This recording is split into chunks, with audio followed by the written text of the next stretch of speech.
You had an interesting training, Nick. You know, you trained to be the pilot all the way up until a few months before. Indeed. Then you had to switch to commander. What was that like? You know, to make that shift is a little bit challenging because we had to figure out how to, you know, obviously Zena and I had created our own balance of activities, you know, how we divide the responsibilities, and then having to kind of rewicker that in my mind. But you know, a huge team approach to try to figure out, you know, we launched as a crew of two, what exactly we needed to do differently.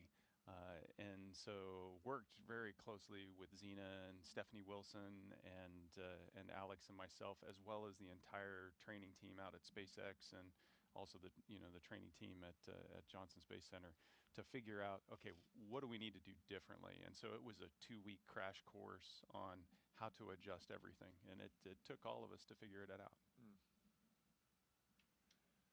Of course, your Crew-9 mission went on to be very successful, lasted a little longer than it was supposed to. It was a 6-month mission, went to 7 months. So you essentially tested out Dragon for a little bit of a longer duration. Today, they will be planning at this moment on a 6-month at the minimum duration mission, but hoping to extend that to 8 months. And I think crews are today in the mindset, there's been enough. There is no standard length mission these days, and crews go up fully understanding. The families understand as well. There's been enough examples that your mission is going to last as long as it needs to last. And on average, that's somewhere around 6 months, but it may be longer. And there's a lot of factors that drive into that, and the crews as well as their families know it's not about them individually, it's about what does the mission need, what does it require. And I'm thinking of the advancements that we have made in spaceflight, when long duration space flights were, you know, thought to be a few weeks or more, right?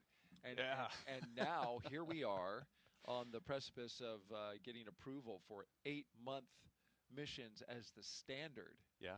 in space. It's you know, it's progress. Yeah. You know, to go from average shuttle durations like 10 days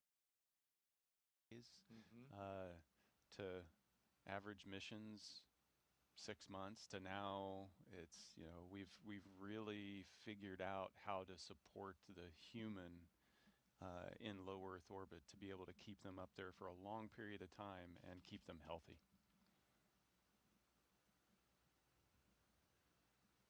Zena there getting hooked up to an umbilical that provides some cool air, which is nice when you're in a suit that is completely sealed all the way around, with the exception of the helmet at this moment.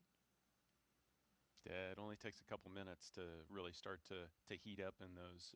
If you can imagine, you're essentially inside a balloon that's shaped like you, and it can generate some heat. Oh, time for the card game. It is. This is a tradition that happens before crew can leave the suit-up room. And so you've got the chief of the astronaut office, Joe Acaba, there. We did this yesterday. We're going to do it again today. And then, of course, you have the crew on the other side. Every crew does this before they leave. The goal here is for the crew commander, which is Zena Cardman, she's third from the left for the crew members, to lose the card game, lose to the commander. You want her to lose because you want to get rid of bad luck. But yesterday we saw Zena win hand after hand after hand, so we had to go, I think, 7 hands before she lost. But that's what we're waiting for, is for her to lose, right? Yeah, and we'll see how lucky she is. Well, that looks like a low card.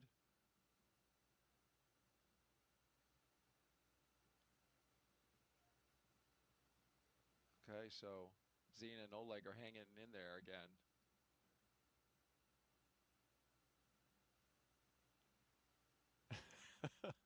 Okay, so Zena lost. Her bad luck is gone. And now we're just waiting for the mission specialist, Oleg Platonov. And he loses. he loses and they applaud. Yes, well, you know, time-honored tradition. Absolutely. And that's the way it works. All right, fun and games are over. Now it's time to go launch to space. Let's do it. All right, as we head out of the astronaut crew quarters room, we bring you live to their destination, the temporary destination at least, the launch pad at 39A, where their Falcon 9 rocket stands ready again.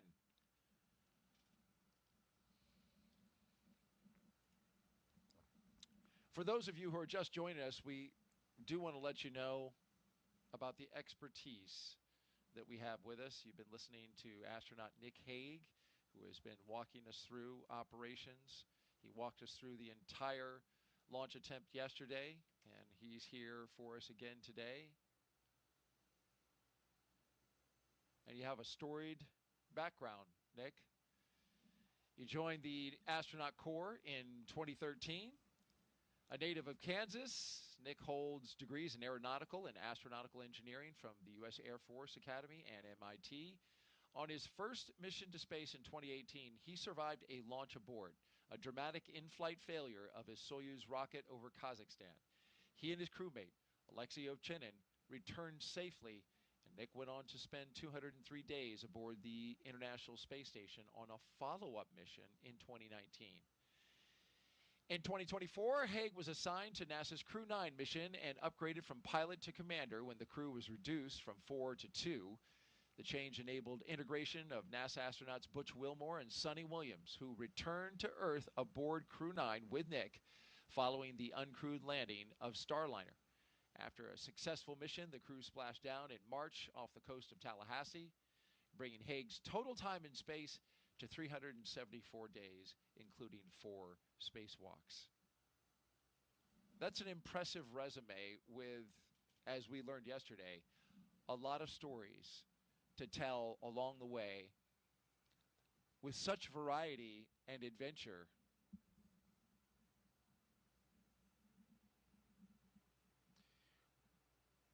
We are listening to a weather brief offline, so we're going to take a moment to listen to that.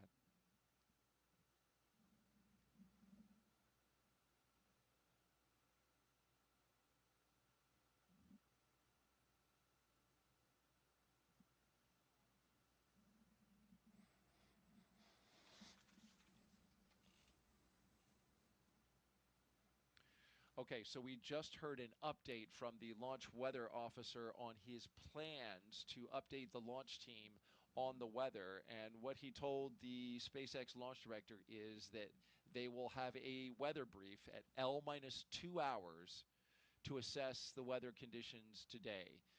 There is concern about the possibility of pop-up cumulus clouds and storm clouds in the area, but the launch team felt good enough at L-8 hours today, which was around 3:43 in the morning when they held their first weather briefing of the day, to proceed forward. But they are monitoring this closely, Nick.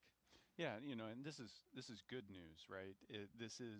We feel comfortable enough that we will continue to. We've got an opportunity, we've got a chance, so we'll continue to march down the timeline. You know, as soon as they feel like it's not going to pan out, that they're gonna knock it off and scrub for the day. So this is positive news. L-2 hours will be 9:43 a.m. And so we will listen in again for that update, which is important in this launch flow because 2 hours before gives you plenty of time to discuss and look at the conditions, talk about all the data as you prepare for the moment where you cannot adjust, and that's the beginning of tanking at T minus 35 minutes. Once that kicks off, then you are on your way unless you call a scrub. Yeah.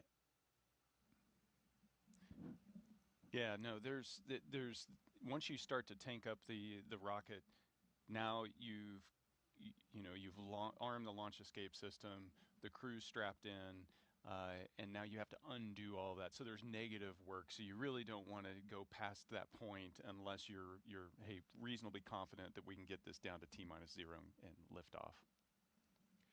You're looking now at an elevated position from our flight operations team. Our Kennedy Space Center helicopter getting us a good shot outside the operations and checkout building. This is the facility where we saw the astronauts suiting up on the inside. This is where they walk out to their awaiting vehicles. They are 3 Teslas, 1, 2, 3, with the license plates that say live, laugh, launch. Those are good words. Especially the last one. There it is. We got two of the 3 yesterday. We did. we did. But it begs the question, Nick, where did the love go? Oh, you know, it's still there. You see him with the heart hand, the hand signals. So there's plenty of love. Plenty of love going around. Okay. Yeah, you're right. I saw it yesterday. That's Zena's favorite move. She throws out the hearts, and boy, she's an astronaut with a lot of it.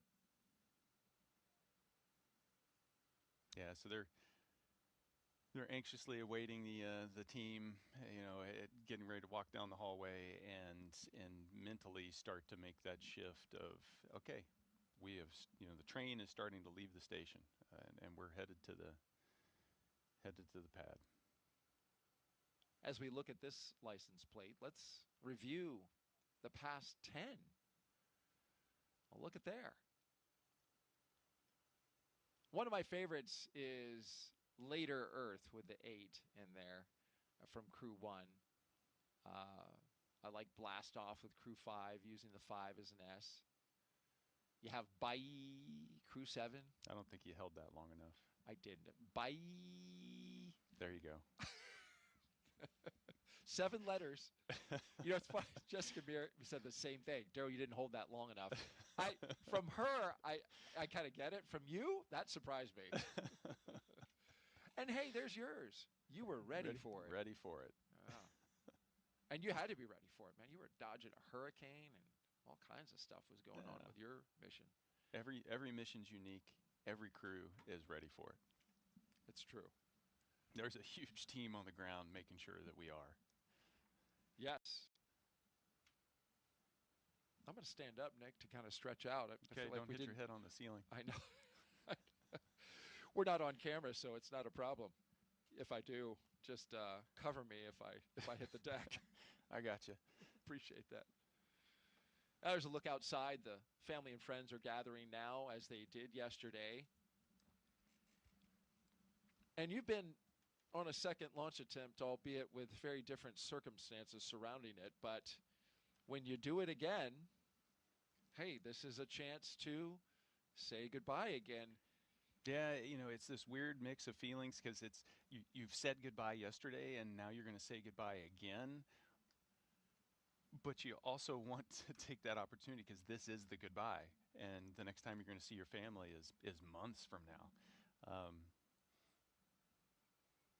So it's still a special time.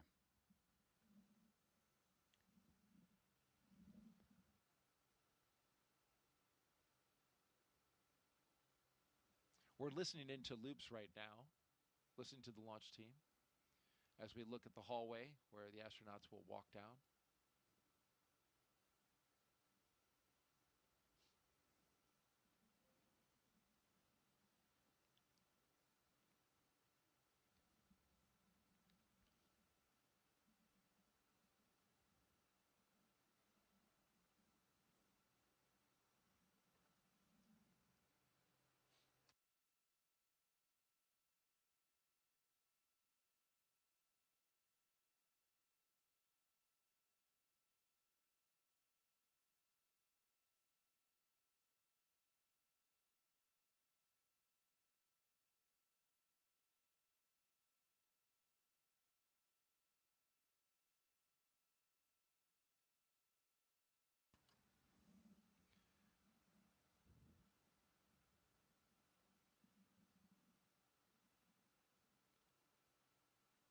All right, nothing to note on the loops. Just taking care of launch business. T-minus 3 hours and 27 minutes and counting. If you're just joining us, you are watching live coverage of the launch of Crew-11 by NASA and SpaceX to the International Space Station. Our T0 today is 11:43 a.m. Eastern Time. We have an instantaneous window, which means we've got to hit it right at that second. The seconds today are 42 seconds after the 43 mark. That's important because the weather at that time must be good for launch when we go. And of course, we're monitoring that as we get ready to watch the astronauts exit astronaut crew quarters, where they've been for the past week, and get into their Teslas for the second time in as many days to drive out to the launch pad.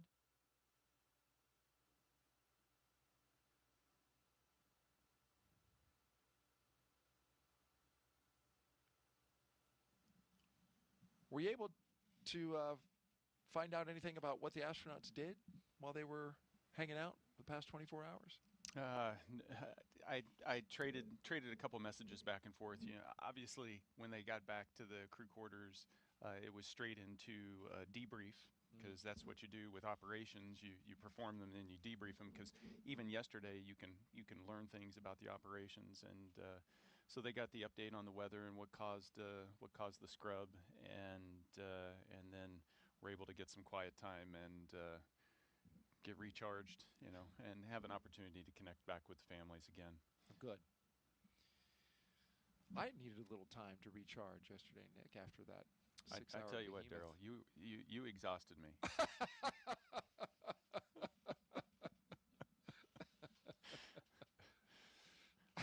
I was asleep by 5 o'clock. Well, it was a long 6 hours, and we counted down from starting at T-minus 4 hours and 10 minutes, and we went all the way to just before T0, just a minute before. And then, of course, we documented the astronauts' journey as they detanked the rocket, egressed the capsule, and made their way back to astronaut crew quarters. All right, here they come. Here we go again.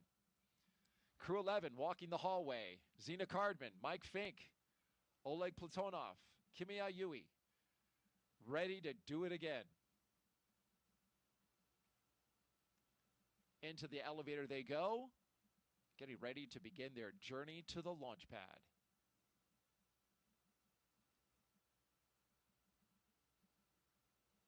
Big waves from the crew. Kimiya, his wave interrupted the elevator. And a salute from Mike Fincke. Next time we see them, they will be walking out those doors. You know, so one thing that hasn't changed from yesterday to today, as you can see, the energy and the excitement, it's still there. You're so right.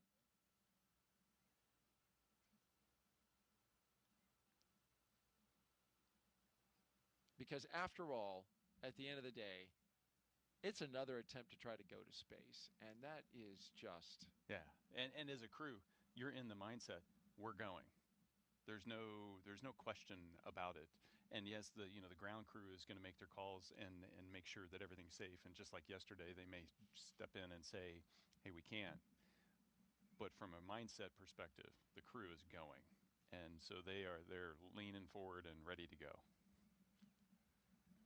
Great knowledge and insight from our astronaut co-host, Nick Hague, a brigadier general with the Space Force and a NASA astronaut. We're talking traditions and mindset. Let's talk about one of the many. Here's another one. The signing of the mission patch. There's Zena Cardman. This was a couple days ago. This is a tradition where they slap yet another mission patch on the wall. This one's great, though.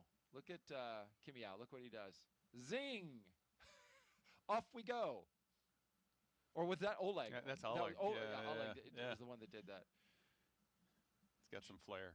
Yeah, that's some But, pizzazz. and these little things are, it connects you to the legacy of our human spaceflight program, and so it's very important from a crew perspective to feel connected to that, that you're one small piece of that larger picture.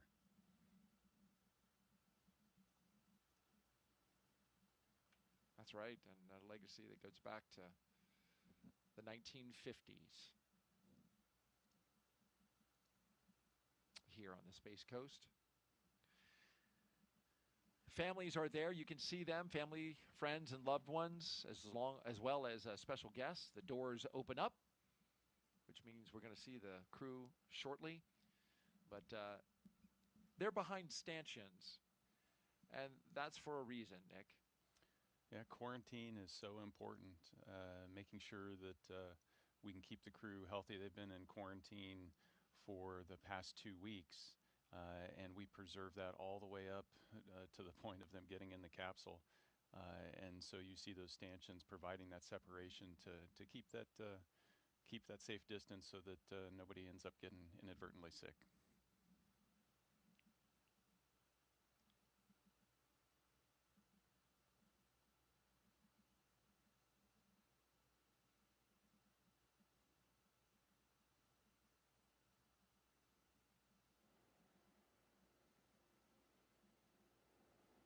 And we focus on the doors now here at crew quarters.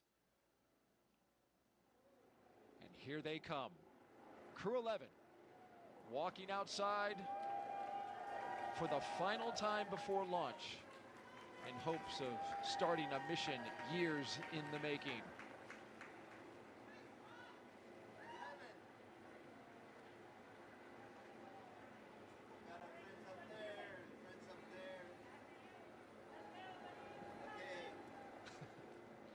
Nick is waving. You can't see him, but he was literally waving at the screen. How can you not?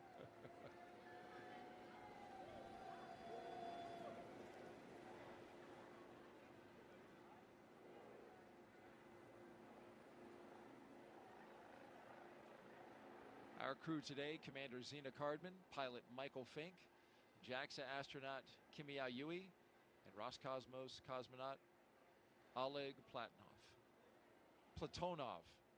I corrected my pronunciation yesterday, and I slipped back into Americanizing. Crew walkout has commenced on schedule. Everything on schedule.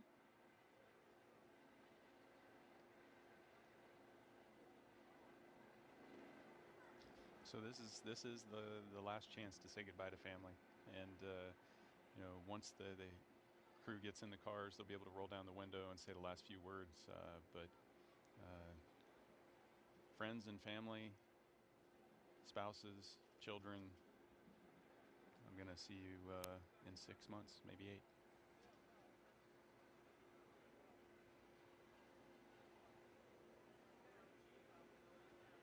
Core on countdown. Advanced team is complete with preps and ready for crew arrival on schedule. So we've gotten the word that the crew can pull out from their location. This looks like you can have even a little conversation at this point. Yeah, last little, these are the things I forgot to do at the house that I need to remind you about. No, it's a chance to say those last few words. For me, those words always fail to fully express the emotion that you have in the moment. You're excited to go, but you're also a little sad to know that you're going to be separated from friends and family for that long. And you know what they're feeling as well, which is, family is in a different position. Yeah, they're bystanders and they get to watch this, which is definitely a different perspective than being in the seat and in the middle of the operations.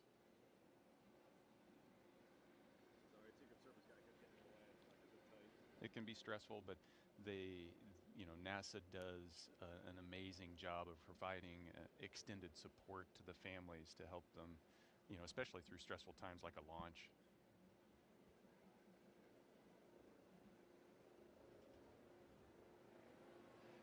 There go the doors. I saw another heart sign. We should have counted.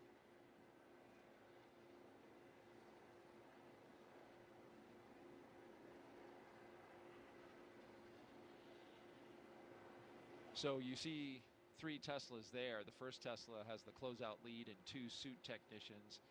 The second Tesla has the commander and pilot, along with a flight surgeon. And the third Tesla in the back that you see there has the second closeout lead and other support staff, along with the 2 mission specialists.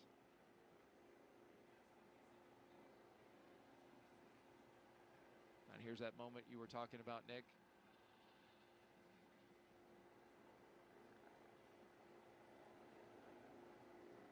Well, it's just natural to want to lean in a little bit, isn't it? It is. The quarantine, the window's down and you want to just reach through and give them a hug, and you can't. Right.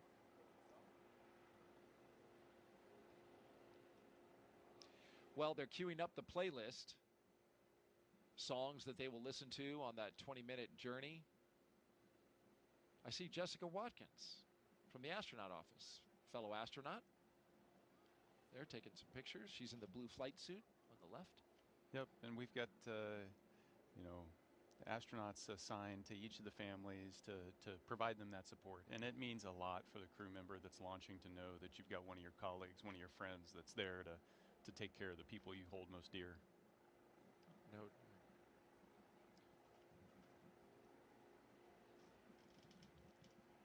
Well, there's Zena giving a last wave with the window down.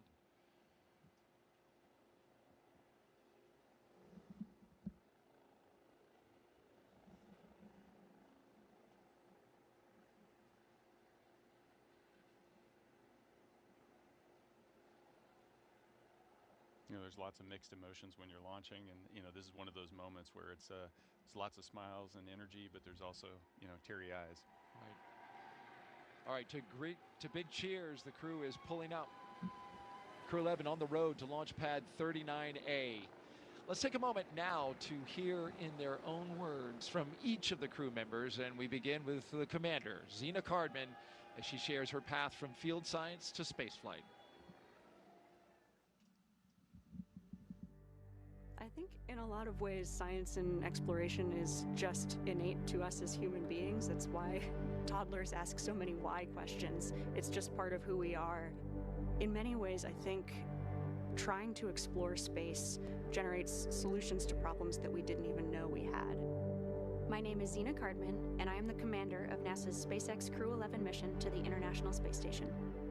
I was born in Champaign-Urbana, Illinois, but grew up in Williamsburg, Virginia. I grew up almost like an only child. I have 2 older brothers, but the younger of the 2 actually went off to college when I was 5 years old. And so I learned to play in my backyard a lot, play with friends, use my imagination, and explore the natural world around me. I studied biology as an undergraduate student. This is largely because I had a really excellent high school biology teacher who inspired me to pursue research on my own, even as a high school student. But while I was at college, I also got to know microbiology. I got to know geosciences and chemistry.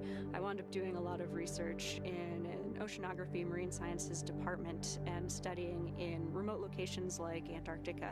I also, while I was an undergraduate, became a creative writing minor, and I've always really valued that chance to study the creative side of my brain and explore our natural world through that side as well. I love being an astronaut right now because there are many pathways to get to the International Space Station. We spend long duration periods, so many months long, living and working on board that space station, and it's really focused on research. A lot of that research is on our home planet, and a lot of that research is on us as human subjects. I'm very excited to be actually a test subject for a lot of the medical research that we're doing on board the ISS. I've signed up for a very large, all-encompassing medical study called CYPHER, and this, I think, is going to be critical as we start thinking about going for longer durations and farther places like the Moon and Mars.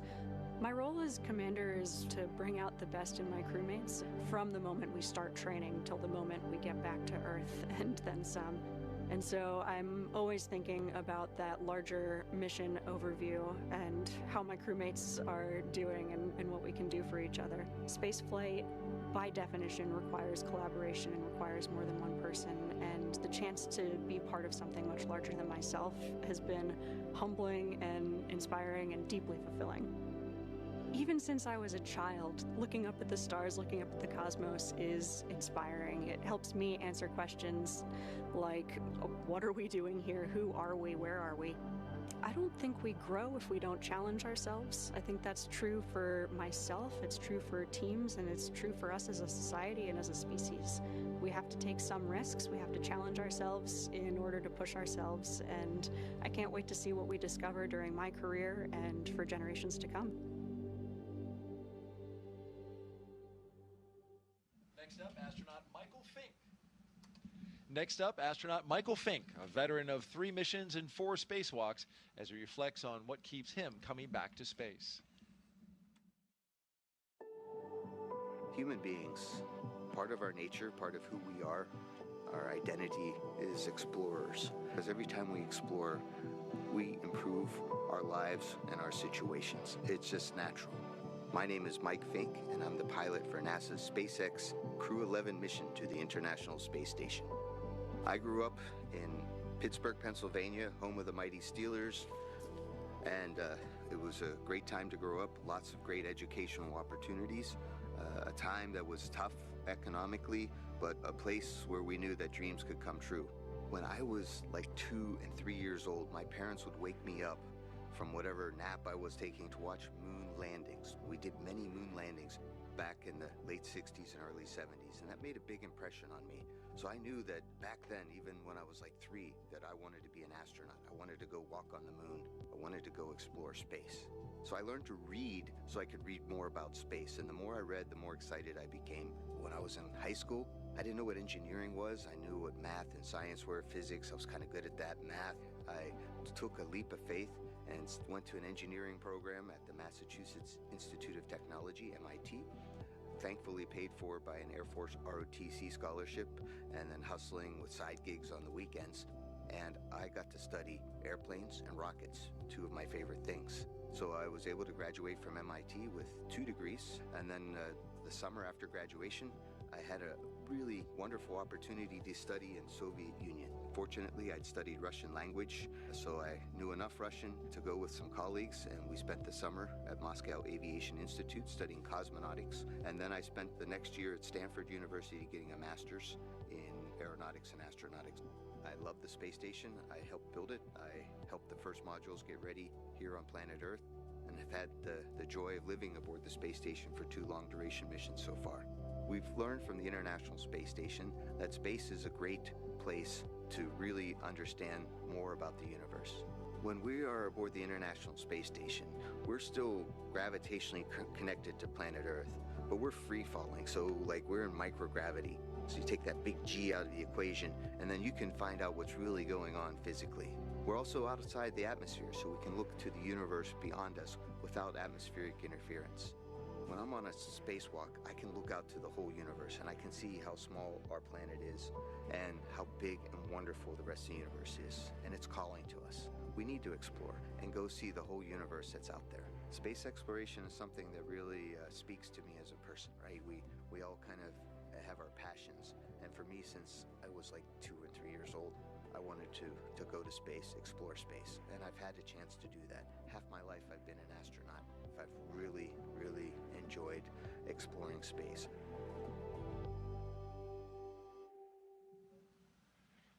Great words from Spanky, his call sign for Mike Fincke. And as we follow the 3 vehicles with security escort, we reveal a beautiful view of the Vehicle Assembly Building. Iconic here at the Kennedy Space Center, where work is underway to stack the rocket inside. We're stacking the rocket and the spacecraft for Artemis 2, NASA's first crewed mission to the moon in more than 50 years. 4 astronauts will launch around the moon as part of the Artemis campaign, a major step towards a sustained human presence on the lunar surface and a future journey to Mars. Zipping by, 4 astronauts go into low Earth orbit, looking at a gigantic building that holds inside of it a moon rocket, and as well as the next generation launch tower that you see out there, ML2. All right, let's hear now from JAXA astronaut Kimiya Yui on the returning to station, representing Japan, and what this mission means to him.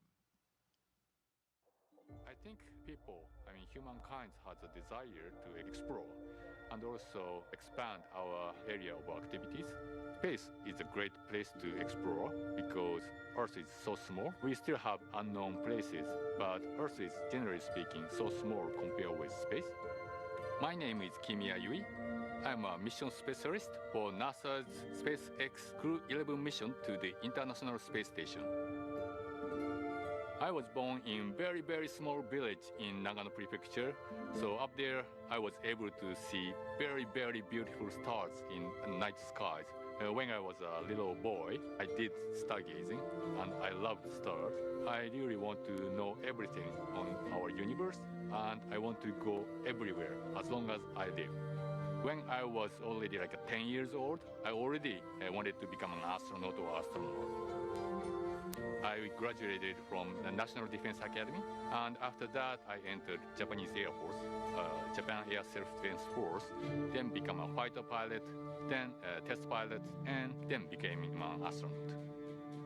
We do science in space because we have constant microgravity in the ISS. We cannot achieve that condition on the Earth. Space station actually contributing our knowledge, and also we can produce new materials or medicines in order to make our future brighter.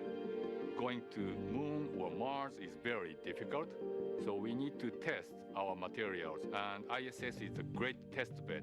So Crew-11, we are going to have a lot of experiments on ISS, and JAXA especially, we are going to have new cargo vehicle, HTV-X. The vehicle itself is a little bit lighter, but we can carry more stuff to the ISS. 10 years ago, I went to space for the first time. It changed a lot.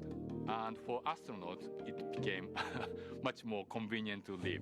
For example, we didn't have a good place for cooking. Now we have gallery. I was able to see a lot of stars and also beautiful Earth or moon. This mission inspired me, and I really want to pass that actually inspiration to other people on the ground. ISS is one of the best examples to have a dream and work together and make the dream come true. So if you see ISS in the night sky, please think about your dream, about how to make your dream come true.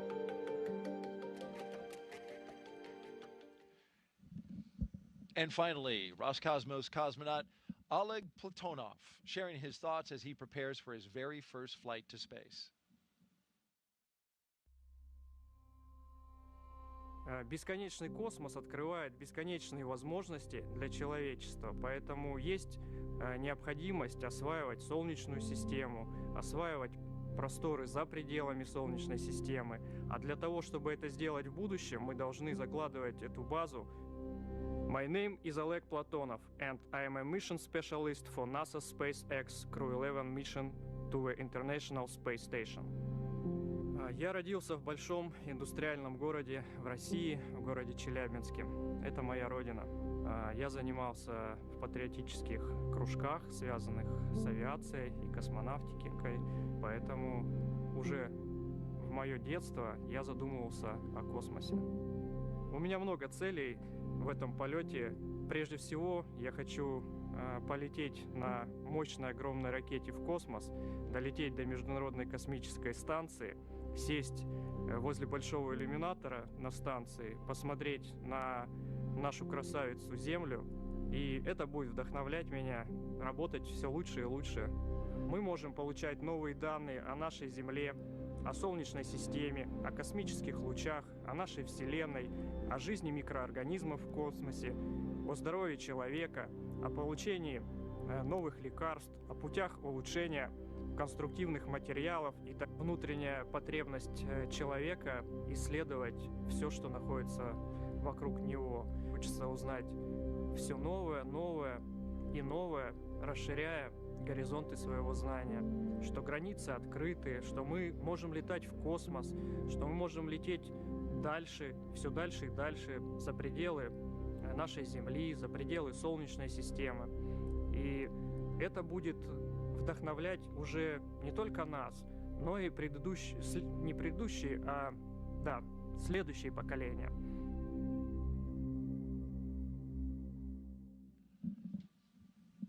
And that wraps up, in their own words, Crew-11, as they arrive at the pad for their launch attempt today. Launch pad 39A, and a beautiful shot there provided by the flight operations team here at the Kennedy Space Center.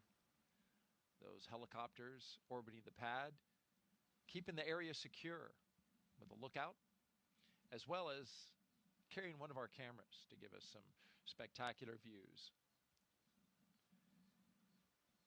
From this view, the weather looks fantastic, but it is very much a watch item for later. We are T-minus 3 hours and 1 minute and counting.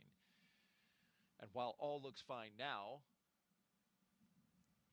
we want to take a look at the weather forecast for launch time. Currently, we set with a probability of go at 60%.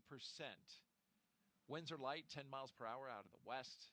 Temperature is a roasty, toasty 87 degrees expected for today at launch time. The concern is cumulus cloud rule along with surface electric fields rule, which together basically tell you pop-up storms, pop-up thunderstorms at the time of T0, currently scheduled for 11:43 a.m. Eastern time.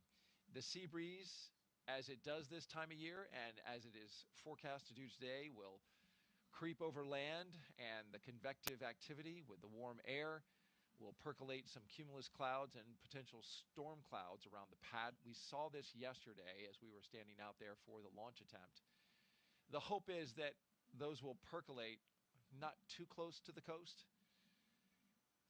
but it became more of a watch item today than it was for yesterday because of exactly the formula that played out, in addition to the fact that today we have additional moisture in the atmosphere. We're also watching the weather along the ascent corridor. We've got a low pressure system that's moving off the coast of the eastern seaboard.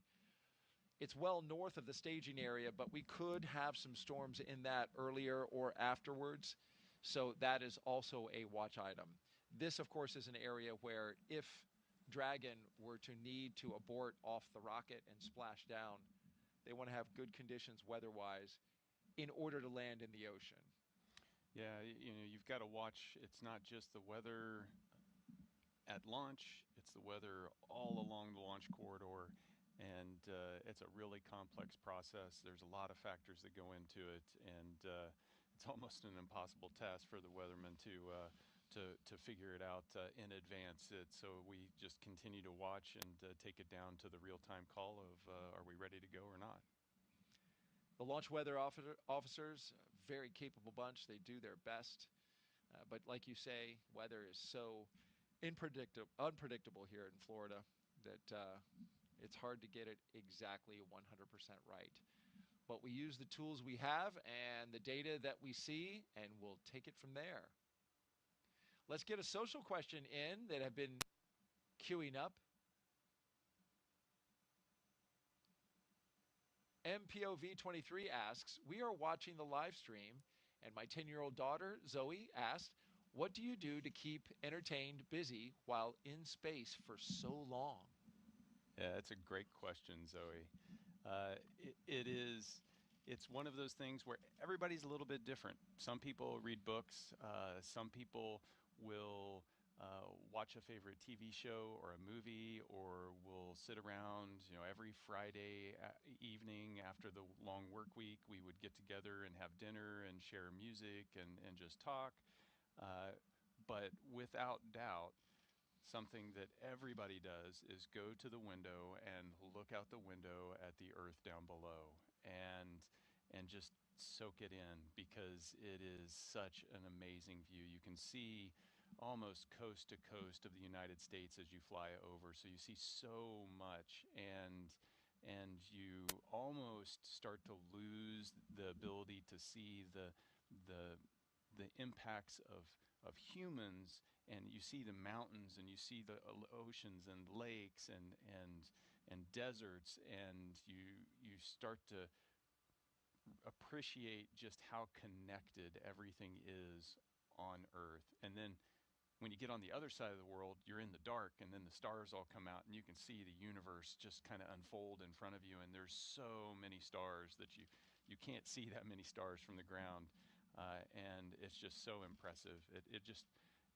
You could spend hours. I can only imagine. And all in 90 minutes, right, as you zip around the planet. 16 times a day. Well, there is our commander and our pilot, Mike Fincke and Zena Cardman, looking up at their rocket. Big hugs, big hugs. And so Zena must have listened to your commentary yesterday, Daryl, because she was leaning back farther than Mike was today. I noticed that. I was going to say so. I was like, wait, Mike Fincke has the upgraded suit. He is the only one of the crew to wear the version 2, V2, R2, which is an upgraded suit that SpaceX is providing. In the elevator they go from the ground floor up to the 275-foot level. This is a great shot. They were just there looking up at their rocket. This gives you a sense of scale. Which is so hard to get in the space industry. Yes. You see these pictures of the rocket and launch pad from a long ways away, and without a person standing there, you start to forget that these are small buildings we're launching into space. Yes, that's right. That was a great shot to lay that imagery out, right? We saw them close up in the elevators, and then we widened out to the rocket. It really gives you a sense of scale. Great work by the production team there. All right, they get to the elevator. They have one more set of stairs to climb before they get up to the crew access arm.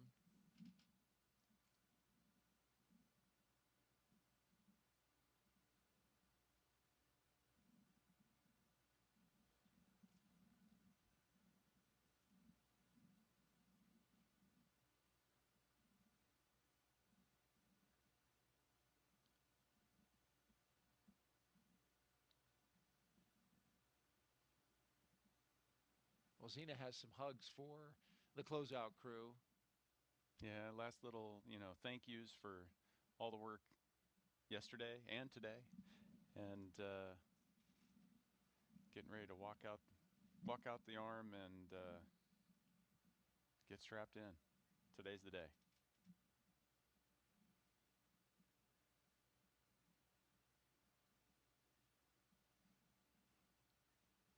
A nice gaze out across the spaceport. You can see everything. It's an unbelievable view. It's so scenic. And here comes Mike and Zena. Hearts and thumbs up with big waves, getting ready to get inside Dragon Endeavor.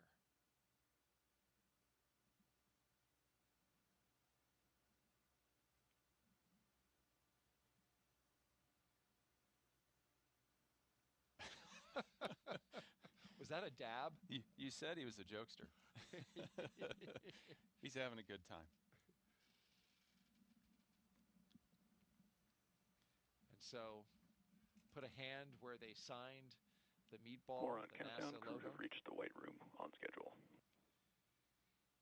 Because this is the second launch attempt, they will not have to sign their names along the NASA logo that you see there on the wall. They did that yesterday. So Zena just put her hand on it, gave it a touch, and they'll go straight into making sure their suit is clean and there's no FOD before they get into the Dragon Endeavor, their spacecraft that will take them on a journey to the International Space Station, 260 miles above the surface of the Earth.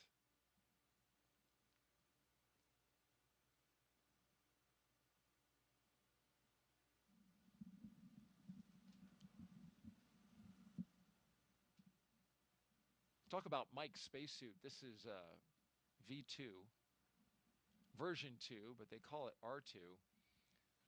His is different than the one Zena is wearing. As we split screen to catch the mission specialist doing their poses, looking up. Striking a pose. They're choreographed. They get higher marks than Fincke and Zena. You're listening to our posing judge, General Nick Hague, an astronaut here at NASA, and also Brigadier General with the U.S. Space Force. In goes the commander, and now we await the pilot. But his suit is different as he pulls up the front of it. It is more configurable. You can adjust the sizing on it much better than you can the first version. This one has zippers that zip around the circumference of the individual rather than a long zipper that goes along the inseam. With that one that you suited up in, Nick, you get into it kind of like you would a onesie, but this one, you get into it the way we got into our clothes today. You're wearing a flight suit, I'm not, but get into your pants, put on your shirt, and then zip around. And just like your luggage, which has that zipper to expand it when you've bought too many, tourist stuff on your trip, you can unzip it to expand or zip it to shrink it, which gives them greater flexibility with these suits. They can fit them on more people and have to make fewer custom suits for the astronauts. Yeah, suit fit can be a really finicky thing, and there's a lot of effort that's been spent with the first version of the suit, trying to make sure that every crew member gets a suit that fits. With this new one, there's a lot more adaptability and a little bit more forgiveness in the suit. It's one of those things that's really important. Normally these suits are never pressurized except during leak checks, but in the event of an emergency, they may need to pressurize, and if they don't pressurize in the right shape, it can lead to injury of the crew member.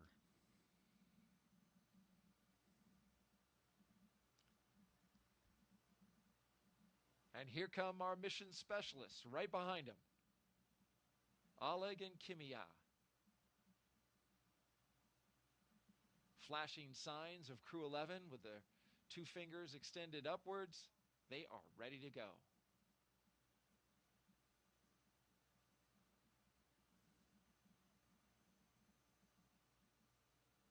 You know what I love about the view, you were talking about it earlier, that we can see out the windows there, is that with the exception of, the occasional launch pad and building and stuff, this is a pristine wildlife refuge that just goes on and on and on. So it's natural Florida the way it was before, it became populated. Yeah, and it's that that stark contrast of Yes. of nature and then this technology, like the most sophisticated thing that humanity can do, plopped right down in the middle of it, and that juxtaposition is just it's eye-catching.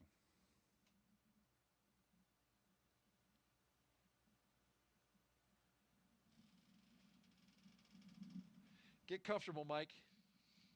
You're going to As be he here a shimmies while. around in his seat. Well, you want to make sure those straps are tight. Yeah, so you can see the pad crew strapping them inside, but then also outside. Some of the things that you wear on the way to the launch pad are there to protect you from getting FOD in the suits or debris in the suit. So there's a cover that goes on the umbilical port on the leg. There's some covers that go on the bottoms of the boots. Once you get to the white room, you take all that stuff off because it's clean at that point, and you're ready to get inside. And then you'll see them strap inside, as well as here in a little bit start to hand them their personal gear, which is that satchel that they're going to put on their left thigh.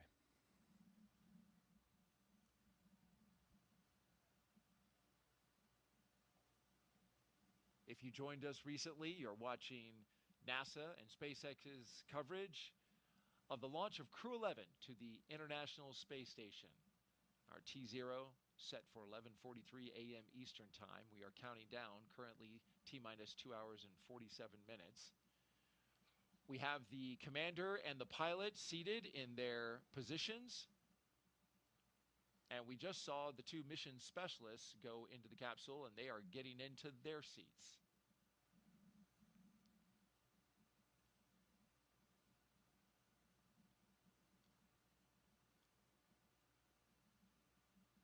NASA astronaut Nick Hague is here helping us document Crew-11's journey into orbit. In our split screen, we are inside and outside of the spacecraft.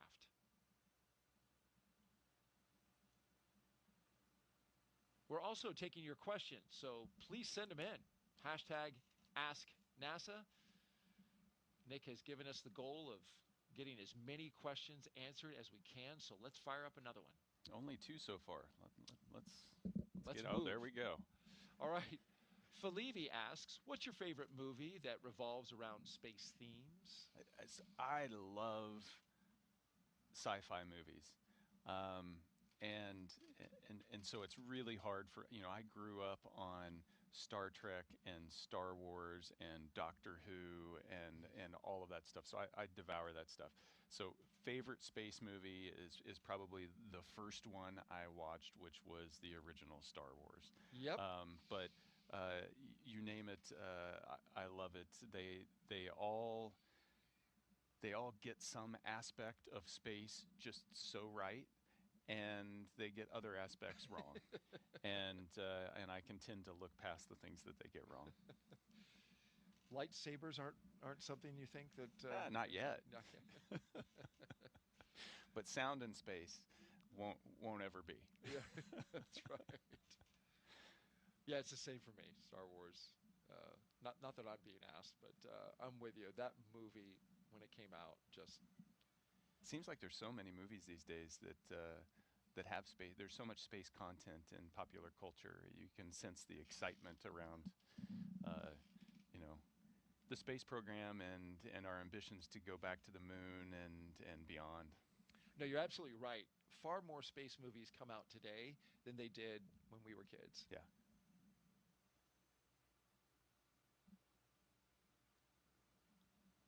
All right, Crew-11 now completely seated. This is their lineup from left to right. We have Oleg Platonov, Mike Fincke, Commander Zena Cardman, and Kimiya Yui.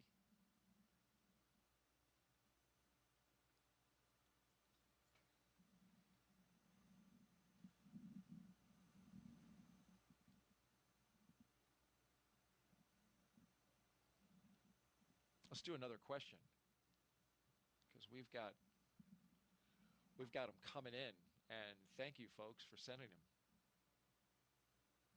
Bennett asks, how do crew from different space agencies come together to train for a mission like this? And in this particular mission, you have the United States, of course, you have Japan, and you have Russia. So those are faraway places. They are, but the world is small, and the way we train is we train together. And so part of the job of an astronaut is traveling to different training locations. On the International Space Station, you have different modules. You've got a U.S. laboratory, a European Space Agency laboratory, a Japanese laboratory. You've got the Russian segment in their laboratory.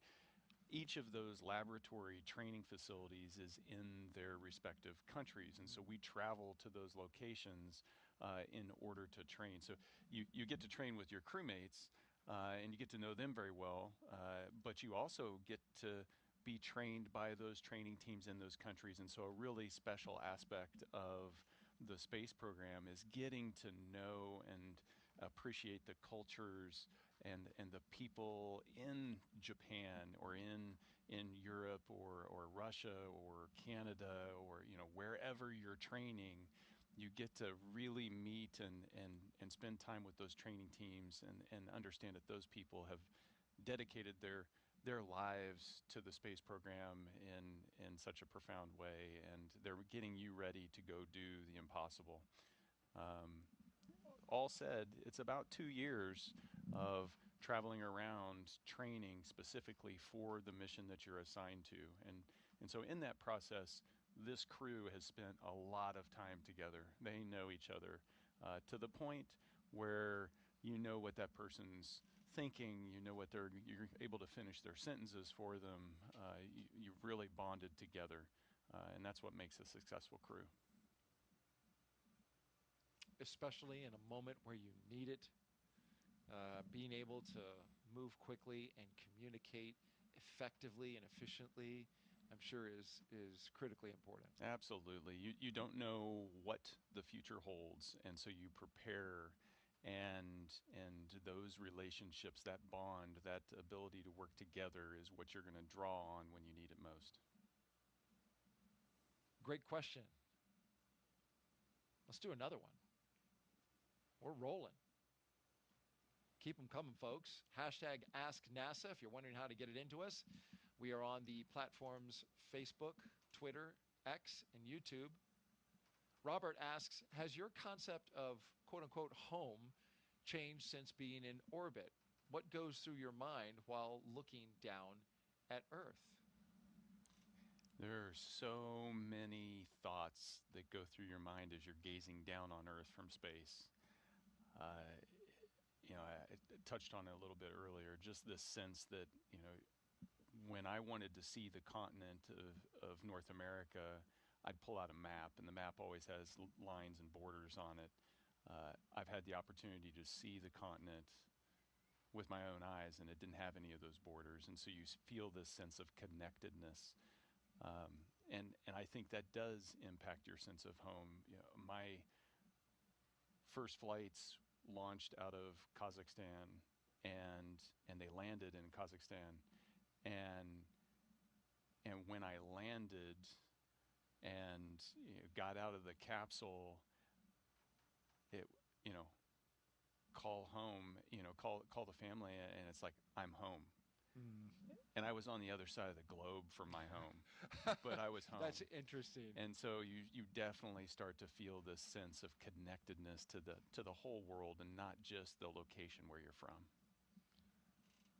Planet Earth is your home. After you've been in space and had your life supported by a machine, a very well-operated machine, for 7 months, you come back and touch ground. It's fascinating to hear you say that you landed in Russia and you were home. Yep. Because you were back on the planet. Just back on the planet. Yeah.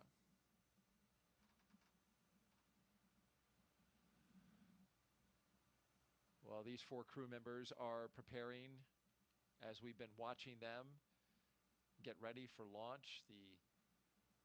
In the immediate future, they're getting ready for hatch closure. So the closeout crew that you see there is getting those final touches in place, preparing the crew with everything they need before they leave the capsule, because after all, they are strapped in, won't be able to move around. So any final placement of items or support equipment that they need, they're taking care of that right now. Yeah, there's lots of gear that you end up with on you once you're strapped in that you didn't have on you as you were heading out to the launch pad. Probably the easiest thing to see in the view is the satchel that's on their left thigh. It's a knee board so that they have a place to write and take critical notes. Dragon, ready for comm checks. Copy, ready for comm checks. We are configured for umbilical comm checks. So seat 1, seat 2, seat 3, seat 4, comm check. Seat 1, loud and clear. 2, loud and clear. Seat 3, loud and clear.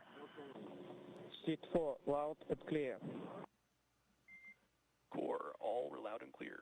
Umbilical comm check is complete. Report when ready for seat rotation.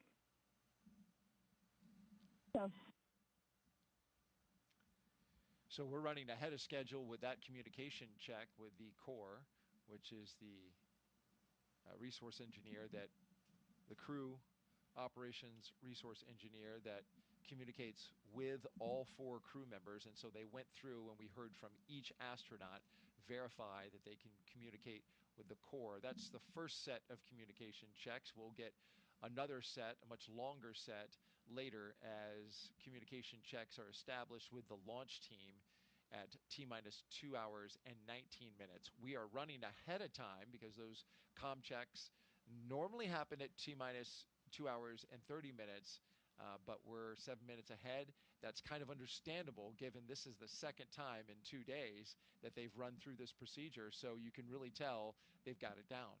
Yeah, no, practice makes perfect. There's also margin built in as well, and yesterday as we were leaving, we were a little bit delayed with the pad, and so they slowed their approach to the launch pad with the crew to accommodate that, and then SpaceX made up that time, and we got back on track, and so that's important to note that as you still have 2.5 hours to launch. There are built-in margins that we create the opportunities to address any issues that pop up. So far, everything's been going great. Yeah, so today they could just zip right out to the pad, and it felt like that's what they did. They got out there pretty quick.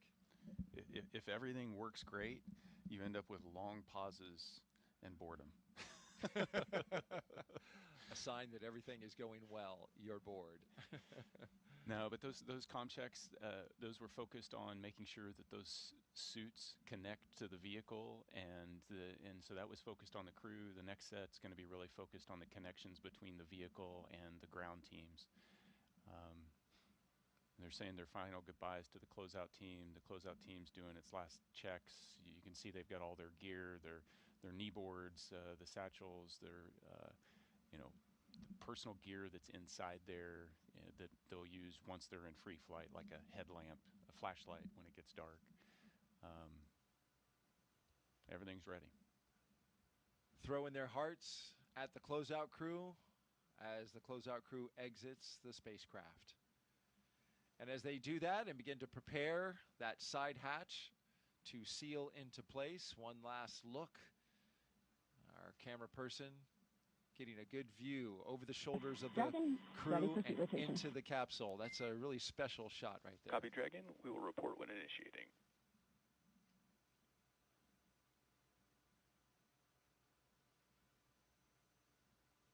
And so here they're going to rotate seats here shortly, put them into the launch configuration. The next time those seats will rotate down, per the plan, is just after re-entry, once you come off peak G, getting ready for shoot deploy.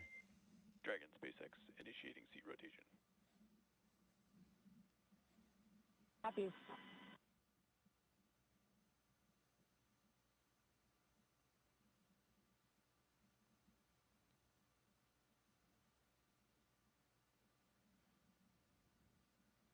And there go the seats, articulating upwards, putting the crew in launch position. Get a view below their feet as well. Yeah, you can see all the supplies. Cargo, yeah. You've got cargo on the right-hand side, some coolers, experiment lockers in the middle, and then you can see the left container on the left-hand side. That's your survival raft if you would need it. It'll deploy. We saw video of that earlier.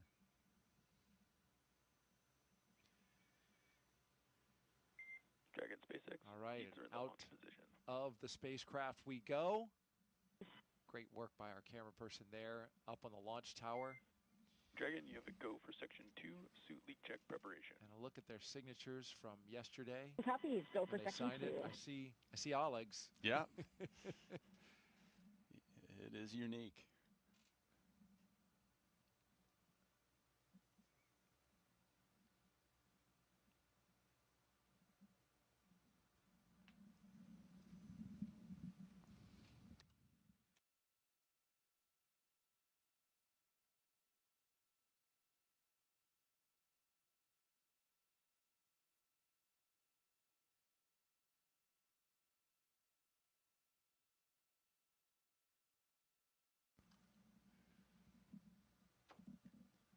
As the astronauts are seated into their positions here inside Crew-11 and the spacecraft Endeavour, we want to revisit your missions, all three of them, Nick, that you participated in. And we have some photos to kind of take us through that. This is something that the astronauts think about all the time. All of you think about when you get ready to launch. You never know what's going to happen. And that was the case on this day in 2018 when you launched from Kazakhstan. Yeah, so we were at the Baikonur Cosmodrome, launching on MS-10. Dragon pair complete. Ready for recheck. Copy, Dragon. You have a go for Section 3, suit leak check. Go, Section 3, suit leak check. Yet another check of the suits to make sure that they're working. They're important equipment. This picture is taken as we're getting ready to go up the launch tower to get on the elevator to ride to the top of the Soyuz rocket. And yeah, you know, our preparation is focused. 95% of our training is training for what to do when things go wrong, hoping that you're not going to ever need to use that training. Training for everything to go right is actually pretty boring training. And so this is an instance of, you know, you don't know what life is going to throw at you, and definitely on the first launch, we had a curveball.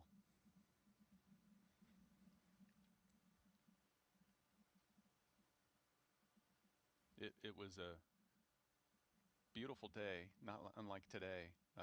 You know, a fall day launching off the same launch pad that Yuri Gagarin launched off of, and 2 minutes into the flight, that's when staging occurs for the Soyuz, and for the Soyuz rocket, the little external boosters on the lower half of the rocket are empty at that point, and then they gently separate and then propel themselves away. But on that day, one of them failed to propel itself away, and when you're 30 miles up going 4,000 miles an hour, the slipstream of the wind is strong enough that it forced that empty tank to impale the center of the rocket, and it disintegrated. In that instant, because everything happens fast when you're going that fast, the launch escape system pulled us to safety. And so this is a still shot of that moment. You know, it was kind of a violent side-to-side shaking. The alarm is sounding. You can hear it. You can see the alarm flashing in front of you. There's a light that comes on the console that, you know, says rocket emergency, and then you spend a second or so trying to figure out exactly what happens as you're slowly tumbling, continuing to coast toward space because we were going so fast. And so we coast all the way up out of that debris field up to about 90 kilometers.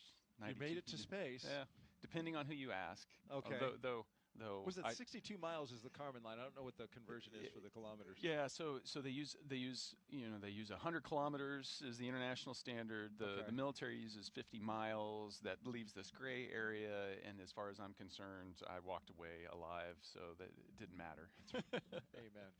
Amen. And so that launch escape system automatically sensed that there was something wrong, and pulled us to safety. And you know, so we landed. The flight was 20 minutes. Pararescue forces were there to pull us out, and within 6 hours, we were coming down at the airport, walking off the jet, able to embrace family. And you can see I'm giving Katie a hug, and that's your wife. That's my wife, and Alexei's there with his wife Svetlana, and you know our extended family is all there as well. And you know, it's that sense of disappointment that it didn't work out, but also that sense Dragon, 4 good recheck. Copy, Dragon. We see the same. Closeout team will perform final closeout steps and exit the capsule. You can proceed to Section 4, side hatch close, and report when ready to close the hatch. In Section 4, and we'll go.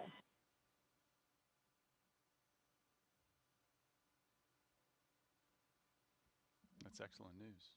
Yes. Good suits. And, you know, but at the end of the day, that's what it's about. Regardless of whether it's a successful abort or a successful mission, at the end of the day, it's about getting back to family. And you did that day.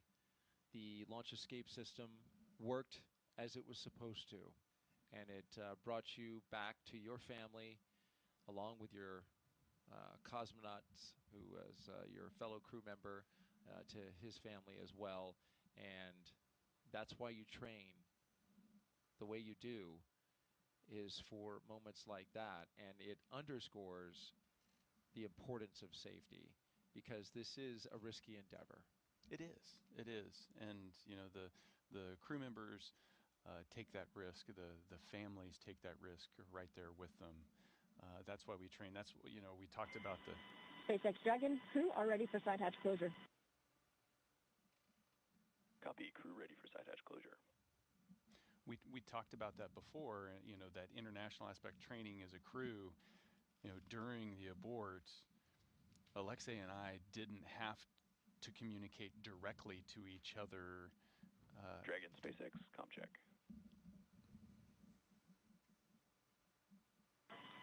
SpaceX Dragon, loud and clear. Core, loud and clear. Deidre's comm check is complete. Stand by for comm checks with DC, MD, and LD in the launch configuration. All right, we have a long series of comm checks that we'll listen into here. Dragon, DC on countdown 1, comm check. DC Dragon, loud and clear. DC loud and clear. Stand by for comm checks with MD. Dragon, MD on countdown 1, comm check. MD Dragon, loud and clear. MD has you loud and clear. Stand by for comm check over Dragon to ground. Dragon, MD on Dragon to ground, comm check. MD Dragon, loud and clear. And I've got you the same. Stand by for comm checks with LD. Dragon, LD on countdown 1 with a comm check. LD Dragon, loud and clear.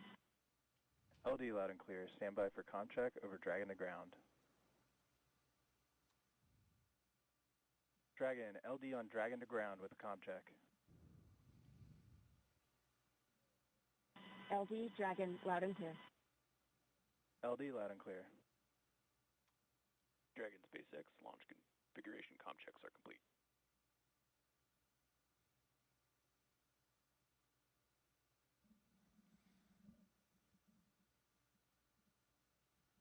All right, we're through those comm checks, which we got to be able to check the path through the ground, through the air, and they all sound good. Back to what we were talking about as we continue now to your next mission, which is MS-12, and that is, this was just 5 months later, you went to fly again, and we should mention that part of that decision to fly again and jump right back in on a Soyuz rocket is just how successful the Soyuz program has been. You had no problem getting right back on that spacecraft and that rocket and launching into space, because that is a highly reliable spacecraft, has been for a long time. Yeah, absolutely. And what we do, this whole idea of being launched into space is predicated on the trust and faith in the teams that are creating that reliability, into the engineering that goes into the system, into every little detail, and all the redundancies in the design, so that when there is something that occurs, you know, the backup's there. And so the launch escape system that rescued us on that day hadn't been used before, but it worked when it was needed, and that's so symbolic of the space program.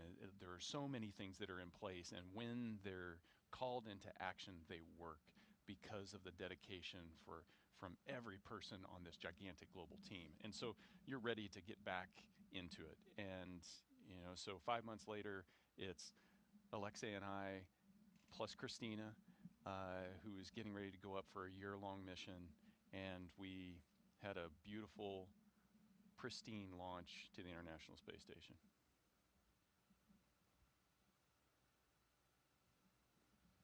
Nighttime launch this time, though. So, you know, when you get a twofer, it's nice to get a day launch and a nighttime launch.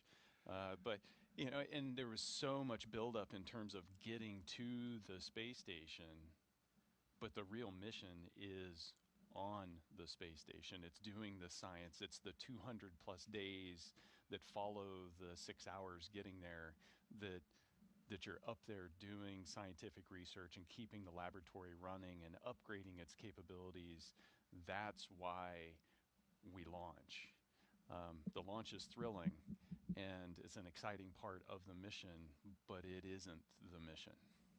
Well said, Dick. And you returned home from a successful mission aboard the International Space Station, and you can certainly tell that you were in space for a while. Yeah, I mean, you guys picked a great photo of me with a grimace on my face. You couldn't find anything better. I actually had an amazing time up there. Yeah. But when you come back, gravity is painful. Yeah. And The adjustment. the adjustment back, you haven't had to lift anything for 7 months, and then you come back, and so the first few days of readaptation are challenging. What are you saying there? Ooh, ooh, ooh, ooh, don't, no. Don't drop me, please.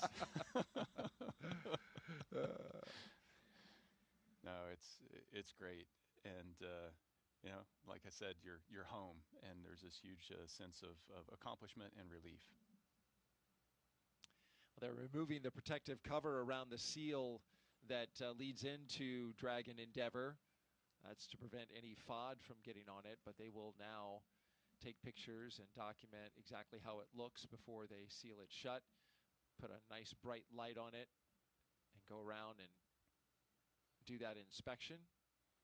It's always amazing to me that how little FOD, this debris that can cause a leak in the seal, and the seal is just a piece of rubber that's going to press up against a piece of metal, and something like dust or a hair is enough to create a leak path that it's going to fail the leak check. And that's really important, because this hatch is going to stay closed for the next 6+ months and protect the capsule and the crew from the vacuum of space, from all the air inside the capsule leaking out into space. You mentioned the 6-month baseline for Crew-11. That is currently the minimum amount of time they will spend on station. However, the commercial crew program is reviewing data along with SpaceX to certify Dragon for an 8-month stay.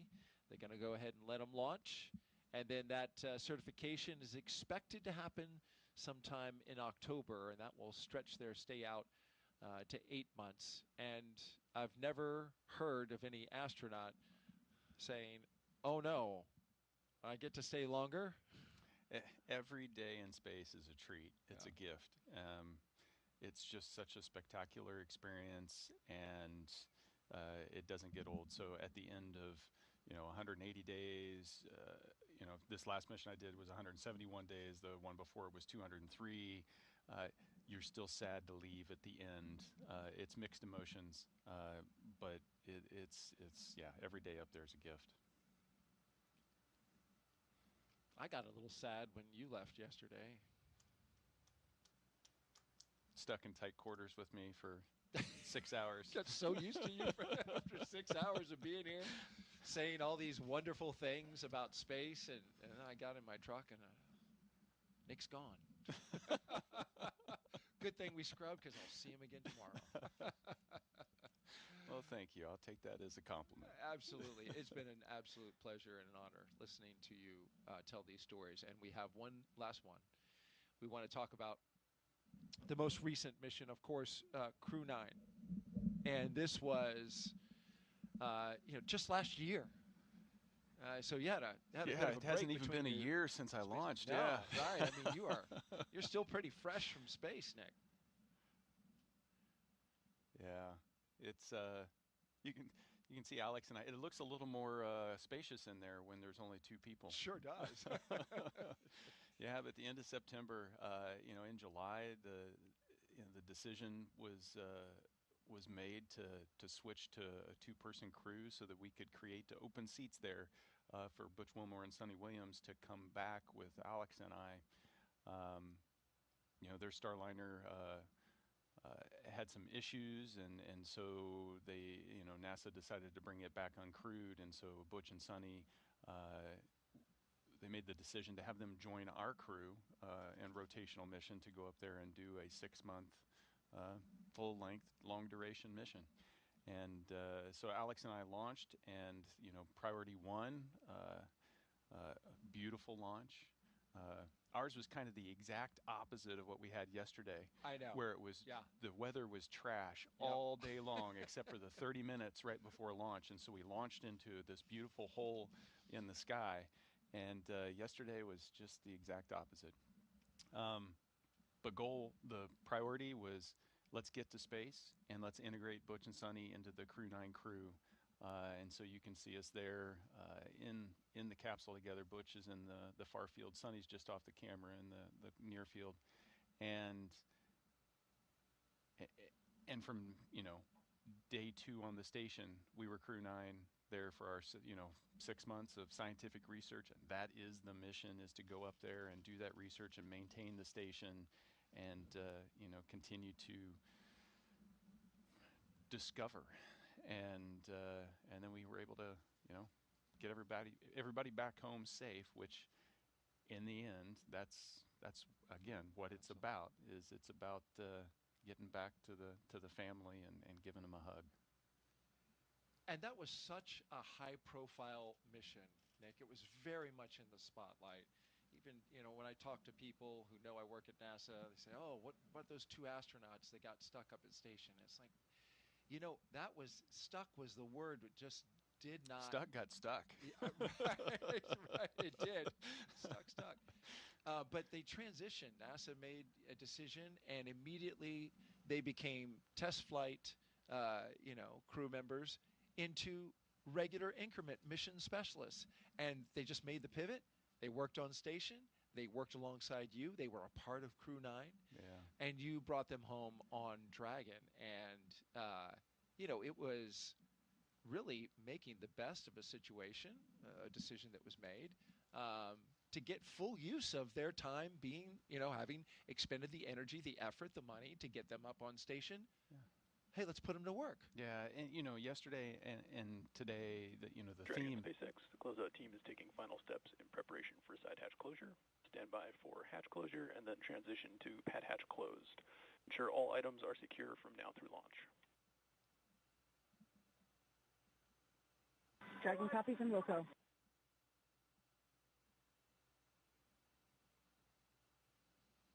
Last waves goodbye to the pad team, and there they are.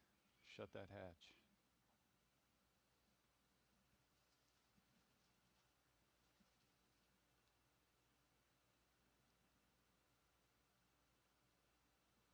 And the closeout crew closes the hatch to Dragon Endeavour, sealing the astronauts inside for their journey to the International Space Station.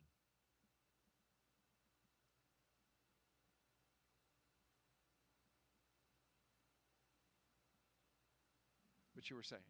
Well, the theme is, if there's a theme, I think you hear it echoed in Zena's words that we've played today, and as in our discussion yesterday, you've heard the same thing in Mike and Kimiya and Oleg's words. It's not, space exploration is not about individuals. It's about the mission. And this risky endeavor that we take part in, we don't do it because of the thrill, we do it because of the mission. And so the Crew-9 mission is just another mission in this long legacy of the 25 years of the space station operations, and making that happen, doing the scientific discovery and research up there. So yeah, we brought Butch and Sonny into Crew-9, and it's a testament, to their competency and professionalism. From day one, they were all in and able to operate as full-up crew members. You worked alongside them every single day of that mission, of that 7-month mission. Absolutely. And they are amazing crewmates, and everything the ground threw at us, we were able to do. And that's also a huge testament to the teams that prep us to get ready to fly. I talked about the 95% of the time we're training for things that we don't expect to happen, but just in case.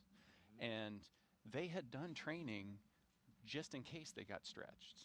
They had done spacewalk training, they had done robotics training, they had done the things that they needed to do just in case this thing we don't think is ever going to happen might happen. And that's what we do every day, is we prepare for that. And so that's the, we talk about a professional astronaut corps. That's what a professional astronaut corps prepares to do.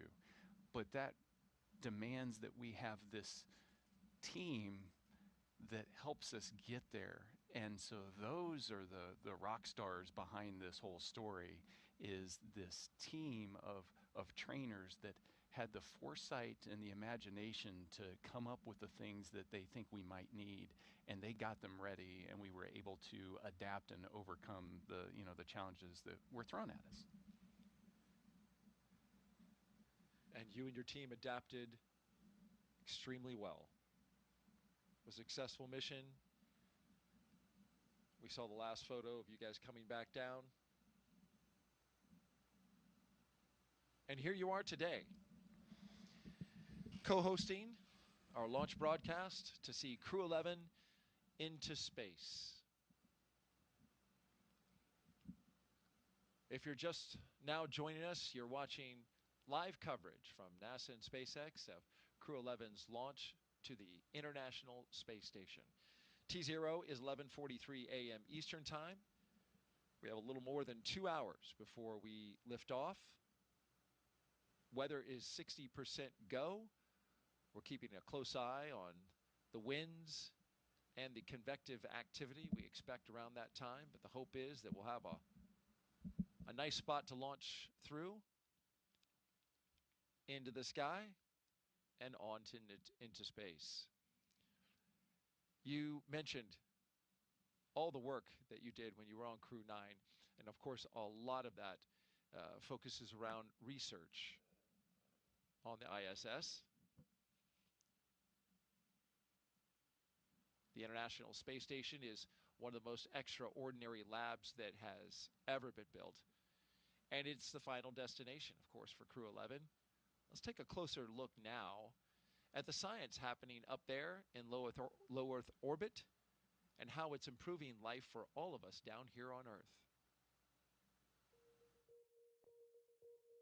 The International Space Station isn't just a symbol. It's a powerhouse of cutting-edge science, constantly revealing secrets that defy Earth's limitations and drive us farther into the cosmos. Our mission is research and science. We have experiments mounted on the outside of the station that are looking at Earth. We study our own bodies and how they react to space, to weightlessness, to radiation, and that helps not only us go on further in future missions, but also helps for medical research back home. And then we study lots of different things as well, like materials, combustion, all sorts of things that help us understand life back on Earth. Yeah! Microgravity doesn't play by the rules. It flips them upside down, transforming how liquids flow, how flames burn, and unraveling biological mysteries before our eyes. I saw some heart tissues beating in space, and it was incredible. Photon, we see that top one beating. Looks like happy heart cells. But we're not just along for the ride. We're explorers, diving headfirst into the challenge and harnessing the power of this unparalleled platform, just as we have. We're on a relentless quest for answers, seeking to understand the intricate workings of the human body in space and ensuring future crews stay safe on their daring journeys beyond Earth's orbit. The human aspect of human space exploration is always going to be very important for decades to come. And when it comes to technology, we're not waiting around. We're discovering new ways to grow crops in harsh environments and engineering innovations to tackle Earth's greatest challenges. We have amazing technology that allows us to recycle water and create water for us to drink. It's delicious. Microgravity isn't just a curiosity. It's a game changer in the fight against diseases back on Earth, paving the way for breakthroughs that benefit us all and enabling new economic opportunities in space. Welcome, Axiom 3 on board the International Space Station. From our vantage point more than 200 miles above Earth, we are not just spectators. We're gaining unprecedented insights into the world we call home, and we're sharing our findings openly.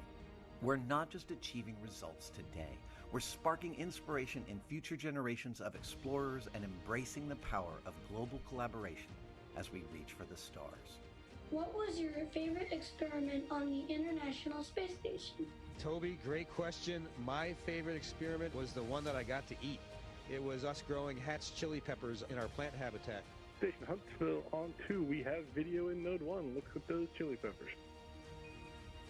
And as we soar through space at 17,500 miles per hour, each moment is a step closer to unlocking the mysteries of our Earth, our universe, and propelling our pioneering spirit even farther into space.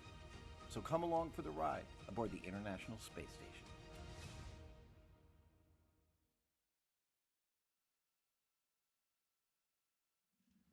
The beauty of the International Space Station and all the science that's happening aboard. Yeah, I mean, that's it. Why are we there? It's science. It's science in the space environment and in the radiation environment. It's science in microgravity, where you can float without end, and you can't do that anywhere else.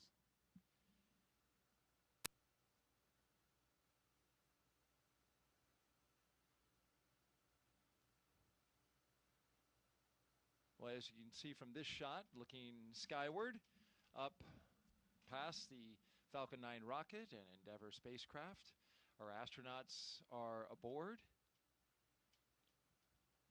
They are strapped in. They've had suit leak checks. They've had comm checks. And we're starting to get a few little clouds in the sky. That's expected. It's warm here in Florida on this first day of August. And it's also very humid, even more humid than it was yesterday. As you can see, the puffy cumulus clouds are accumulating a little earlier today.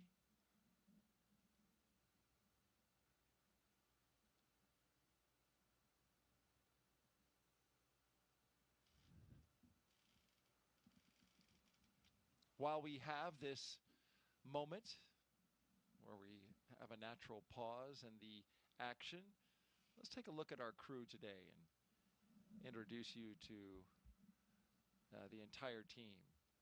They are led by Crew-11 Commander, NASA astronaut Zena Cardman. She holds a Master of Science in Marine Sciences from UNC Chapel Hill. Cardman has experience with NASA research in the Canadian High Arctic and has supported real-time station operations and lunar surface exploration planning. She also likes rock climbing and powerlifting in her free time. And you trained with her for over a year. Yeah, almost 18 months. She's a person of many talents. But most importantly, she's got an infectious personality. Her positivity and she's just a fun person to hang out with. It does. It radiates from her. It does. Yep. You know? Yep. And that's, you know, if you're going to be in a capsule for 15 hours or 20 hours or 40 hours, or you're going to be in a station in close proximity to somebody for 6 months or more, you want somebody that you enjoy hanging out with. And I certainly enjoyed our time together when she co-hosted our launch broadcast for Crew-9, when we watched you, Nick, go up into space. Michael Fincke is our pilot and funny man. Only, according to him, the only second funniest crew member aboard. He is a veteran of 3 space flights. Fincke has completed 9 spacewalks, totaling 48 hours and 37 minutes of EVA time. He spent 382 days in space. Fincke is a certified pilot for Boeing Starliner and SpaceX Crew Dragon, as well as a co-pilot, flight engineer on Soyuz, and a mission specialist on the Space Shuttle. Fincke enjoys spending time with his family, traveling, geology, and learning new languages. equally, somebody that's enjoyable to hang out with. That's true. It's, you can say that about all of this crew. Just Dragon great SpaceX, people. we had a good side hatch leak check. Dragon copies. Good leak check. Great news. That is great news. That is. And so that means that the crew is sealed up inside, safe from the hostile environment of space once this Dragon spacecraft gets into Dragon SpaceX, for awareness, we are commencing health check for a launch escape system. Expect momentary flight computer state change, followed by a transition back to pad hatch closed. Dragon copies. We'll monitor the flight computer state changes.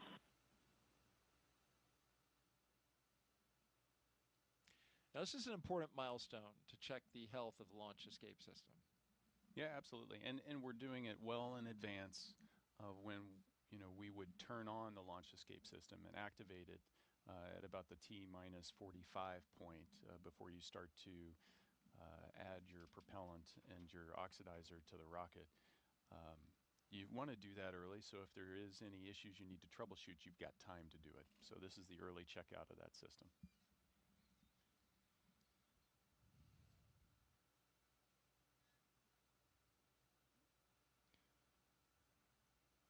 Let's introduce you to our mission specialist now.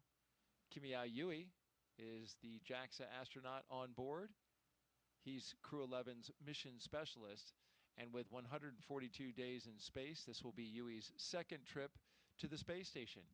Yui flew as a flight engineer for Expedition 4445 and became the first Japanese astronaut to capture JAXA's H-2 transfer vehicle. In November of 2016, Yui was assigned as chief of the JAXA astronaut group. Yeah, when you think about his history, capturing the H-2, the HTV, it'd be pretty spectacular if he could capture HTVX as it comes up. Absolutely, and that's the plan. So if HTVX, which is Japan's newest vehicle, which is going to start docking with the space station, if it all works out, JAXA is really hoping that he'll be at the helm of the the Canadian arm, which will grapple the spacecraft and bring it in to space station. That'd be fabulous. The international aspects of the space station can't be, you can't overstate the importance of it. It's just the way we're able to collaborate and cooperate together, using the Canada arm to grab a JAXA vehicle. Dragon and SpaceX for spectacular how we work together. Both Dragon and Falcon 9 are healthy, and we are looking good for the count. The main watch item is going to be what we briefed you in the weather briefing earlier today, which is the probability of violation at 40% due to weather at the launch site. That is the same as the weather briefing, but we are going to keep an eye on that as the count progresses. Copy. Healthy Dragon, Healthy Falcon. Our watch item is weather, which, as briefed, is 40% chance of violation. We'll be monitoring. Crew will be ready to go.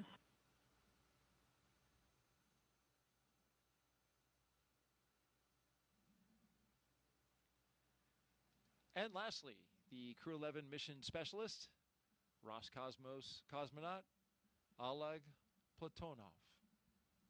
This will be his first trip to the International Space Station. He graduated from the Krasnodar Higher Military Aviation School of Pilots with a degree in engineering and military rank of lieutenant. He is married with one child, and he is taking a toy from that child. Who the child is good that with sounded it. terrible. It doesn't. He has taken his children's toys, but he's taken it into space. If we Here, I'm going to take your favorite toy away from you. Is this no. your favorite? Okay. No, and that's one of the cool things that we're allowed to do is take little mementos that we can take that remind us of our friends and family and loved ones, and then we, at the end of the day we get to bring that back to them, and then his child's going to be able to hold that dear the rest of their life. It really has to be special. I have a son, a young son, and I look at his toys with nostalgia, right? I see him play with them. I see how much they mean to him. And then to add that additional sentimentality to it is, that's just cool.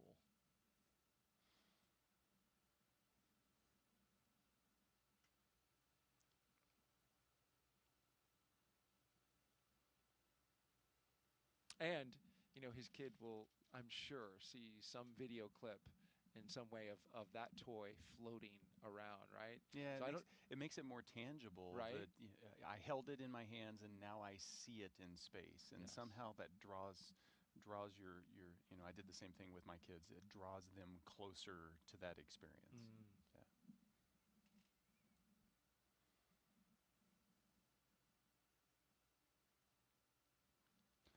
So the vehicle's clean, everything is tracking well, and we're waiting on a weather update.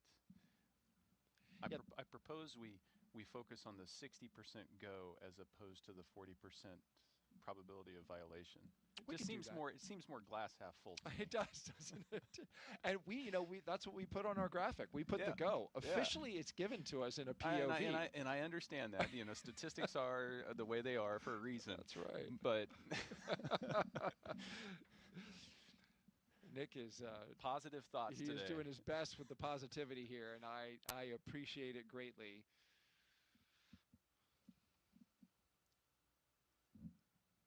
Okay, so we have a confirmed hatch closure. And so we'll start to see the closeout crew wrap up operations there in the White Room. And all of this is well ahead of schedule. So that's a good thing. They got plenty of margin if they need it. Absolutely. Margin's a good thing to have.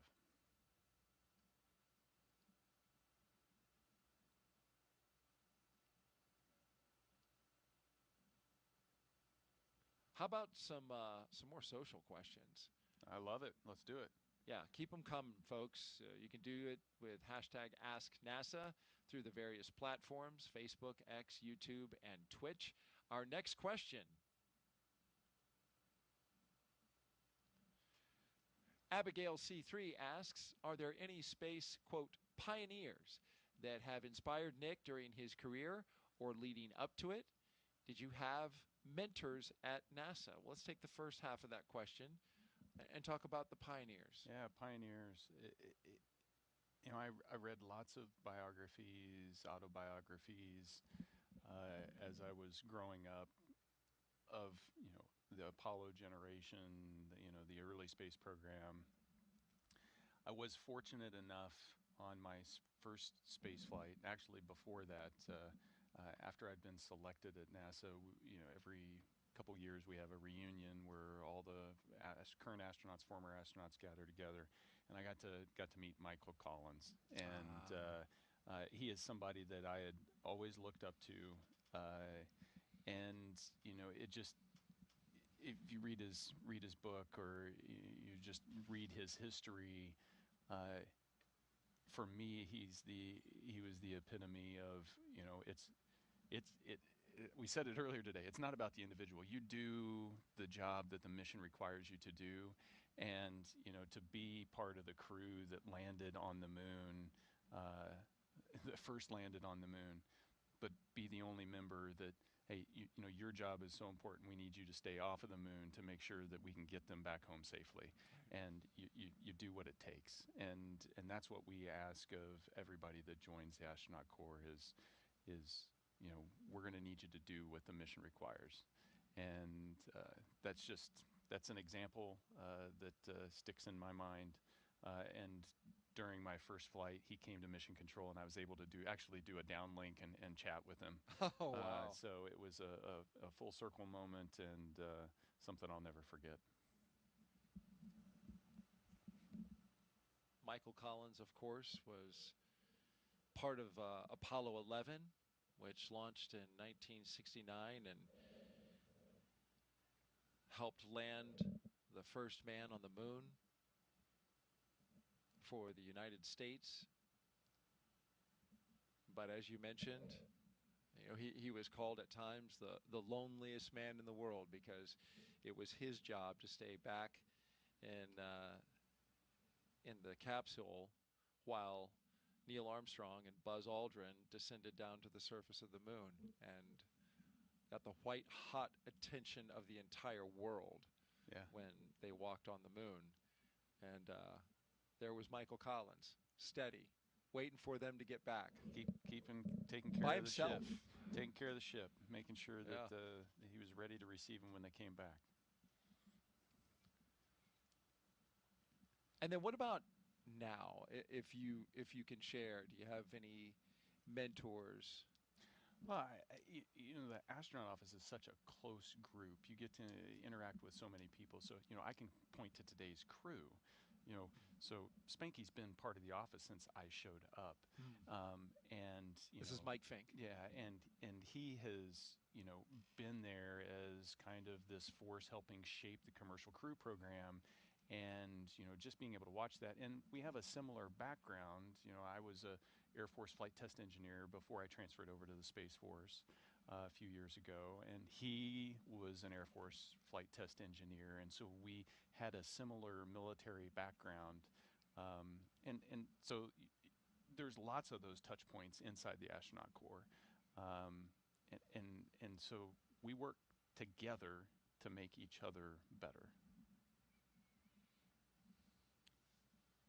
Such tremendous experience just within the astronaut corps. It's a great point, Nick. You've got highly experienced veterans who have flown on space shuttle, and you have the new generation of astronauts who are flying on the commercial vehicles. Yeah. So it spans the gamut. It does. It does. Well, Expedition 72. My U.S. crew members up there were Butch Wilmore, Sonny Williams, and Don Pettit. So by comparison, I was the rookie. But I had, previously done 3 spacewalks and been up there 200 plus days. Right. I was still the rookie. So there's lots of experience inside the astronaut corps, and part of that is making sure that experience gets shared down. So it's exciting to watch Zena and Oleg launch on their first missions to start to accumulate some of that experience. It's a passing of the baton. Really enjoying your insight and your experience as you talk about it, Nick. Astronaut Nick Hague here with us, commander of Crew 9, also flew on Soyuz. We are T-minus 1 hour and 49 minutes and counting until the liftoff of NASA's SpaceX Crew-11 mission. We have 2 astronauts and 1 cosmonaut inside of the Dragon Endeavour atop the Falcon 9 rocket from Launch Pad 39A at the Kennedy Space Center in Florida. Of course, they are headed to the International Space Station to help maintain the orbiting lab.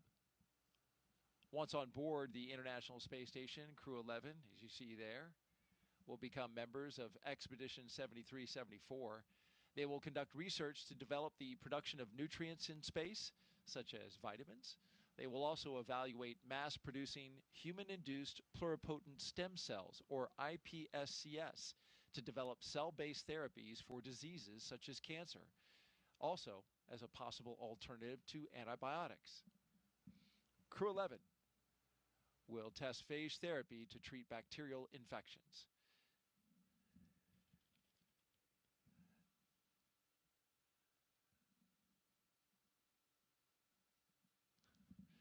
So Nick and I are standing by now as we are listening in to a weather brief. So please stand by.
again, we are standing by as we're listening to a weather brief from Launch Weather Officer James Tager to SpaceX's launch director. Please stand by.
Okay.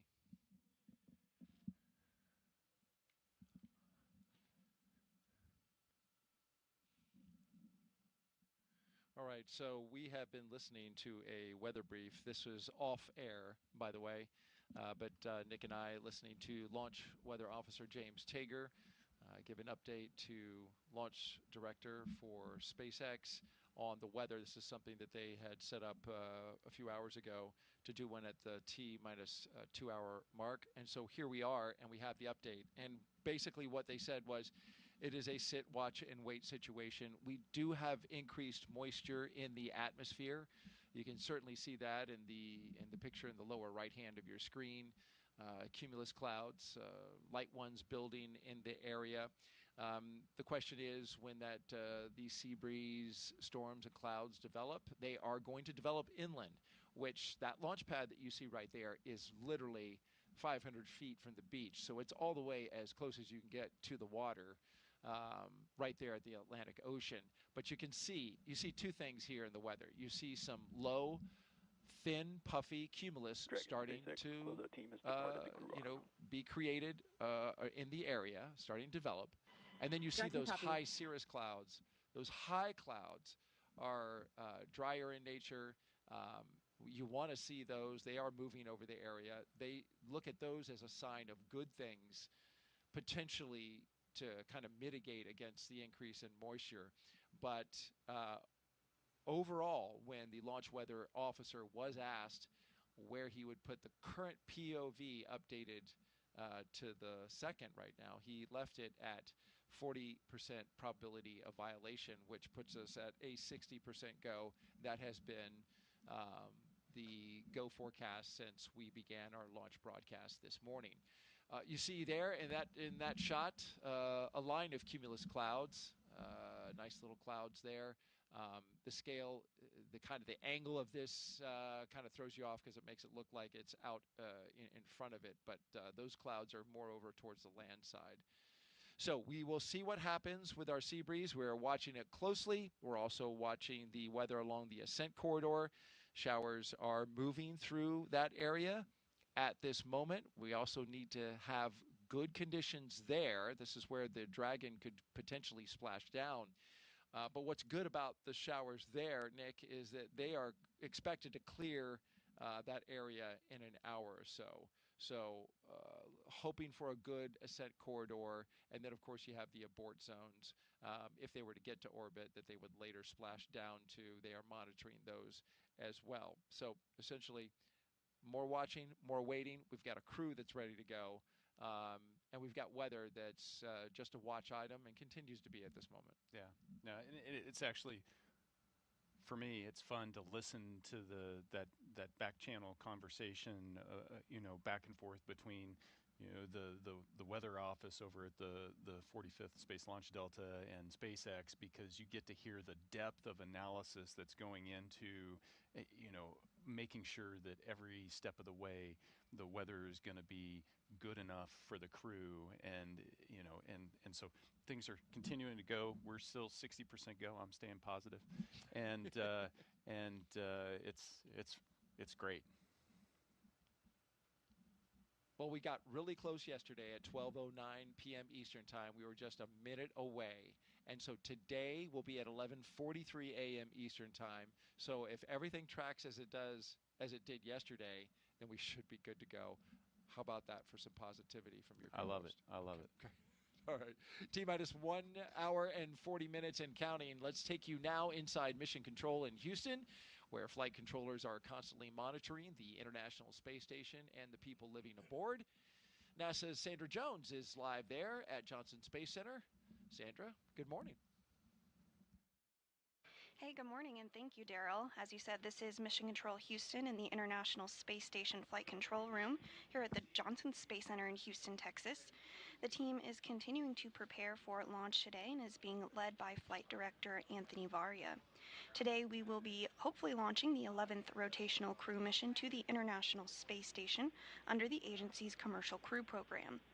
Following Crew-11's arrival, the space station will have a total of 11 crew members representing 3 different agencies aboard for just a few days.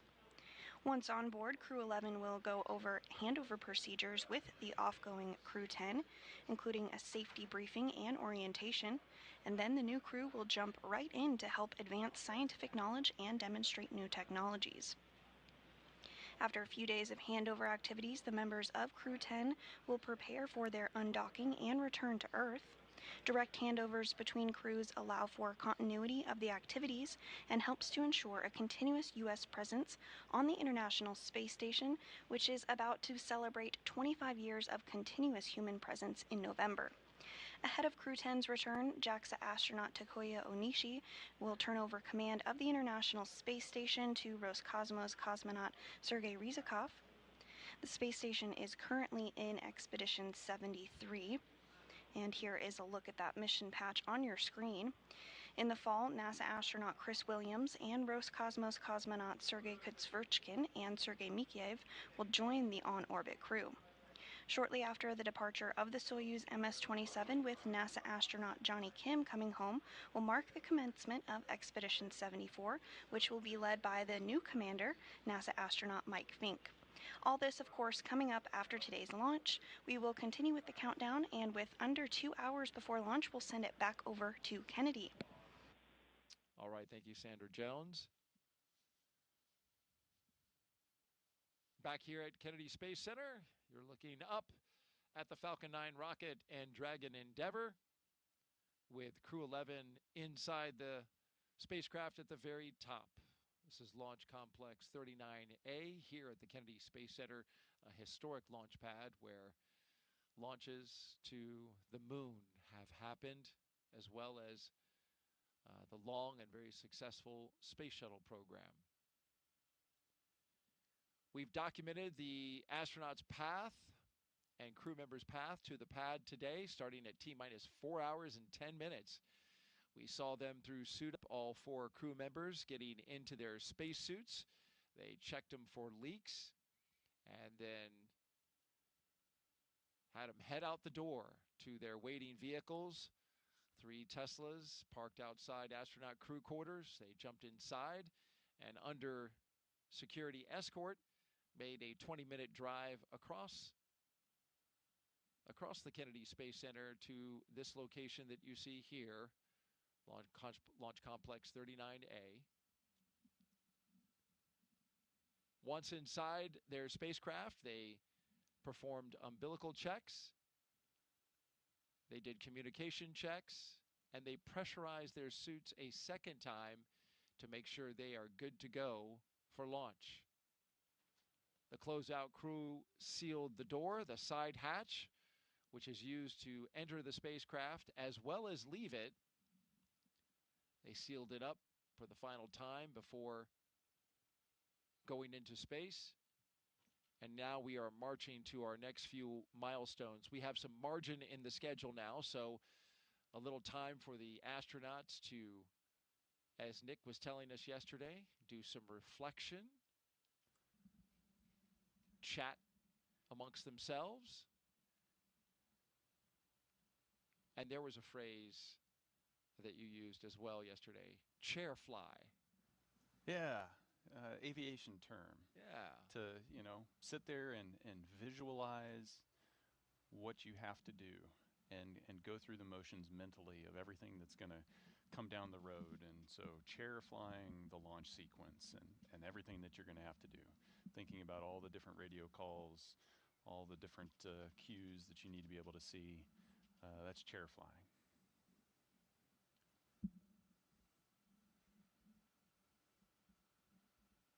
Well, let's chair fly ourselves right to the International Space Station now with some video. We are commemorating a very significant anniversary coming up on November 2nd, 25 years of continuous human presence aboard the orbiting laboratory. And liftoff. International Space Station is underway. We are in the golden age of the space station right now in terms of the return on investment and what we're able to do there. One of the great legacies of the space station is not just going to be science, but very importantly, the international cooperation. This is perhaps most prominent, international cooperation for exploration.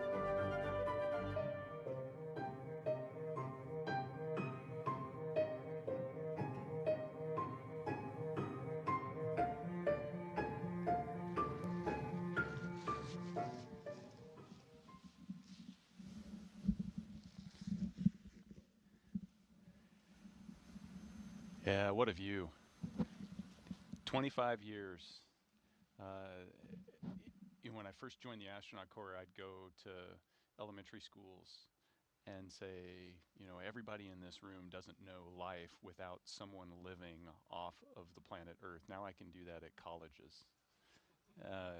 It's just impressive, the legacy of scientific research and international cooperation that the station program has built over the last 2.5 decades. It's a treat to be part of that, and everybody that's part of human spaceflight, that big team I keep referring to, that 100,000 people across the globe, everybody should be so proud of being part of that.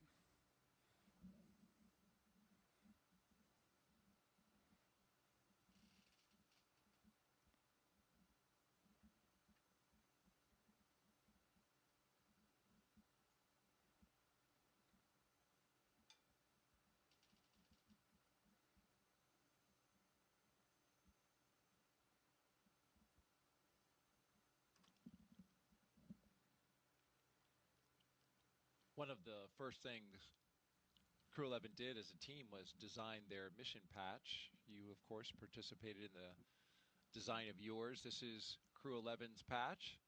Its colors celebrate the 3 nations they represent, and the 3 stars you see in there, they honor their space agencies working together, NASA, JAXA, and Roscosmos. 2 sunbeams form the number 11 that you see shaded in the background, shining on a tiny blue dot, our home on Earth. A dragon looks on, a nod to both the spacecraft and the spirit of exploration, while a red flame wraps around it, all symbolizing the full journey: launch, life in space, and a safe return home. And if you look closely, you can see a tribute to their children in the stars, a reminder that missions like this inspire the next generation. Yeah, it's designing your patch is one of those first crew bonding experiences. You put your ideas out there, but it's fun to see the final product because it really expresses the personality of the crew. And Zena hand drew the dragon, so did she? She's an artist.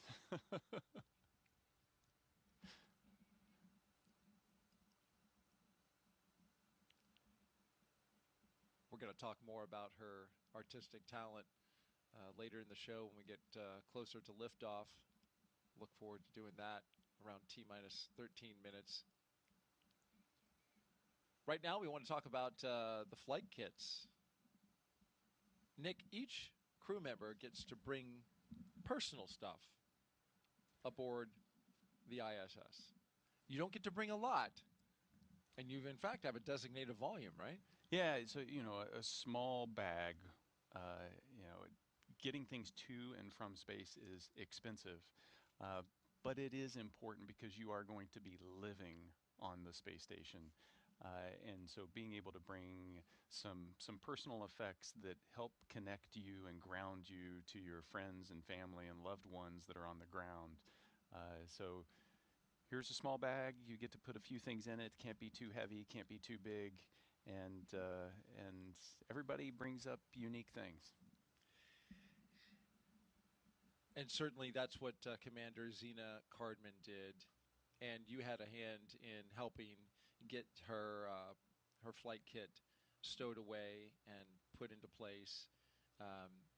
She told us that she's bringing, of course, photographs of family and friends, photographs carrying that have her team members in it. She's carrying some for them that she's going to then return to them. Training team, instructors, flight controllers, the people who keep the crew safe while they fly. And so she has those, but in addition, she also has cards that her late father wrote her that have been up there since Crew 9 went up, since you went up. Yeah, so the things that we get to take up often don't ride up with us in the Crew Dragon. They come up on a cargo vehicle, and so our Crew 9 effects went up before the crew change happened. And so some of her personal items have been up there since over a year ago. Wow. And so part of it was when we got up there, making sure that we were able to set her things aside, to set Stephanie Wilson's things aside, and so that when they get to the station, they're going to be able to find them. Michael Fincke is bringing something that is very familiar to him on missions that he's gone on in the past. He's taking his wife's gamusa from her side of the family. It's a type of silk scarf from her home state of Assam. It carries with it the blessings for his trip to the ISS from her side of the family. He took one on all 3 of his previous missions. The one that he did aboard the space shuttle, as well as his 2 Soyuz missions. He's been married for 25 and a half years, and so something that's very personal and very important to him. Kimiya is bringing a lot of pictures of family and friends, and he's going to give some of them back to those friends. And we mentioned Oleg earlier, taking pictures, and also a couple of toys. He's borrowing. He's borrowing. He's borrowing. That's a the good toy. way to put it. With very much an intent on returning them with some additional status. A space-flown toy. Yeah, the space-flown. There's something about. I think this desire to bring photographs, to bring things to space, and then bring them back to your friends and family. It's really the desire is to bring them to space with you. And the best I can do is bring a little bit of space back to you. But yeah, if I could bring everybody, I mean, that's the ultimate goal, is to go from 700 people that have been in space to 700,000 people that have been in space to, the sky's the limit. Yeah. The more people we can get in space, appreciating and experiencing just that life-changing perspective, the better off the planet's going to be. And these are small gestures we do for our families to share that with them, but then also to let them know how important they are to actually putting us in those seats on that rocket, because you don't get there on your own. It takes a team to get you there. It takes the family, the love, and the support to get you there.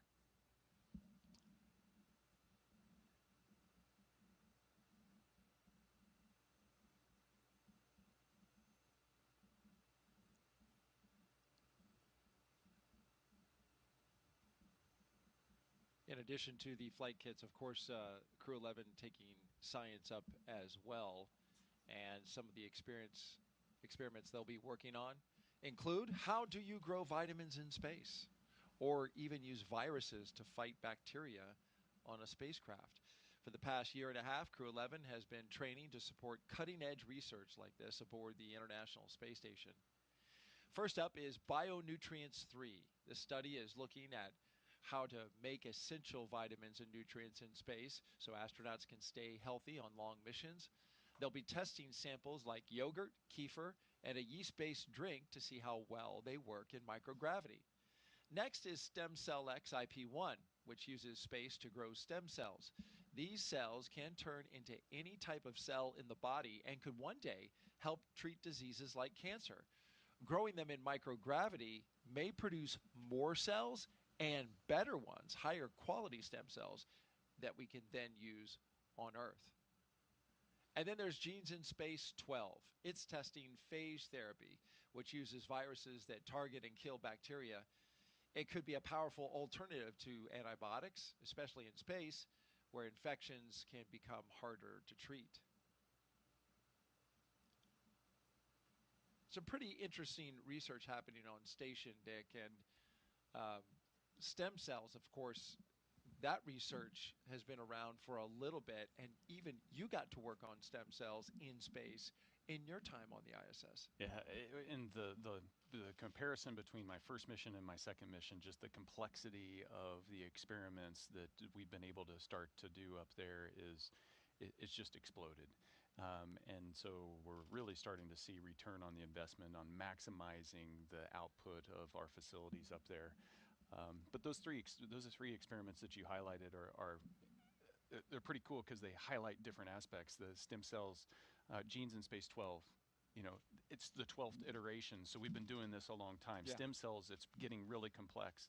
Then you're talking about nutrients in space, and that's how we're leveraging the space station research to be able to inform us on how we're going to do deep space exploration. Because we need to learn some of those answers here close to home where you're a few hours away from the surface and we can iterate quickly versus taking it months or years away from the Earth and you can't iterate as fast and learn as fast. So the space station, I was impressed with a lot of the things that I was doing this last time around were all focused on how are we reducing risk and learning more that's going to help us get back to the surface of the moon and onto Mars. That's the focus now, and where so much research, the human research as well aspect of it. How can we help astronauts survive the hostility of space in deep space, going out to Mars, going to the moon? So much has been focused on that recently, and it's important because there's a lot of technology that we have yet to develop to help make sure astronauts are going to be safe on that journey. Yeah, and you see this budding start of that understanding and helping really propel us deeper into space. But then you also see that level of complexity build up on the research that we're getting to be able to leverage like the stem cells here on the ground to make life better for everyone on Earth. And that's the goal of exploration at its biggest, is going and discovering and learning so that we can make things better back here on planet Earth.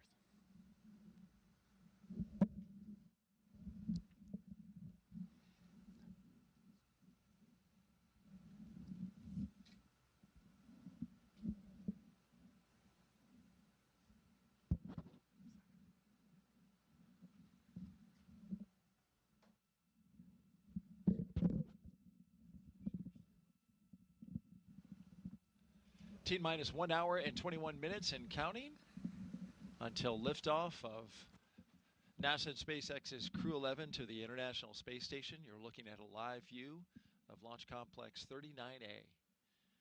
That's Dragon Endeavour, the flight leader in the SpaceX fleet of vehicles. Today would be its 6th flight.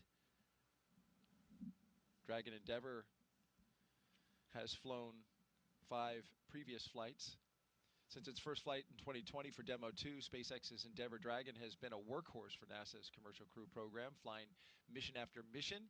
It has safely carried astronauts to the International Space Station 5 times: Demo 2, Crew 2, Axiom Mission 1, Crew 6, and Crew 8.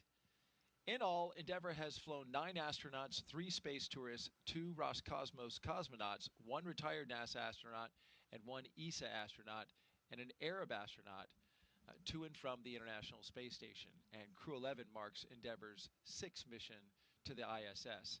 And there's been some fun that's been had along the way as well. That Endeavour has seen some fun crews. The bar is high. Choreographed dancing is that's a special skill. Those were your friends from Crew 1 that we saw with the sweet moves.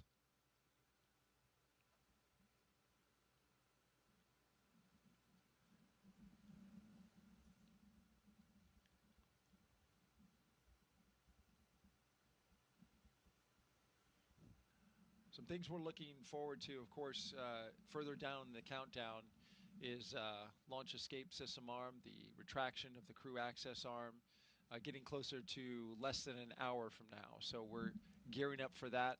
Also, the big one, T-minus 35 minutes, we'll begin tanking this rocket with propellants in order to make this flight to space. Yeah, everything builds up to that. Well, everything builds up to liftoff, right? That's right. But if you're going to go anywhere, you need gas. And before we load it with gas, we got to arm the launch escape system. So all of that starts to really pick up around T-minus 45. And, you know, right now you're still in that, you're in the seat, you're waiting, you're reflecting. As you start to arm the launch escape system, that's the mental shift to now it's time to be ready to go.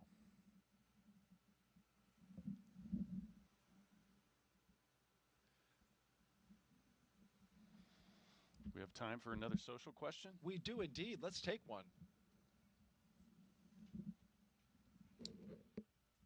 Christy asks, how do they store, drink enough water on the space station?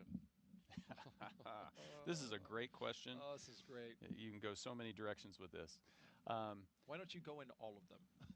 So water is really heavy, surprisingly. And heavy things are expensive to launch into space. And we'd need to launch way too many rockets if we didn't learn how to recycle our water. And so at its simplest form, what we're trying to do on the space station is mimic the things that happen on the ground. The Earth naturally recycles its water. On the space station, we have to create these really complex machines in order to take dirty water and distill it and purify it into drinking water.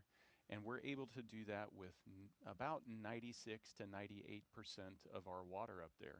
So we only have to launch a little bit of water each time in order to replace what we've consumed. So how do we recycle? What do we recycle? Well, we have to work out every day up there for 2.5 hours. And while you're riding the bike or running on the treadmill or lifting weights, you're sweating. And that sweat has to go somewhere. It evaporates off your skin, and the air conditioners inside of the space station collect that sweat, that humidity, and then they move that into the water purification system, and it turns it into clean drinking water. That's one source. Another big source is urine. And so as we go to the restroom up there, we collect that urine and put it into a urine purification system. And that turns it into dirty water. It's actually clean, but it turns it into dirty water that we put into the water purification system. And we use that. And so what was today's coffee is tomorrow's coffee, is the day after that's coffee. Well, you're looking live. Thank you so much for that. That was a great explanation, albeit a little bit gross. You're looking at a live view of Crew-11 at Launch Complex 39A at the Kennedy Space Center in Florida. Stay right here because in just a few moments, we will be expanding our live launch coverage.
Good morning and welcome back. You're watching live launch coverage of NASA and SpaceX's 11th rotational flight to the International Space Station. I'm NASA's Daryl Nail, joined once again by NASA astronaut Nick Hague. After yesterday's weather scrub, we're back on track for a second attempt. Liftoff now set for 11:43 a.m. Eastern Time from Launch Pad 39A here at the Kennedy Space Center. And before we continue, a quick reminder about Nick's incredible experience in space. General Nick Hague was selected as a NASA astronaut in 2013. His first flight to space station ended in 2018 with a launch abort following a rocket booster failure on Soyuz MS-10, a dramatic escape that he and his Roscosmos crewmate survived safely. He then returned to space successfully on Soyuz MS-12, spending 203 days on the ISS. Then last fall, he commanded NASA's SpaceX Crew-11 mission, launching with cosmonaut Alexander Gorbanov. In total, Nick has logged 373 days in space and completed 4 spacewalks. So glad you're here with us, and you've documented everything starting at T-minus 4 hours and 10 minutes early this morning, and we've been rocking and rolling ever since. No, it's been great to be here. I wouldn't want to be anywhere else. Supporting your friend and colleague, Zena Cardman, as well as the rest of the crew members on their mission today. Crew-11 is launching from Pad 39A. We're just over an hour away. About the same as previously, 40% chance of Once violation. they and launch, copy all, we are all tracking for they'll MS2 arrive at station and join we'll Expedition 7374. Prior to And in T-minus just 1 3 hour days, and prior to Crew 10 will starting return Section home. 5. Quick 2+2 crew handover.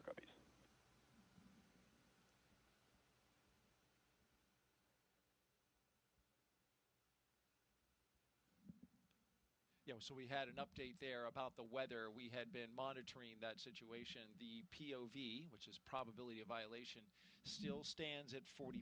That was the update they were giving. We are go, as Nick likes to say, 60% go for launch. Let's take you through Crew-11's launch day preparations so far this morning. After waking up and grabbing a bite to eat, the crew suited up inside the historic crew quarters, a tradition that dates back decades. SpaceX teams helped them into their custom pressure suits, and just like other crews before them and yesterday, they gathered around a table for a card game to burn off any lingering bad luck before launch. After that, they followed in the footsteps of every NASA astronaut since Apollo 7 in 1968 by walking out to greet a crowd of family, friends, and supporters. Then it was into their Teslas for a security escorted ride out to Launch Pad 39A. It took about 20 minutes to get out there. Of course, a journey filled with excitement and anticipation for a second attempt.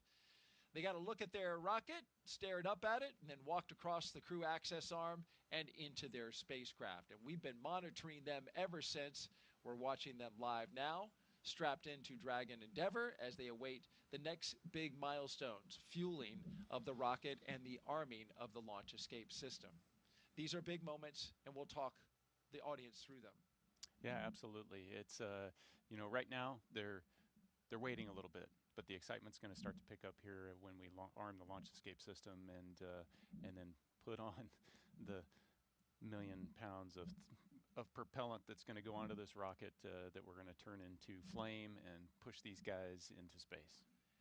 And if all goes well, that'll happen according to plan at 11:43 a.m. Eastern Time. Now, throughout the broadcast, we've been taking your questions from social media. We want to keep them coming. Just send them in on the hashtag AskNASA on Facebook, X, YouTube, and Twitch. And if you're watching NASA's YouTube channel right now, you can refresh your player or browser to join our chat.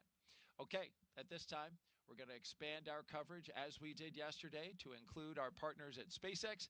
So let's welcome back our commentators joining us live again from Hawthorne, California. Welcome back, guys. We're going to give it another go.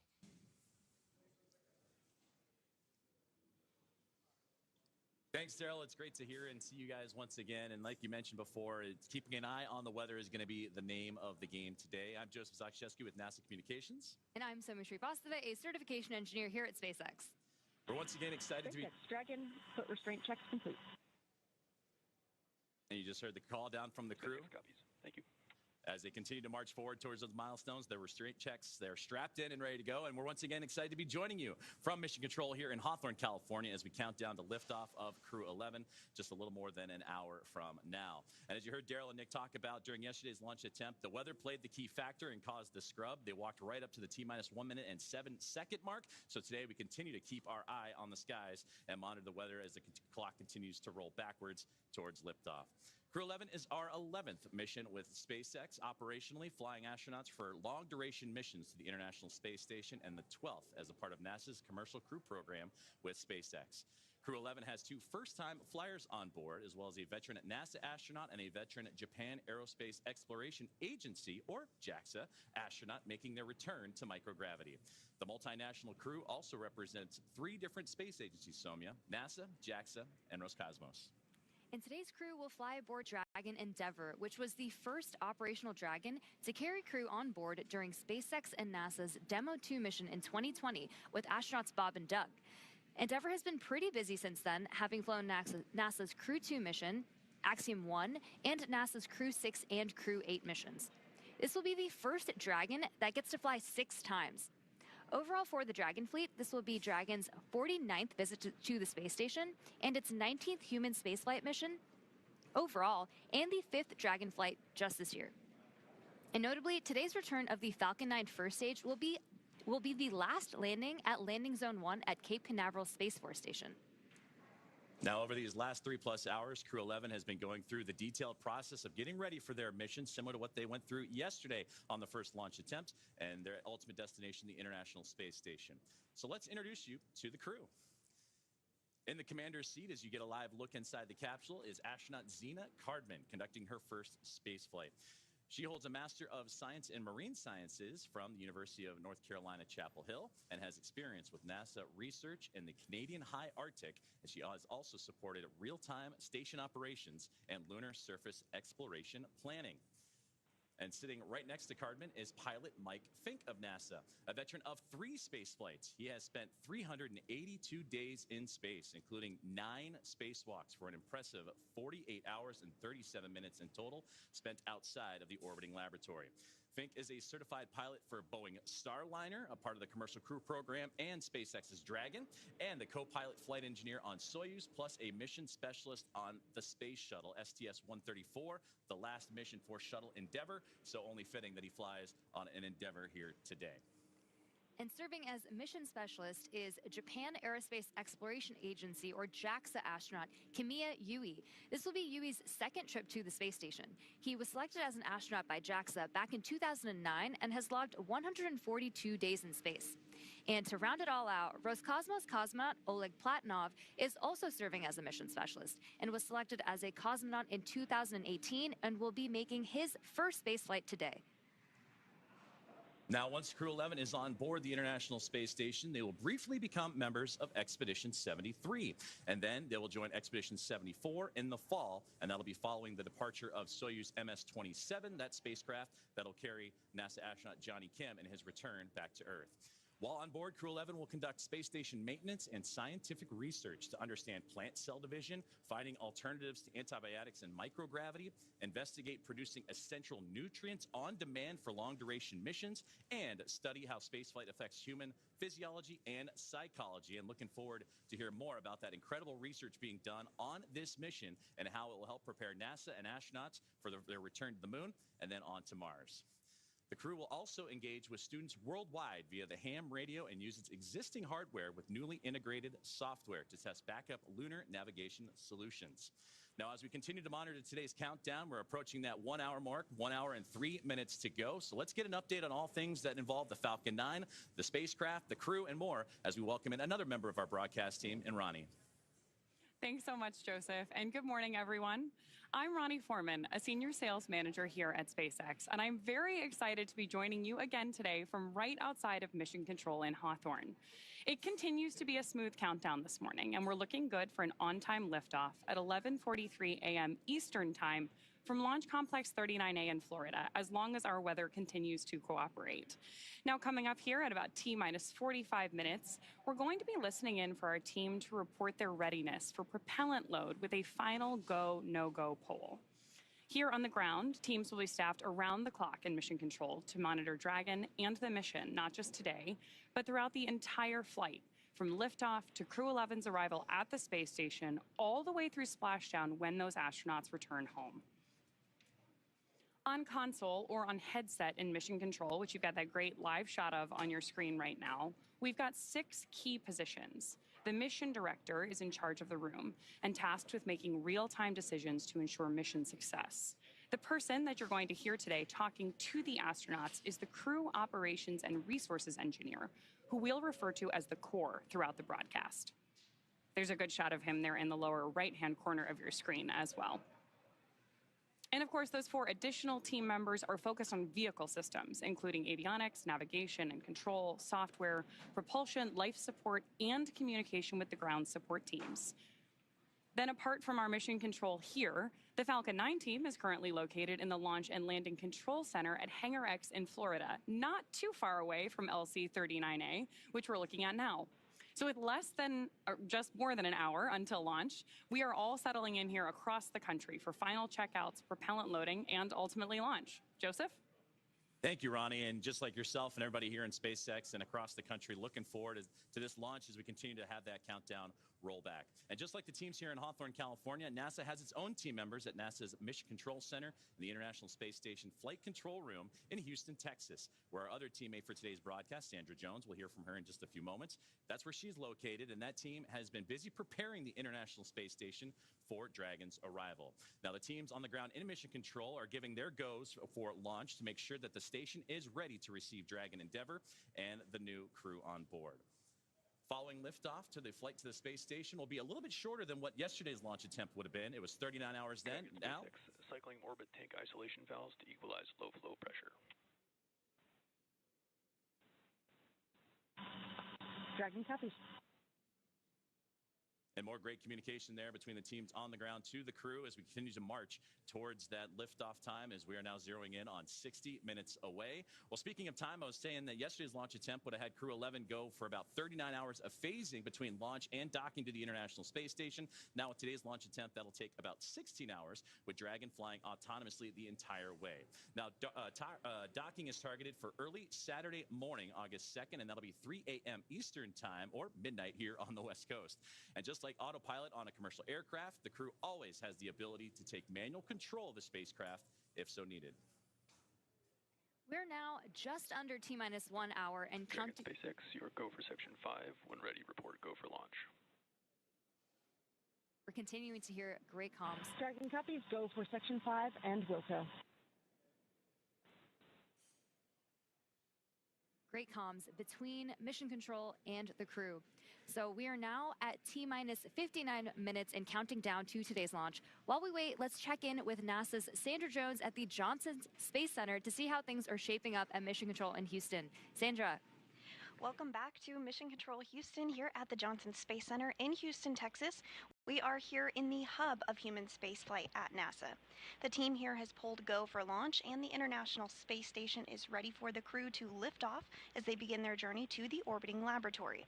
At the time of launch, the International Space Station will be traveling 260 miles over the North Atlantic just south of Nova Scotia.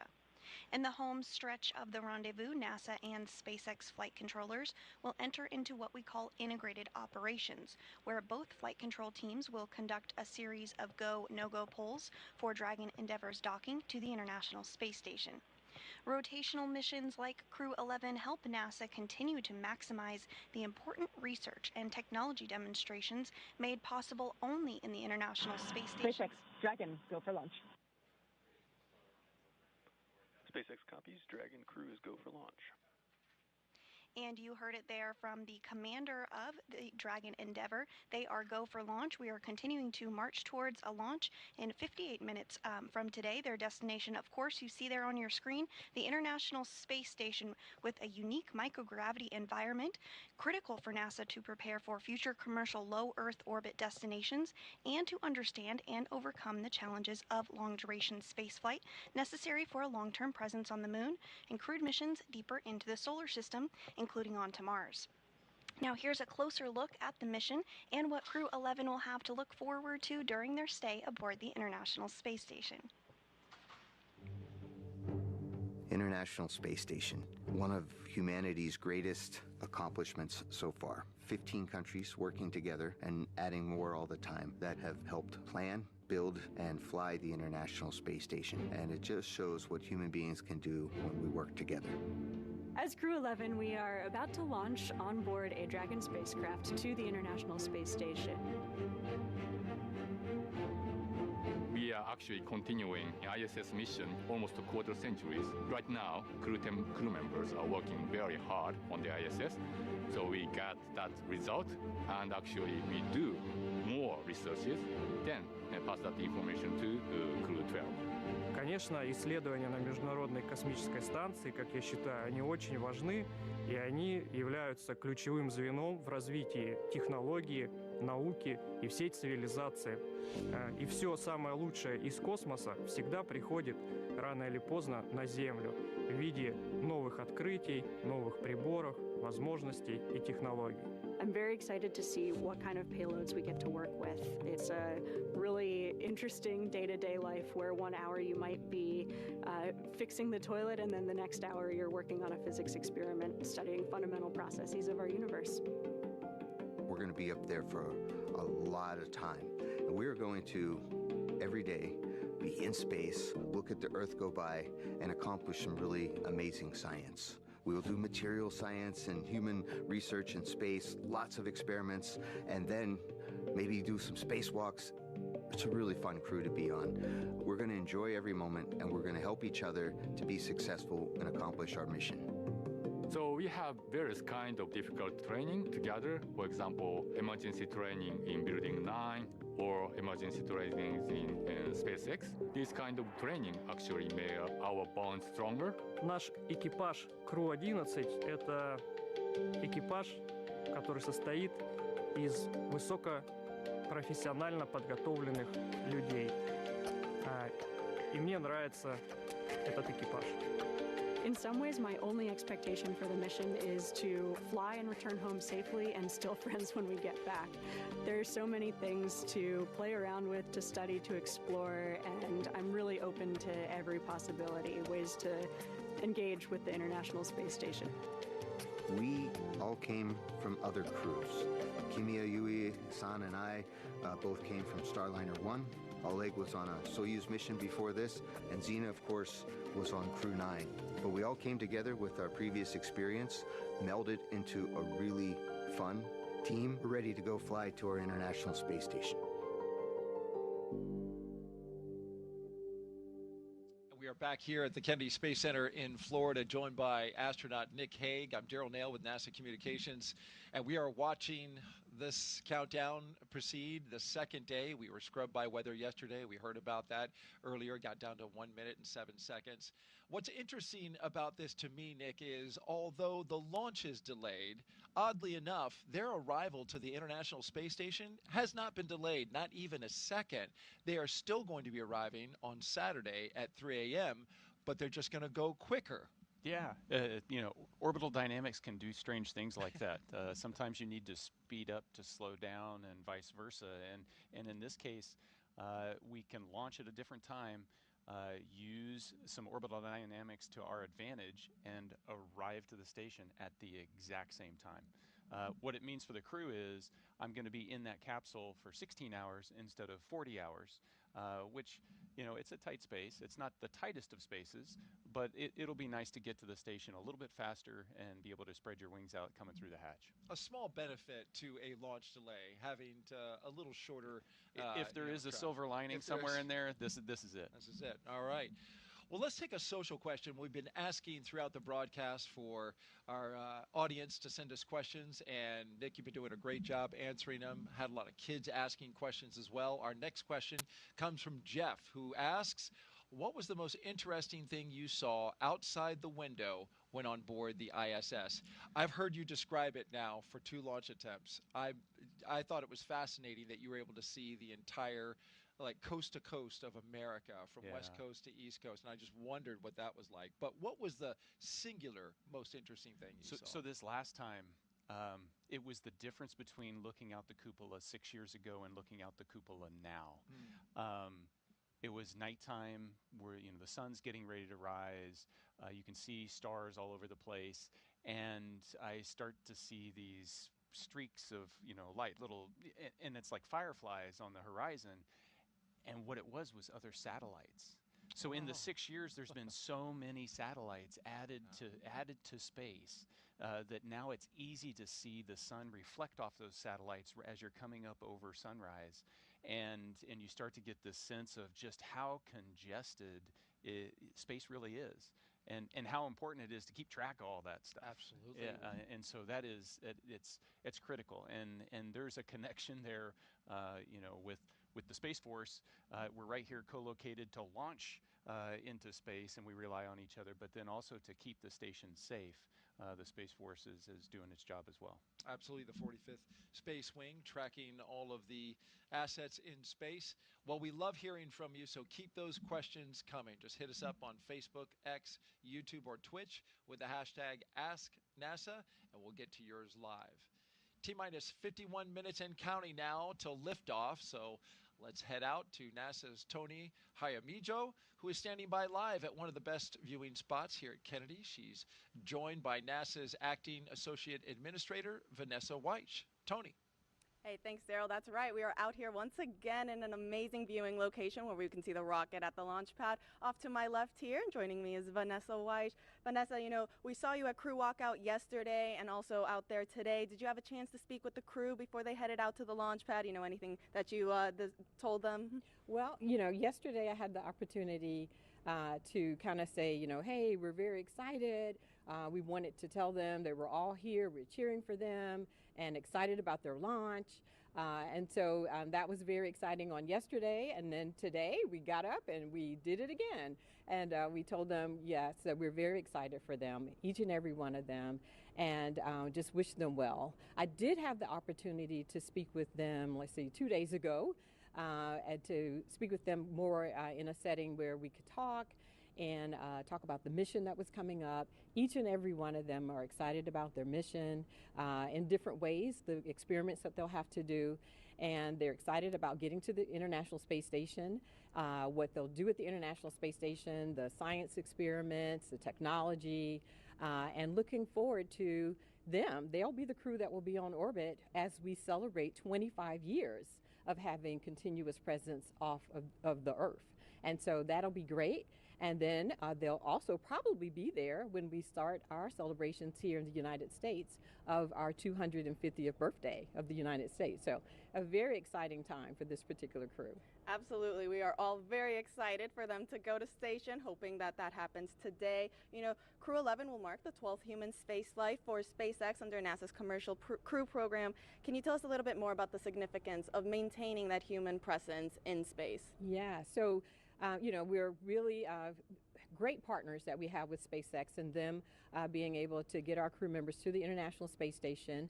And right now, today, you know, we're working together off the planet, building towards what we're going to be doing, furthering our LEO economy. So as we continue on doing our experiments on the International Space Station, we're also looking at follow-on space stations. And so working together as internationals, as our industry partners on those further new commercial space stations, and then all of the things that we're learning is helping us as we prepare for Artemis. And so with the Artemis missions, we need everyone, all hands on deck. We'll be working together as we go. Right now, we're planning for Artemis 2, and I think you know, right here at the Kennedy Space Center, right now, we have our astronauts today. They're still here. They're doing their training for Artemis 2. But their first flight, they'll go and they would do a flyby of the moon, and then next up is landing on the moon. So we're excited that all of us get to work on this together. Our international partners, our industry partners, academia, NASA, we're working on this as one team. Vanessa, thank you so much for joining us. Now we'll send it back to our team in Hawthorne. Thanks, Tony. Falcon 9 is the first orbital-class rocket that is capable of reflight. Together, Falcon 9 and Falcon Heavy have completed more than 520 launches and over 449 reflights. And today, the booster will be attempting to make the last landing at Landing Zone 1, which is just down the coast from NASA's Kennedy Space Center in Florida. Rapid reusability drastically is the key innovation that is making space more accessible. While today's booster is on its third trip to space after most recently supporting AX-4, the fourth private astronaut mission to the International Space Station, we're working towards qualifying our fleet of Falcon boosters and fairings to support 40 missions each. And if you want to keep track, we're currently at 29 flights of a single Falcon booster. This same spirit of continuous iteration and innovation does not stop with Falcon 9. NASA awarded SpaceX a contract to develop the U.S Orbit vehicle, a modified Dragon designed to guide the space station through a controlled re-entry into Earth's atmosphere. And when the time comes and the International Space Station reaches the end of its orbital life and mission, Dragon will help achieve a safe deorbit. And another innovation SpaceX has been working on is the intravehicular spacesuits, or IVA suits, that astronauts wear during Dragon missions. Our team recently made some design upgrades to make the suit easier to get in and out of, and to make it easier to incorporate future updates. The new suits have height adjustability built in, so they won't need as much customization as with previous designs. Now you can see the crew right there. The one that's wearing this new suit is astronaut Mike Fincke, which is the second one from the left. Today's mission, Fincke will be the only one wearing this new suit as the Crew-11 pilot. And that said, we expect to see SpaceX's new IVA suit on all astronauts for Crew-12. But astronauts who have previously flown on SpaceX missions still have the option to continue wearing their original suits. And for the Crew-11 astronauts, they are staying comfortable in their suits right now as they prepare for liftoff while the clock continues to roll back. And we'll check in with Ronnie on the status of today's countdown. Thanks so much, Joseph. So we are coming up on just under 46 minutes to launch, and our teams are carefully moving through our pre-flight process. Next up in the countdown, we're going to hear SpaceX's launch director check in with the team for readiness. And that's readiness both for propellant load and for launch. As mentioned earlier, the Dragon launch team, as well as key NASA launch members, are in the Launch and Landing Control Center at SpaceX's Hangar X in Florida. Our launch director will also check in with the Dragon mission director, referred to as MD, and the NASA launch manager to make sure they're ready to move forward as well. Of course, our Crew-11 astronauts right now are on board Dragon, waiting to get the green light to stow the crew arm for launch and arm the launch escape system. Got some great shots of our astronauts on the left-hand side of your screen right now, and of course they are safely tucked inside Dragon on the right-hand side. Once we hear that launch director give the go-ahead, we'll get a great view of that access arm moving away from the spacecraft.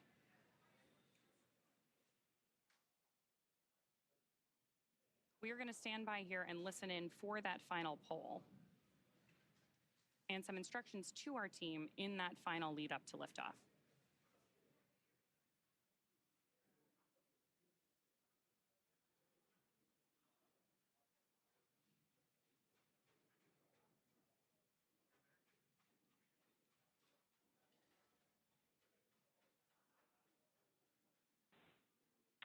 Poll for propellant load and launch is complete. Stand by for briefing on control room procedures.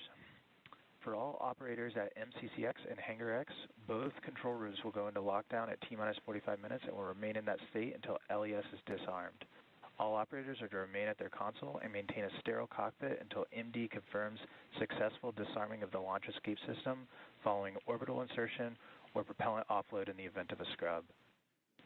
For non-urgent no-go conditions, brief the CE or LD and they will approve aborting the count.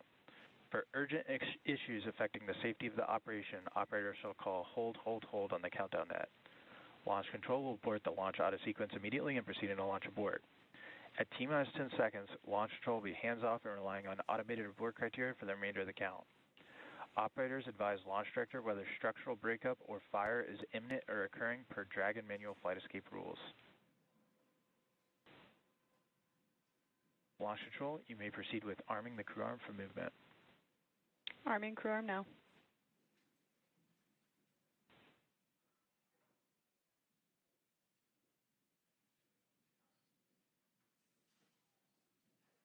So we just heard those instructions to our team. Again, we're about to see that crew access arm move away from the spacecraft. Crew access arm retraction started. Starting right now. And with that, propellant loading is going to get underway here in a little bit less than 10 minutes. So with that, let's check back in with Daryl and Nick.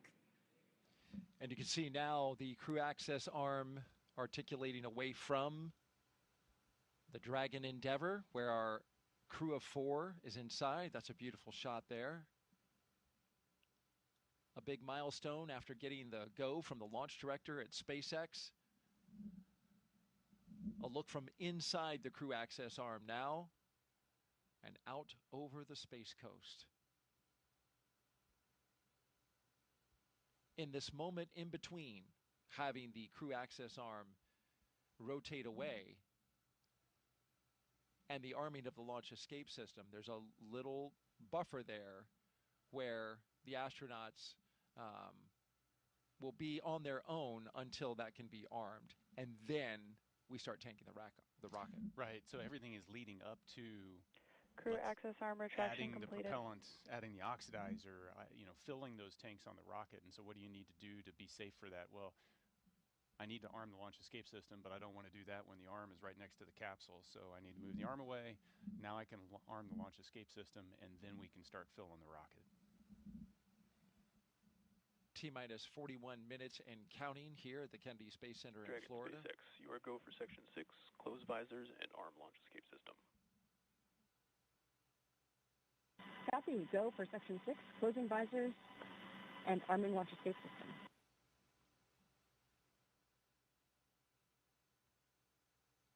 Here's a beautiful shot from our helicopter looking west. You can see the formation of cumulus clouds in the area. Weather is a watch item for today. The launch weather SpaceX, officer. Dragon, visors closed, arming launch escape system. SpaceX copies.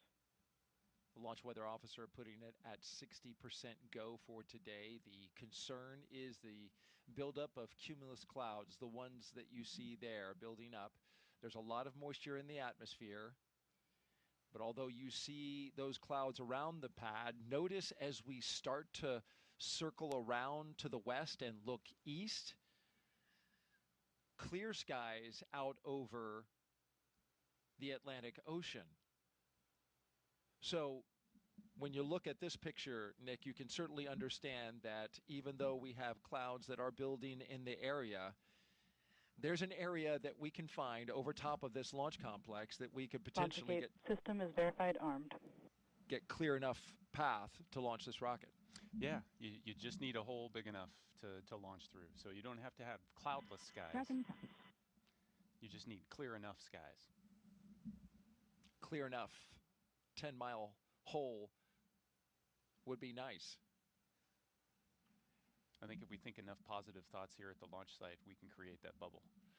I'm working on mine. Me too. And so we've been listening as they walk through the milestones here, the arming of the launch escape system. This is a critical system. Nick, you know this very well.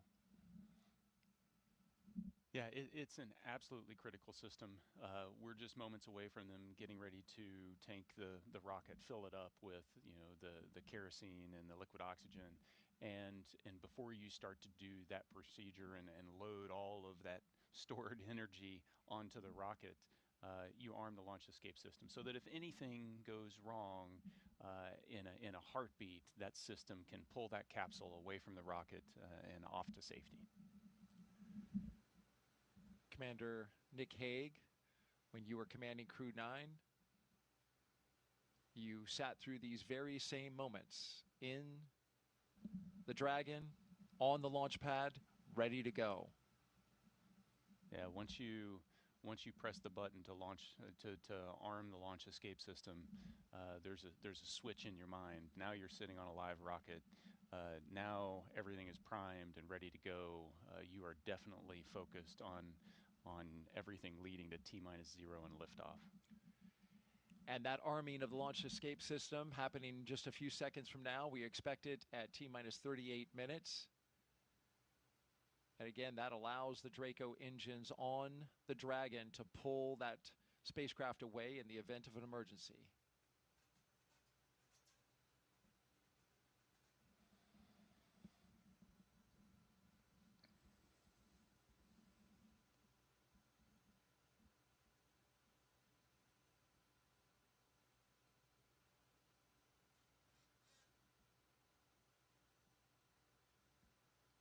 This is a beautiful view. One of the things I love about the way Dragon fills its tanks is being able to watch the frost build up when these cryogenic fuels, when you load them onto the rocket, you're going to see it change color.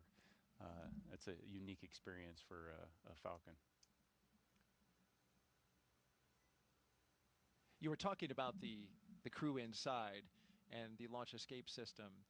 There's a manual option as well if the crew senses something. Yeah, absolutely. There's a handle that sits on the display panel in between the pilot Falcon and 9 the tanks commander are seat. venting for the starter propellant load.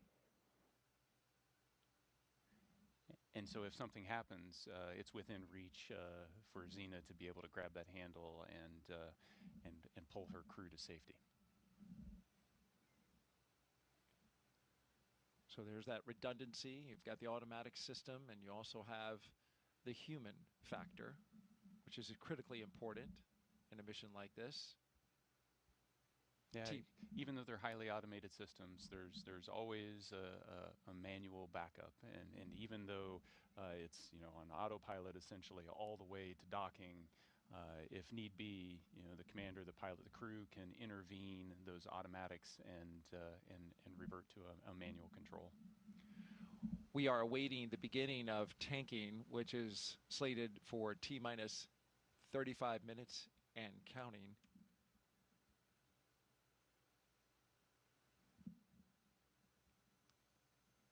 You talk about the manual factor. You can also fly this manually, this Dragon Endeavor. And is it through touchscreens?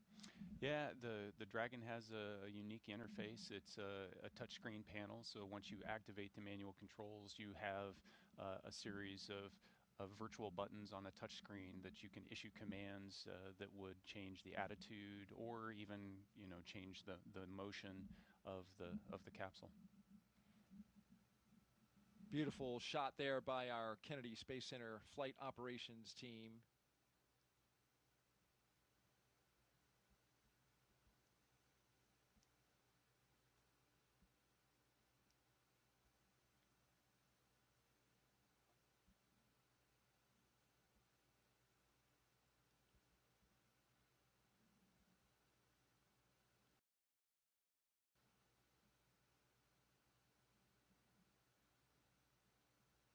And prop load is The launch auto sequence has started. And there we have the signal that the automatic prop loading sequence is underway. All of this prop load that loads the 4 tanks, the 2 LOX tanks, and the 2 prop tanks sequentially is now being done. It's fully automated. Yeah, and highly timed, choreographed so that these super cold liquids don't have an opportunity to boil off too much. And you want to top off the tanks and then launch almost immediately.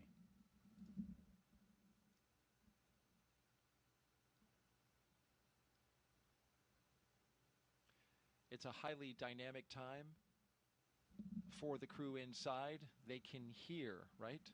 The sound of prop load. Now they're starting to feel Falcon 9 come to life. You hear the pumps and the fuels and the liquids move around. You can hear venting. You'll hear some call outs to warn them about venting. So there's sounds now, the sounds of Dragon. It has its personality, and it starts to come out. All right, with that, thank you very much, Nick Hague, NASA astronaut, commander of Crew 9, here with us as our co-host today. We'll send it back out to California and SpaceX.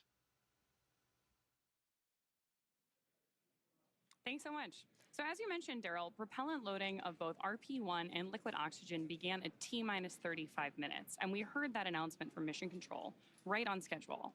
Weather continues to be our main watch item today, but I'm hearing from our vehicle teams that everything looks good both for Falcon 9 and for Dragon. Next up, at about T-minus 30 minutes, our SpaceX launch director will inform the crew that the loading of cryogenic helium has begun, first on stage 1 and then on stage 2 about 4 minutes later. Stage 2 RP-1 loading should wrap up at T-minus 20 minutes and 30 seconds, and then as we approach T-minus 16 minutes and 30 seconds, so just 4 minutes later again, we should hear the call out that stage 2 liquid oxygen loading has begun. All together, we're going to have about 1 million pounds of fuel on board Falcon 9 by the time we're ready for liftoff.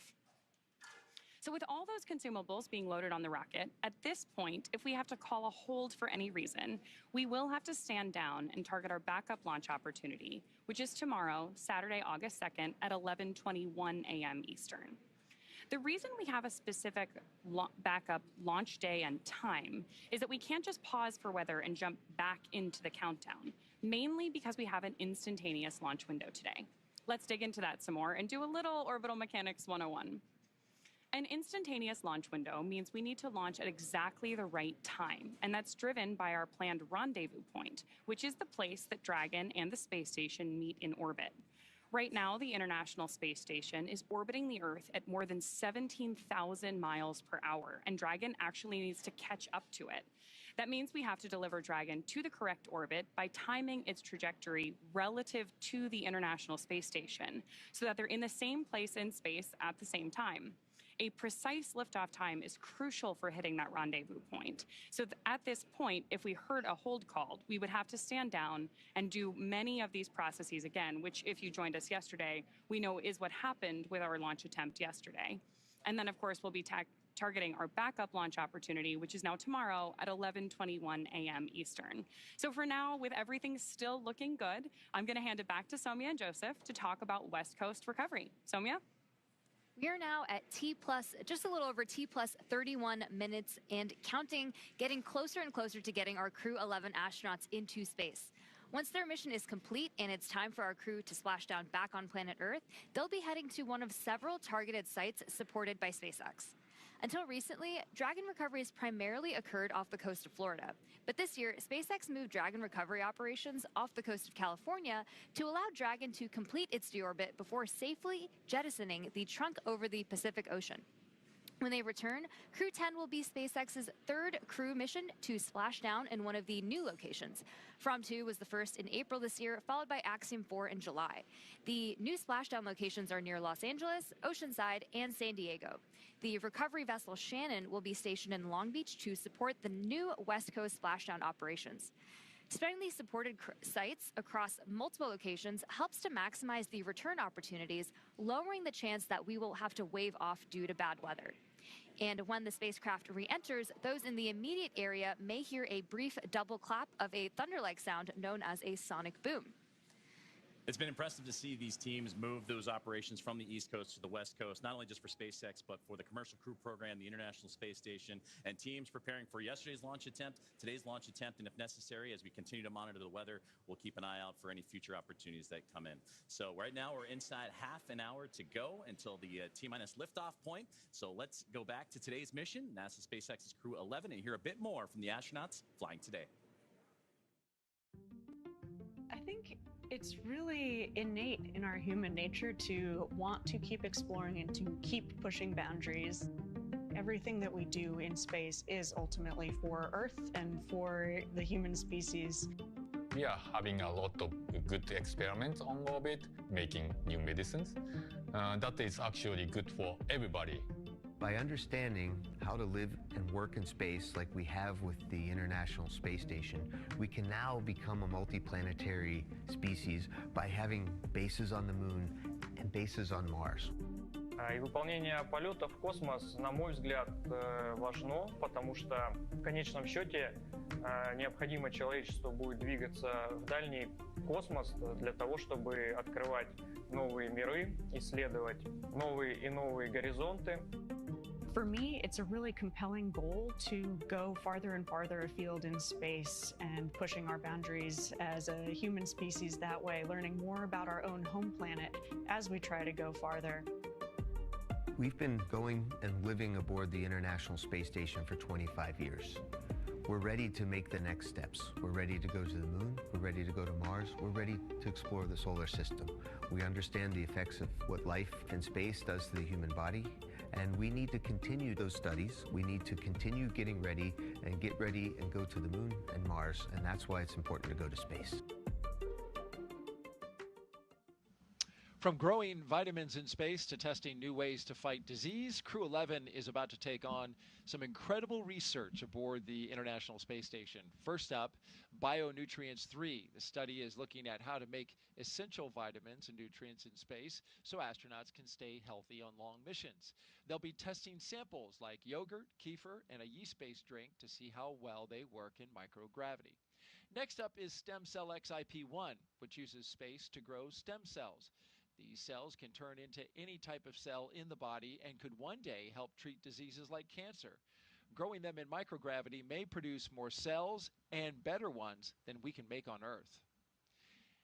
And then there's Genes in Space 12. It's testing phage therapy, which uses viruses that target and kill bacteria.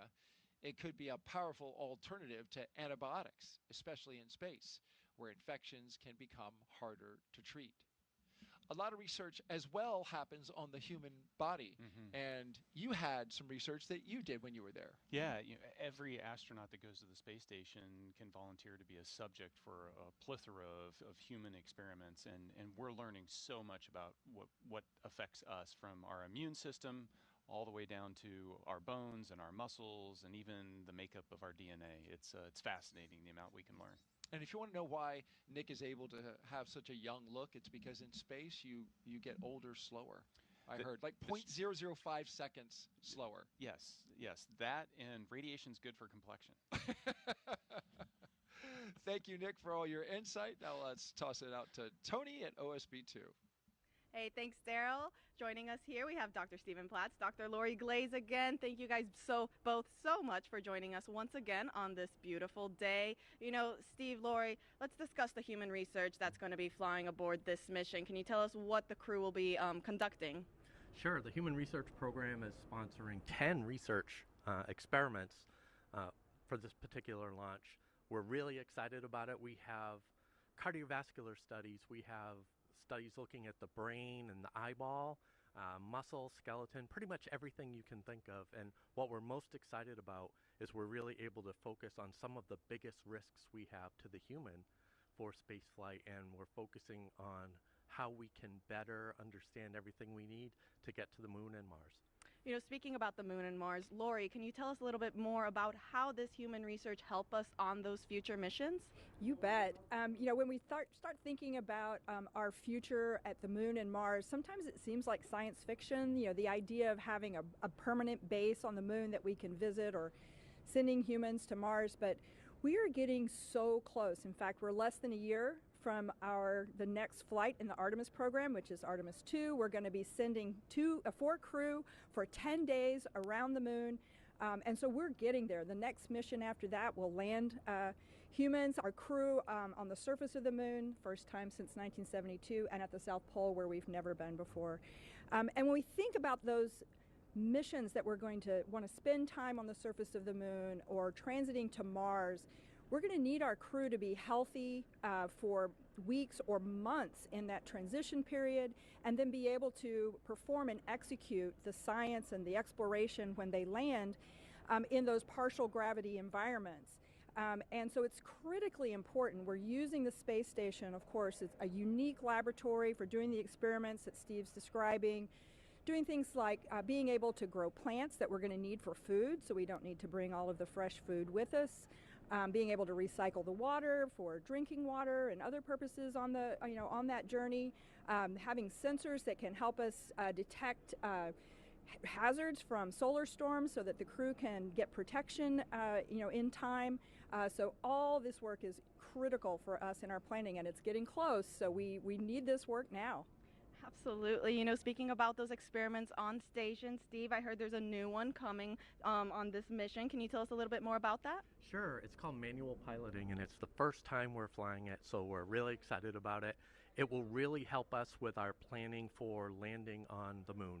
And so what we're doing is we're looking at the transitions of gravity. We go from Earth to orbit, and then we're thinking landing on the lunar surface. Those transitions affect the human body, and so they can make you disoriented, they can disturb your balance and things like that. We have special equipment that we can use to simulate landing a vehicle, and so we're going to test the crew before in flight and then after they land in order to see how the body's affected so that we can figure out the best way to keep them safe. Well, Steve, Lori, thank you both so much for joining us. Now we'll go ahead and get you guys back to the shade, away from the heat, and we'll send it back to our host desk, Nick and Daryl. Well, we appreciate you all out there. It is cooking outside, so thank you very much for hanging in there. Crew-11's time in orbit will teach us how to keep humans healthy in the space for the long haul. Meanwhile, on the moon-facing side of NASA's work, Artemis 2 astronauts, including Commander Reed Wiseman, are training for a very different challenge, a 10-day mission around the moon. And before they launch, NASA and the Department of Defense are making sure they know how to get home, even in an emergency. Here's Reed with a behind-the-scenes look.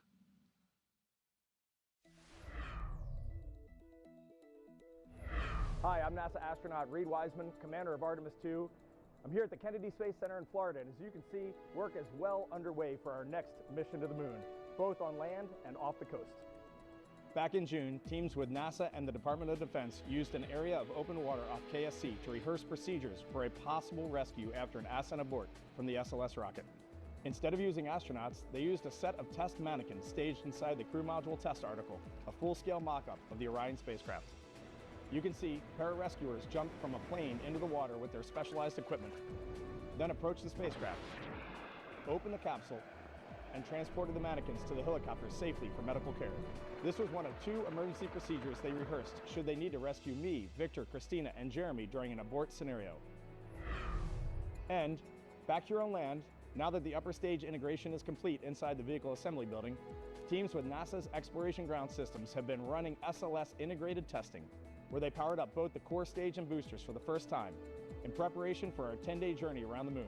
That's a look at your Artemis Moon Minute.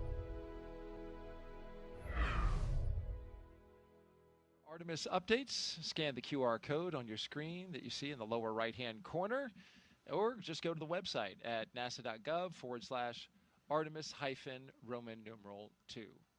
And the moon stuff is really cool. The crew today drove by the VAB. There's a moon rocket inside there, and there's a crew that's training right now to go around the moon early next year. Yeah, and I love that view as they were driving by, because it shows just kind of how connected this whole thing is. You've got a Crew-11 getting ready to go to the space station, and a lot of what they're going to do is trying to prove out the things we need to know in order to go to the moon. And at the same time in that frame, you've got Artemis 2 getting ready in the background, and I'm excited to see 4 more colleagues go around the moon. 100%. All right, let's head back now to Hawthorne, California. Thank you very much, Daryl and Nick. And right now we're preparing. Payload complete. And that was going to be the update, is that fueling continues to be occurring for the Falcon 9 rocket. As you take a look at it on your screen now, it is a 2-stage rocket that is 229 feet tall and getting ready for liftoff in just a little less than 20 minutes. And at launch, it produces more than 1.7 million pounds of thrust. And rockets like Falcon 9 don't use all that thrust just to go straight up. Early in flight, Falcon 9 performs a gravity turn, a smooth pitch maneuver that tilts the rocket sideways to build up horizontal velocity. You may hear this call at about 10 seconds into launch as the vehicle is pitching downrange. Once the first stage completes its portion of the mission, it shuts down and separates. A stage rocket like Falcon 9 sheds the booster to eliminate weight and uncover the Merlin vacuum engine on stage 2. To reach orbit, the vehicle needs to go fast, hitting an orbital velocity of about 28,000 kilometers an hour just to keep from falling back to Earth due to gravity. That's fast enough to lap the Earth in about 90 minutes. And as we mentioned earlier, after stage separation, today's booster will be landing at Landing Zone 1 at Cape Canaveral Space Force Station, returning to Earth for its 3rd time. The second stage takes over from there, powered by a single Merlin vacuum engine, also known as the MVAC. With its extended nozzle and optimized design, the MVAC drives maximum performance, producing 220,000 pounds of thrust in the vacuum of space. And getting to space is the first step to building our multi-planetary future. At the top of Falcon 9 today, the crew is sitting inside Dragon Endeavour.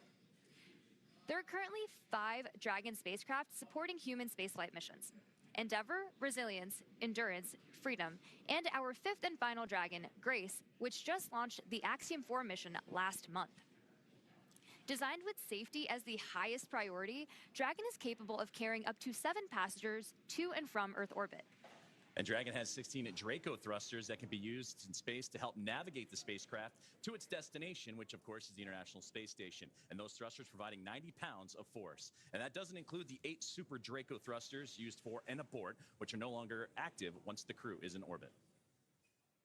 To date, Dragon has been to orbit 53 times, including 48 trips to the International Space Station and 18 human spaceflight missions.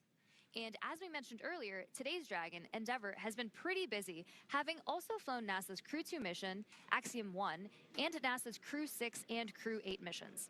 Overall for the Dragon fleet, this will be Dragon's 49th visit to the space station and its 19th human spaceflight mission overall, and the 5th Dragon flight just this year. Dragon is the first private spacecraft to take humans to the orbiting lab, having flown 300,000 pounds of cargo and more than 1,000 experiments to space, as well as 70 crew members representing 20 countries. Our versatile Dragon spacecraft can autonomously dock with the International Space Station when outfitted with a docking adapter, which is just how it's configured for today's flight. And when it's not going to the space station and it's in free flyer mode, the docking adapter can be swapped out for a cupola, as it was back during the Inspiration 4 mission. And another option we have is the Skywalker hardware, which supports extravehicular activities or spacewalks, as we did during the Polaris Dawn mission. And here's some interesting trivia. There has been a Dragon in space for 1,358 consecutive days since Crew 3. And that's an impressive stat, too. And with T-minus 0... LOX load has started. And with T-minus 0 coming up in just about a little more than 18 or 16 minutes or so from now, our team's continuing to do a series of system checks to ensure Dragon. Dragon SpaceX for status update. Dragon and Falcon 9 are healthy, and we continue to load propellant. Weather is still our watch item. We are seeing some development in the area, so this is going to come down to a matter of time. We're going to keep an eye on it and continue marching towards T0, and we'll see if we manage to thread the clouds today. Okay, Dragon copies. We've got a healthy rocket, healthy Dragon. Weather is continuing to develop. We'll keep going until we can't. And great communications there between the team on the ground and with Crew-11 on board. And that's exactly what we're keeping an eye on, is not only the tanking of the rocket and that procedures, but also today's weather. And you heard that update right there. So to continue with the updates and kind of bring us up to speed on what's been going on, let's toss it to our teammate and Ronnie. Thanks so much, Joseph. I can give you a little bit more color than we just heard, but obviously the important things we've heard are that we are still on track for an on-time liftoff today, but we're monitoring lots of different factors as we get closer to liftoff. If everything goes as expected, this is also going to be our last landing at LZ-1 today. So lots of different launch pads, landing sites, staging areas, lots of things in play. But the best news is that both Dragon and Falcon 9 continue to be healthy. You heard us wrap up Stage 2 RP1 loading just after T-minus 20 minutes, and Stage 2 liquid oxygen will begin here at about, or has begun already, excuse me. We've also heard that call out that the launch escape system is armed. Of course, the launch escape system, which we discussed in more detail yesterday, is designed to propel Dragon away from Falcon 9 in the unlikely event of an emergency during launch. We've also heard from the Eastern Range, which is monitoring keep-out zones among other key flight requirements today. They're continuing to report no issues, and they are go to support today's launch, weather depending. So again, as you just heard, weather is a watch item. We're now tracking a 60% chance of violation at our target liftoff time, with isolated showers in the staging area and some clouds building right over the launch pad. You are actually seeing them continue to grow on your screen right now. For now, though, we are go for the 6th mission of Dragon Endeavour, and I want to hand it back over to Sandra for a status update from Houston. Sandra? Thanks, Ronnie. Back here in the International Space Station Flight Control Room at NASA's Johnson Space Center in Houston, teams are continuing to work around the clock to monitor activities aboard the Orbital outpost. Leading the team inside the room today is NASA Flight Director Anthony Varia. The team in Mission Control Houston, the team in Hawthorne, and the astronauts aboard the space station will track the autonomous docking of Dragon Endeavour when they enter joint operations. This will happen when the spacecraft enters the approach ellipsoid, which is the invisible boundary, stretching 4 by 2 by 2 kilometers that helps us monitor all arriving and departing spacecraft. It's essentially the neighborhood of the International Space Station. Once docked, crew members in both Dragon and aboard the International Space Station will perform a series of leak checks, then work to open the spacecraft's hatch for Crew-11 to float into the space station and begin their stay. We anticipate that the hatch will be opened about an hour and a half after docking occurs, and when they enter the orbital outpost, Crew-11 will be greeted by the rest of their Expedition 73 crew and will come together for some opening remarks. For now, that's going to be all for us today here in Mission Control as the anticipation builds for launch in less than 13 minutes now. So how's it looking on the Space Coast, Daryl?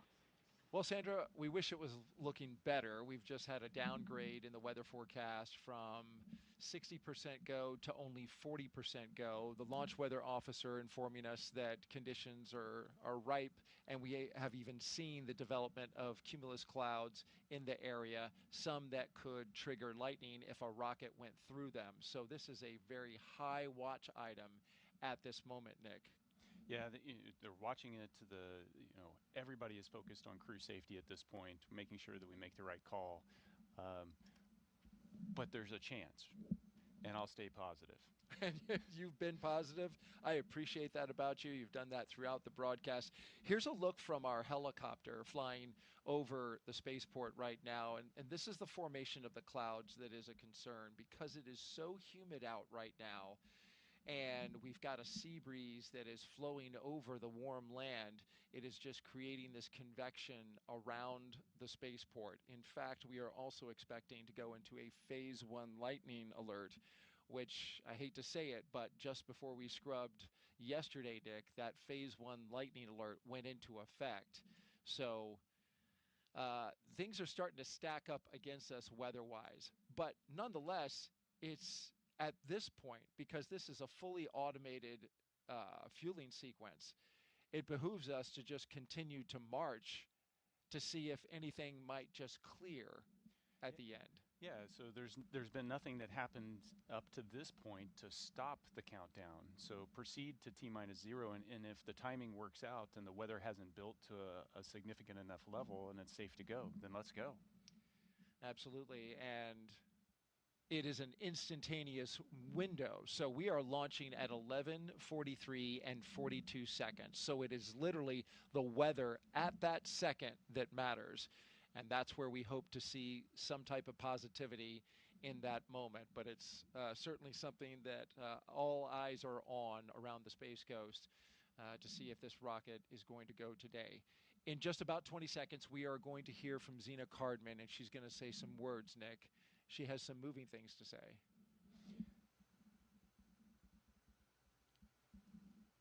Yeah, Zena is an amazing person, and watching her, along with Stephanie. Dragon SpaceX confirmed crew displays are configured for launch. You can. Dragon displays are configured for launch. To our family, friends, all who support us at SpaceX, NASA, JAXA, Roscosmos, thank you. Spasiba, arigato gozaimasu. For this freedom to explore, resilience to endure, may grace fly alongside this endeavor. Crew-11, from all of us on the ground, we've enjoyed working with you in preparation for your mission. We look forward to continuing to do so in flight. Good luck. Enjoy the ride.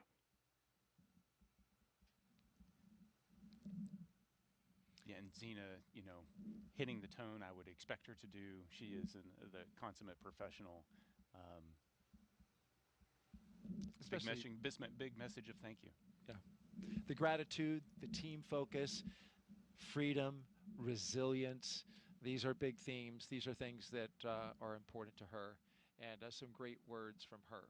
Let's send it now back out to our commentary team for the final minutes of Countdown. Joseph and Samya, take it away. Thank you, Daryl. Thank you, Nick. And that was beautiful what Zena had to say and reflecting on family and friends, but also that great shot you saw in that 2-box. That was from the International Space Station, that view as the space station actually going right over Florida and the Cape. So it's not just those on the ground that are excited, it's their teammates aboard the orbiting laboratory as well. Well, we're closing in on launch, 8.5 minutes away. It'll be about a 9-minute ride to orbit, which is around the time of the second stage cutoff. Dragon and the second stage will continue to coast for a few minutes after that, and then prior to separation. You'll be hearing some performance calls as we get into the final countdown and then after liftoff. These are SpaceX flight controllers reporting on trajectory, speed, booster, and performance, and the key milestones, but there are some other calls that you'll hear the crew make as well after liftoff. The crew will report out a few number and letter combinations which mark different abort zones throughout the flight uphill and up the eastern seaboard. The first two, 1A and 1B, those are abort modes available while the first stage is firing. Now the second are 2A through 2E. Those will come into play once the second stage kicks in, and then though we'll only hear the 2A call out from the team.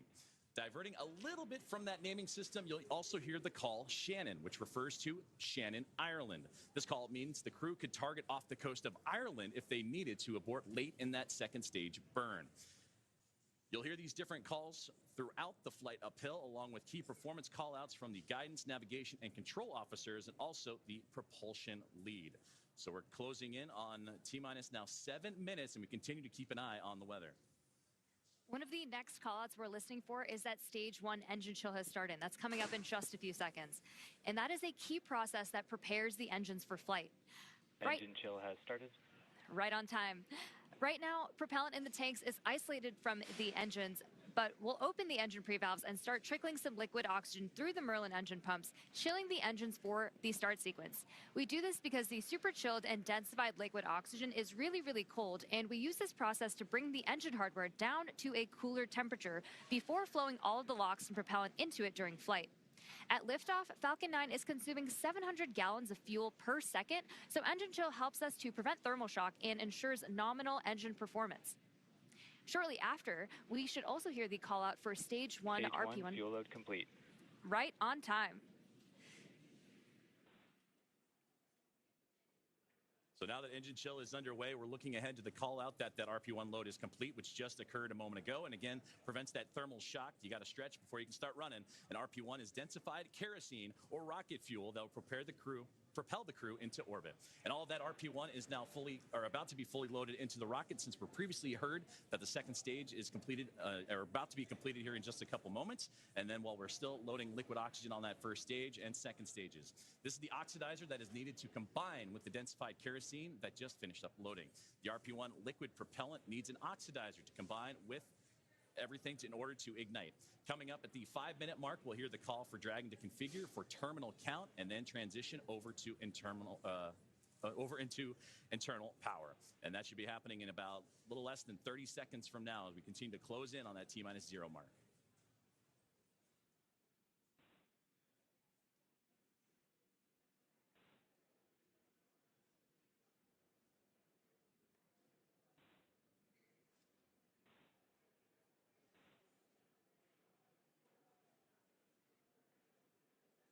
So next up in the countdown, the transporter erector, or TE, will begin to retract from Falcon 9.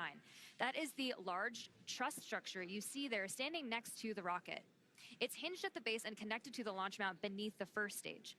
First, the clamps around the second stage will begin to Falcon open. 9 tanks are pressing for strong back retract. And we're hearing good callouts. Dragon is in, configure for terminal count.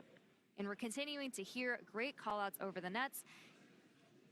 Then the TE will begin to pivot back, slowly swinging away from the rocket, and it will reach full recline in just about a minute. Strong back retract has started.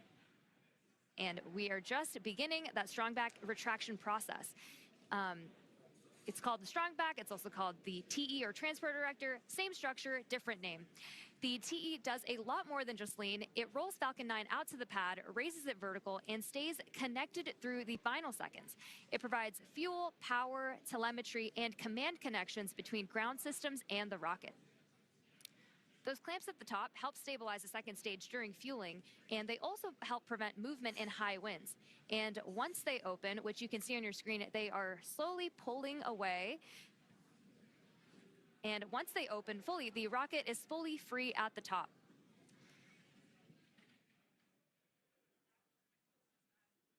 Propellant continues to be loaded late here in the countdown as we're approaching 3 minutes and 30 seconds.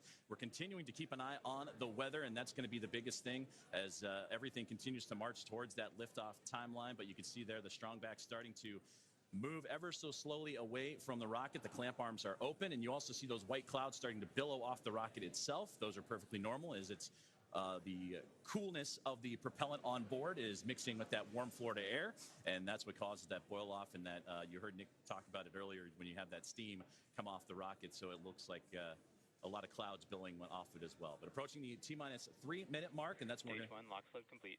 And that's what I was about to say, is that you're going to hear that liquid oxygen load be complete. So everything is primed and pretty much ready to go. And you'll see, again, those white clouds of vapor and a great view of the entire rocket as we continue to build closer to launch. And, of course, liquid oxygen, super chilled. Dragon so a is little in bit terminal count and on internal power. Boils off in that warm Florida air. And now, load complete. We're on internal power. And we're also going to hear gas closeouts are going to start to begin as well. And then everything will get vented overboard through the umbilicals and strong back. You may hear some of that venting noise come in soon. So LOX is still loading for approximately another 20 seconds on stage 2. And once that is complete, we'll vent down the TE, which will produce a white cloud off the side of the rocket, which is normal and expected, just as Joseph had mentioned. And once LOX load is fully complete, that will mean that there are 1 million pounds of propellant loaded onto Falcon 9, which will be RP1 and liquid oxygen. So that call out coming up. Stage 2, lock load complete. Right there. So we just heard that confirmation of stage 2 liquid oxygen now complete, as we are now 1 minute and 50 seconds away from launch. We'll also hear that the gas closeouts have started, so we can expect loud venting. Dragon is in auto idle. You heard the call for auto idle. That puts the rocket in a state that the flight computers understand before it takes over, making sure that transition to the final countdown is smooth and that all flight computers on board are in sync. Ground gas closeouts, expect loud venting. Configured for launch, and there's the closeouts we've been talking about and the venting that will be shortly followed.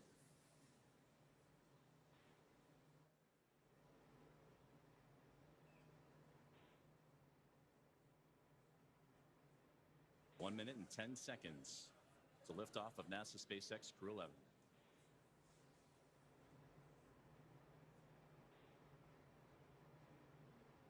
FTS is armed, Falcon 9 is in startup and is now controlling. Dragon is in countdown. Flight computers switching to countdown mode now. Dragon, SpaceX, go for launch. SpaceX, Dragon, go for launch.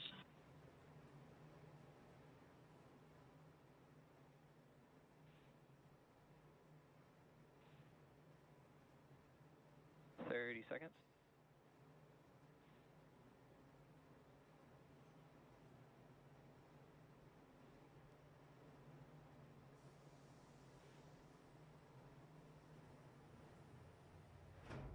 Fifteen seconds. T-minus 10, 9, 8, 7, 6, 5, 4, 3, 2, 1. Ignition. Ignition's full power and liftoff. Go Falcon, go NASA, go Crew-11. Together we rise as NASA SpaceX Crew-11 heads up to the International Space Station. Vehicles pitching down range. 1.7 million pounds Stage of 1 thrust. propulsion is nominal. Propelling Falcon 9 as the vehicle pitching down range and making its way up the East Coast, and will soon join Expedition 73 aboard the orbiting laboratory. So far, getting good callouts on that first stage performance.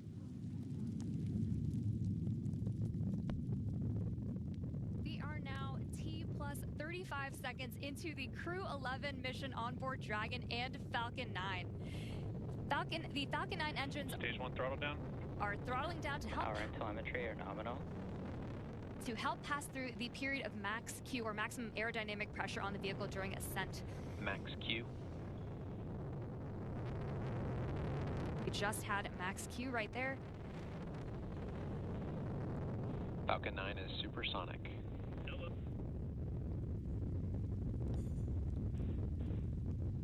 1 minute 9 seconds into what is a little bit more less than a 9-minute flight uphill as Dragon continuing. Stage 1 Bravo. Copy. 1 Bravo.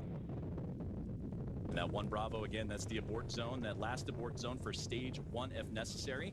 The crew already pulling over 2 Gs. And next, we're going to have a couple of events happen in rapid succession. We'll be getting ready for the second stage to warm up and have this second stage MVAC chill. And then we'll also have MECA, or main engine cutoff, where the 9 engines on the first stage will cut off ahead of the first and second stages. Will then be separating from one another.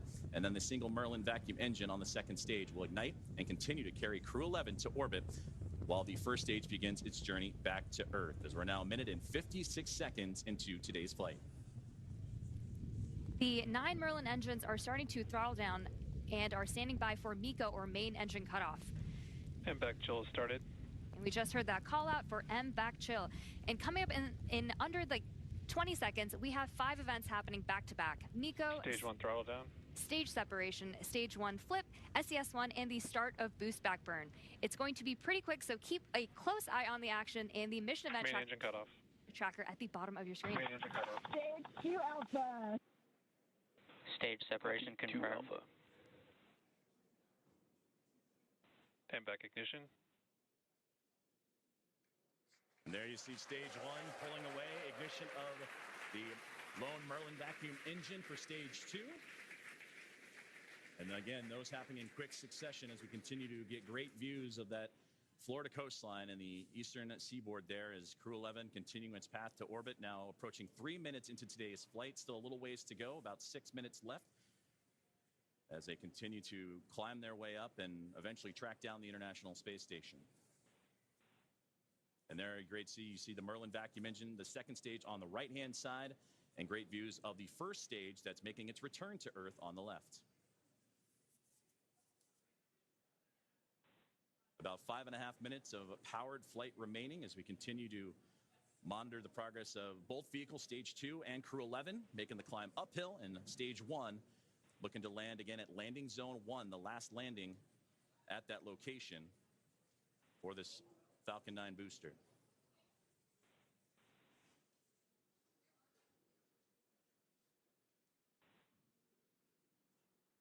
Dragon, SpaceX, nominal trajectory. Dragon copies. We're continuing to hear great call outs over the nets that both Dragon and Falcon are right on track to orbit. So the first stage booster is now on its way to landing zone 1, and we just saw those grid fins open up on the left-hand side of your screen. The first stage has a couple events ahead of its landing. Stage 1 will start its entry burn, which will be the second of 3 burns to return the booster a few miles from its launch site at landing zone 1. During this entry burn, Falcon 9 will use its engines to pump the brakes to slow the vehicle down before it reaches the denser parts of the Earth's atmosphere. And if you didn't know, Falcon 9 has a complex heat shield that is designed to protect the engines and the vehicle from all that combined thermal and aerodynamic loading during max entry Q, which is the moment of max stress on the vehicle during entry. And that will be followed by a landing burn. And this burn will last for about... Dragon, SpaceX, nominal trajectory. Continuing to hear good call-outs.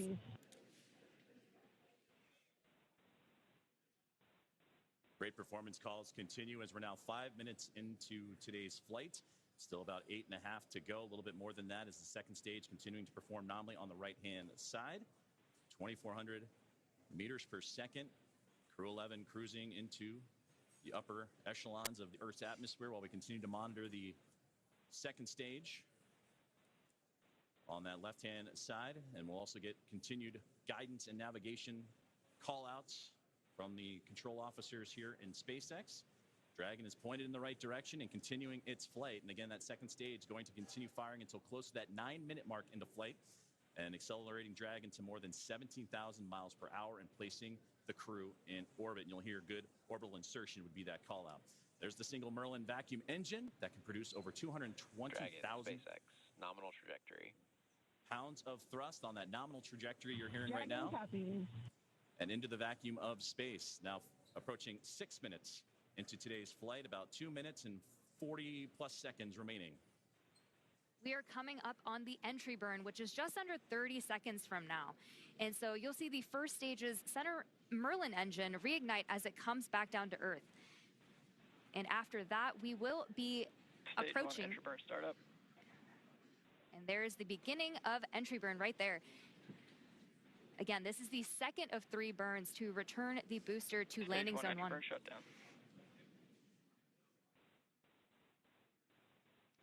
We just made it through entry burn. And you're getting some great views, too, on that stage 1's return to the Florida coastline. Again, landing at landing zone 1. While on the right-hand side, the second stage.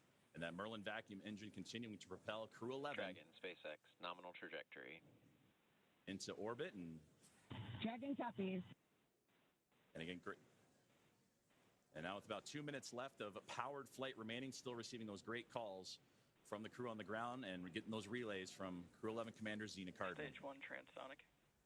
We are now very quickly approaching the start of our landing burn, where 3 engines, engines 1, 5, and 9, will relight to help slow the vehicle down just before it touches down on landing zone 1. We should hopefully have some great tracking shots of that. Stage 1 landing burn. Stage 2 FTS has saved. Stage 1 landing leg deployed.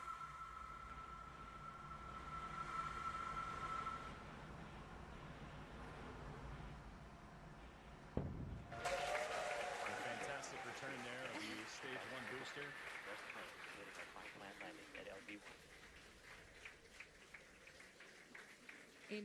So a successful landing of the first stage booster as we continue to follow along with a little less now than 1 minute of powered flight of the second stage.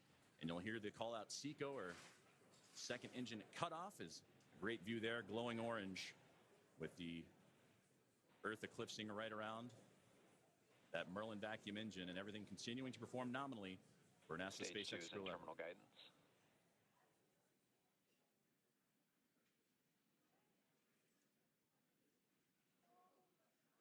About 20 more seconds remaining of powered flight, and we'll get those call outs here shortly as everything continuing.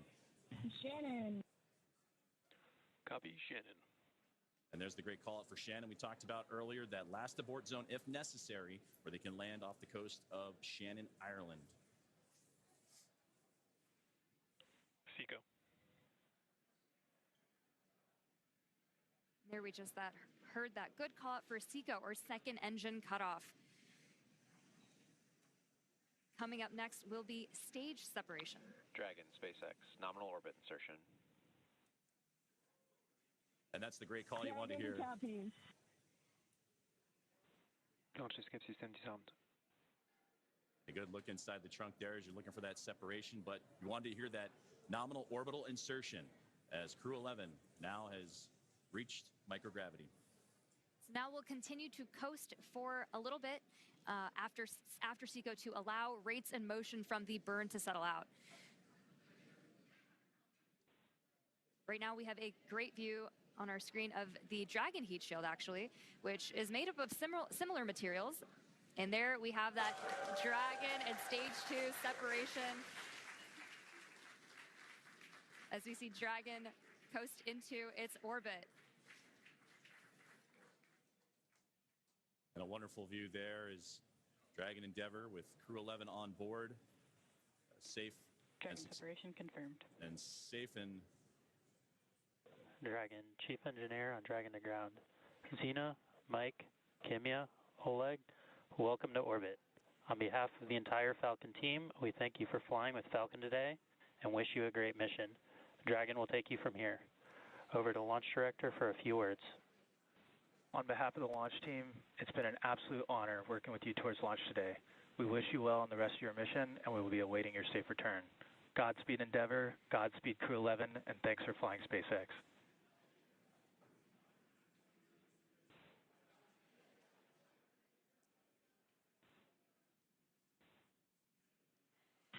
SpaceX, Dragon, I have no emotion but joy right now. That was absolutely transcendent. Ride of a lifetime. Thank you. This has been an incredible honor. And it's my privilege now to pass us along to Mike for some additional words. Boy, it's great to be back in orbit again. Thank you to SpaceX and NASA to get us here. What a ride. And Zena and Oleg, let me be the second to welcome you to your first orbit around beautiful planet Earth. Kimiya-san, Okaeri Nasai, welcome back. And to the ISS Expedition 73 team, the crew on board and our friends in MCC, we're on our way. Over to you, Kimiya-san. Okay, thank you very much for everything. スパシバワンボイショーへありがとうございます。日本の皆さん、私も、10年ぶりに宇宙に帰ってきました。ISS でしっかりと任務を果たして、一等星のように輝いて、日本の素晴らしいところを世界中の人に知っていただきたいと思います。ありがとうございます。Я передаю Олег-сан, пожалуйста. Спасибо, Kimiya-san. Thank you very much. Arigato gozaimasu. And спасибо всем. I'd like for the beginning to say thank you very much, Roscosmos, SpaceX, and NASA for this unique opportunity to be here with my great crew. Дорогие друзья, находясь на космическом корабле и облетая нашу родную планету, я испытываю неописуемое счастье и восторг. Хочу выразить слова благодарности всей нашей стране, Соединенным Штатам Америки и России за эту уникальную возможность, а также Роскосмосу. Хочу выразить слова благодарности своей школе, в которой я учился, номер 103 в городе Челябинске, выразить благодарность Краснодарскому высшему военному авиационному училищу летчиков и 22-му гвардейскому истребительному авиационному полку, а также сотрудникам Центра подготовки космонавтов, кто искренне верил и болел за эту идею отправить меня в космос. Обещаю выполнить все поставленные передо мной задачи на отлично. Ура!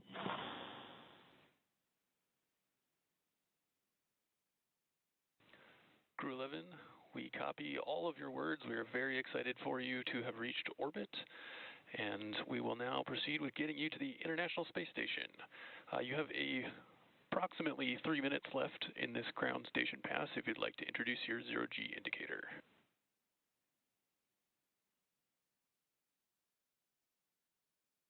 Copy all, Tremaine. Thank you so much. We'll get out our 5th crew member here in just a moment.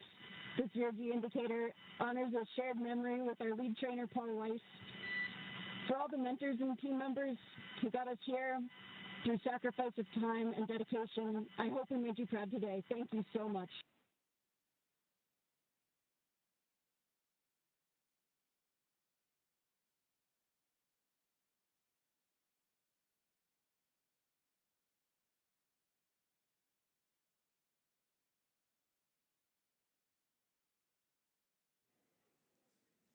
Some great words there from all 4 members of Crew-11 and the astronauts and cosmonauts, all that cadre. They're well on their way to the final destination, which they have about a 16-hour ride to do so, and the phasing to ultimately the International Space Station, where they will turn that group into a full group of 11. So only fitting for Crew-11. To summarize where we are with vehicle activation, we've had nominal dehumidifier activation and service section Draco checkouts.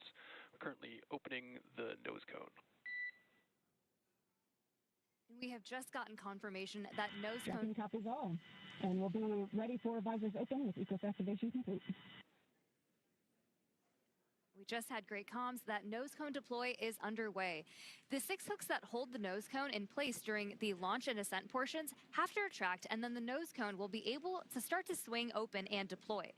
This uncovers a number of critical systems for the flight up to the space station, including the forward bulkhead thrusters and the docking hatch.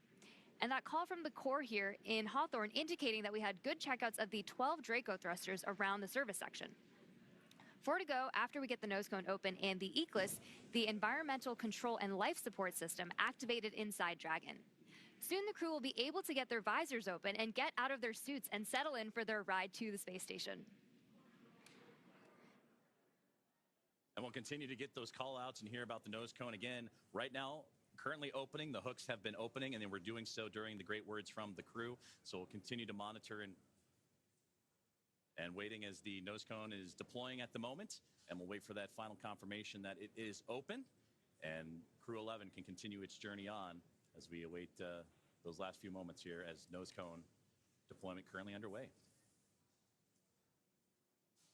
And a great view of Dragon as it went up the eastern seaboard, and we had a view for a moment there is again passing over ground stations, and that's what provides us the great views that you've been seeing throughout today's broadcast inside the Dragon spacecraft. And there's a great look at the that single Merlin vacuum engine that helped propel Crew-11 into orbit, and a great view of looking outward across the arch of the Earth.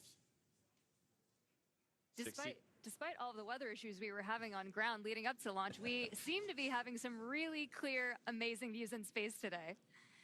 And now 16 and a half minutes into flight, you're right, it was threading the needle, but they were able to get up and about above the clouds, and even watching that ascent for stage one was wonderful to see them bypass those clouds that we were talking about a lot today. But again, as we await for further views inside the Dragon spacecraft and from their pursuit, Crew-11 to the International Space Station, we're now standing by for nose cone deploy, as the team on the ground in Hawthorne, California, right there inside SpaceX Mission Control, actively monitoring all of those systems. You mentioned the Eclipse system inside, and once everything checks the appropriate boxes, then Crew-11 can doff or get out of their spacesuits, those new IVA suit for Mike Fincke and company.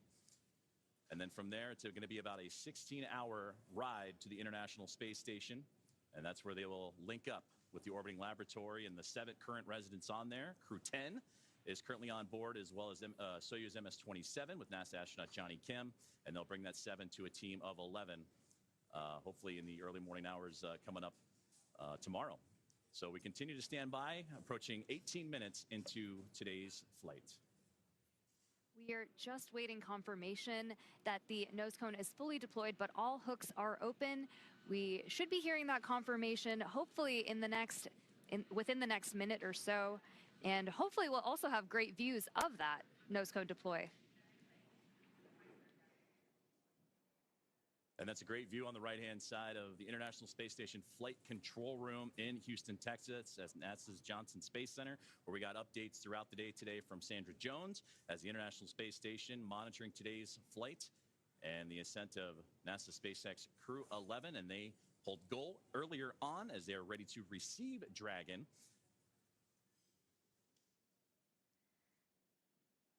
And we just received confirmation that the nose cone has completely opened and deployed. So great news, as again, all those checkouts continuing to happen for Crew-11 after a successful on-time liftoff today. And they were able to get past the clouds, the weather that we've been monitoring, and a successful first stage and second stage performance to propel them into orbit. Crew-11 is comprised of NASA astronauts Zena Cardman and Mike Fincke, along with JAXA astronaut Kimiya Yui and Roscosmos cosmonaut Oleg Platonov. And they are now safely in orbit following that approximately 9-minute ride after liftoff today from NASA's Kennedy Space Center in Florida. The crew now, as mentioned, has a little bit about a 16-hour journey before they reach their destination. Dragon SpaceX, we see a nominal nose cone opening at TCS and 4 bulkhead to Draco checkouts. Great call out right there. Dragon copies all. Good news. And that's what we were waiting for there, was that call up to crew. Looking forward in the timeline, you have your first burn up on your forward view. That's the phase burn in approximately 25 minutes. We will also be monitoring the stage 2 deorbit to give you the go for suit doffing, and we're expecting that at T plus 45 minutes. Dragon copies. We'll be monitoring, and T plus 45 approximately for suit doffing. We're with you in the timeline. Great conversations there with the team on the ground, and there they are, Crew-11. Happy as can be in orbit now, and they have a 16-hour journey before they reach their destination, the International Space Station, as docking currently targeted for tomorrow morning, Saturday, August 2nd at 3 a.m. Eastern Time, 12 a.m. Pacific, to the space-facing port of the station's Harmony module. Now, between now and then, Dragon will perform a series of burns as it catches up to the space station. And that first burn you heard him talking about is the phase burn, and that happens about 30 minutes or so from now. So we'll continue to monitor the Dragon spacecraft, or the teams on the ground will continue to monitor that first of a sequence of burns to help them stair-step their way up to the International Space Station.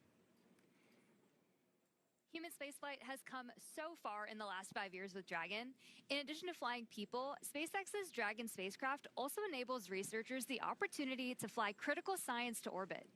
So far, SpaceX and Dragon have carried more than 1,000 research experiments to and from low Earth orbit, both to the International Space Station and on our free flyer missions.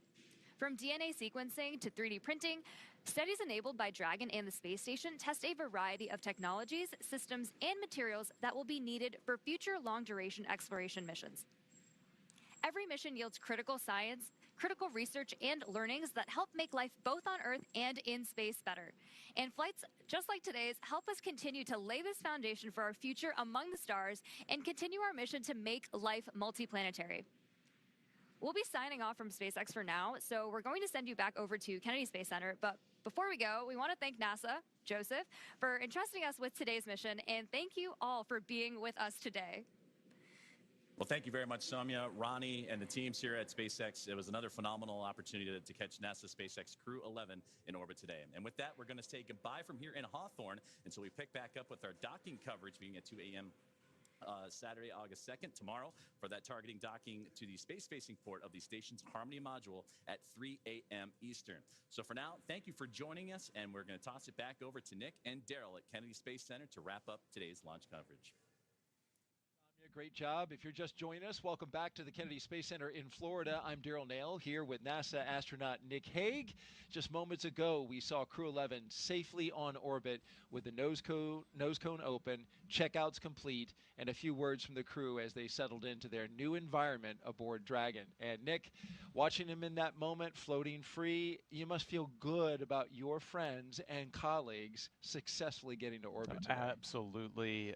You know, at the moment of liftoff, the tingle on the back of your neck, the chills, and watching them go into orbit, and then to hear them call down after they're there safely, the joy in their voice, and then the gratitude for the teams that got them there. Just, you can't help but feel awesome right now. Everybody that's associated with this launch. And now it comes, you know, a completion for Zena Cardman, the commander who was part of Crew-9. Was pulled off that mission. You continued on. This is now her chance. Now she's in space. She had to wait a little bit longer, but now finally gets to fly. Yeah, it's a full circle moment, and it's a thrill to be here and just be part of it. We appreciate you from the very start saying that you wanted to document this moment with her. Here at the Kennedy Space Center, watching them go up at that moment. Mike Fincke has been around for a while. He's a veteran astronaut, but there's been quite a gap. He finally now, after 14 years, back up in space. Yeah, you know, talk about patience being a key quality of an astronaut. It's not just sitting strapped into a rocket for 2.5 hours prior to launch and not being able to move.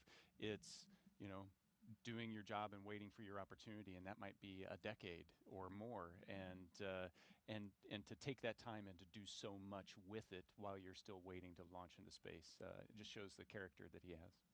Incredible Character and incredible character is Mike. Well, quick story here. We want to tell you, you know, when Zena Cardman was here and she did the co-host role for Crew-9 when you launched. After the launch broadcast was over, she pulled out a deck of cards and just offhandedly was like, oh, hey, I want to show you something. And she showed me this deck of cards. It was the Crew-9 deck of cards. And she had hand-drawn the portraitures of like each of the Crew-9 members, which included you, and she was on it, though she didn't get to fly. It was the card deck that you used when you played to get rid of your bad luck. Yeah, in the suit-up room, Right. And so I'm like, you hand-drew these? I was like super impressed. So, of course, fast forward to recently, you walk in the pre-production meeting and you're like, hey, Zena wants you have this deck of cards. It's the Crew-11 deck of cards, and we want to show them to you now. And she redrew her crew. And we want to show those to you. Hold that up. She's an amazing artist. All the crew members each got a face card. So she's on there, Oleg's on there, Mike and Kimiya. And here they are. She hand drew this. We have a close-up of this shot. We want to show you so you can get a real full appreciation. Hand-drawn portraitures by Zena Cardman, the commander. You talk about many talents. Just another talent in what appears to be just this extremely well-rounded astronaut and commander. Oh, absolutely. Not all astronauts are created equal. I cannot do that. She is talented. That's incredible. And of course, they played with this deck of cards when they got rid of Zena's bad luck today. Yeah, and it worked. And it worked. Look at that weather. We were looking at the cloud just off to the south. You know, the power of positive thinking. Your positive thinking is like, perfect. All right, we're going to send it back out for one more interview with Tony. And in the meantime, you and I are going to play some high-low card for your next space assignment. See if I can win it from you. Tony, take it away. Thanks, Daryl. Looking forward to who wins that game. Joining me is now Stephen Chan with the Commercial Crew Program. Stephen, what an amazing launch and landing of Falcon's first stage. How you feeling? That was amazing, Tony. To watch the Crew-11 Dragon flying up on the Falcon 9, it's incredible, to see that. On a personal note, Mike Fincke is a dear friend of the family, and it warms my heart to see him to go back to space station to work and live there. I am the external liaison for the Commercial Crew Program, so it's my job to make sure that our external partners are coordinated and informed to support our missions, and those partners include Coast Guard, FAA, Air Force, Space Force, and other DoD partners. Today, the Coast Guard is out there making sure the waterway is safe, and FAA is clearing the waterway. So it is. I get to see how much work it goes behind the scenes to make sure our missions are successful, and I am looking forward to have the Crew-11 get on orbit and then come back safely with Crew-10. Steve, you played a critical role in changing the splashdown locations for Dragon to the Pacific Ocean. Can you talk to us a little bit about your role in that and the significance in changing those splashdown locations? Yes, the moving Dragon recovery to Pacific all had to do about the safety of the public, and the trunk debris. By going to the Pacific, we ensure that the trunk is entered over Pacific Ocean and have no risk at all to the public. So, and thanks to our external partners, we work with them to make sure that the Dragon can be recovered safely, and they can perform their important missions, like keeping the waterway safe, keeping the airspace safe, and then the DoD can perform their missions around California coast.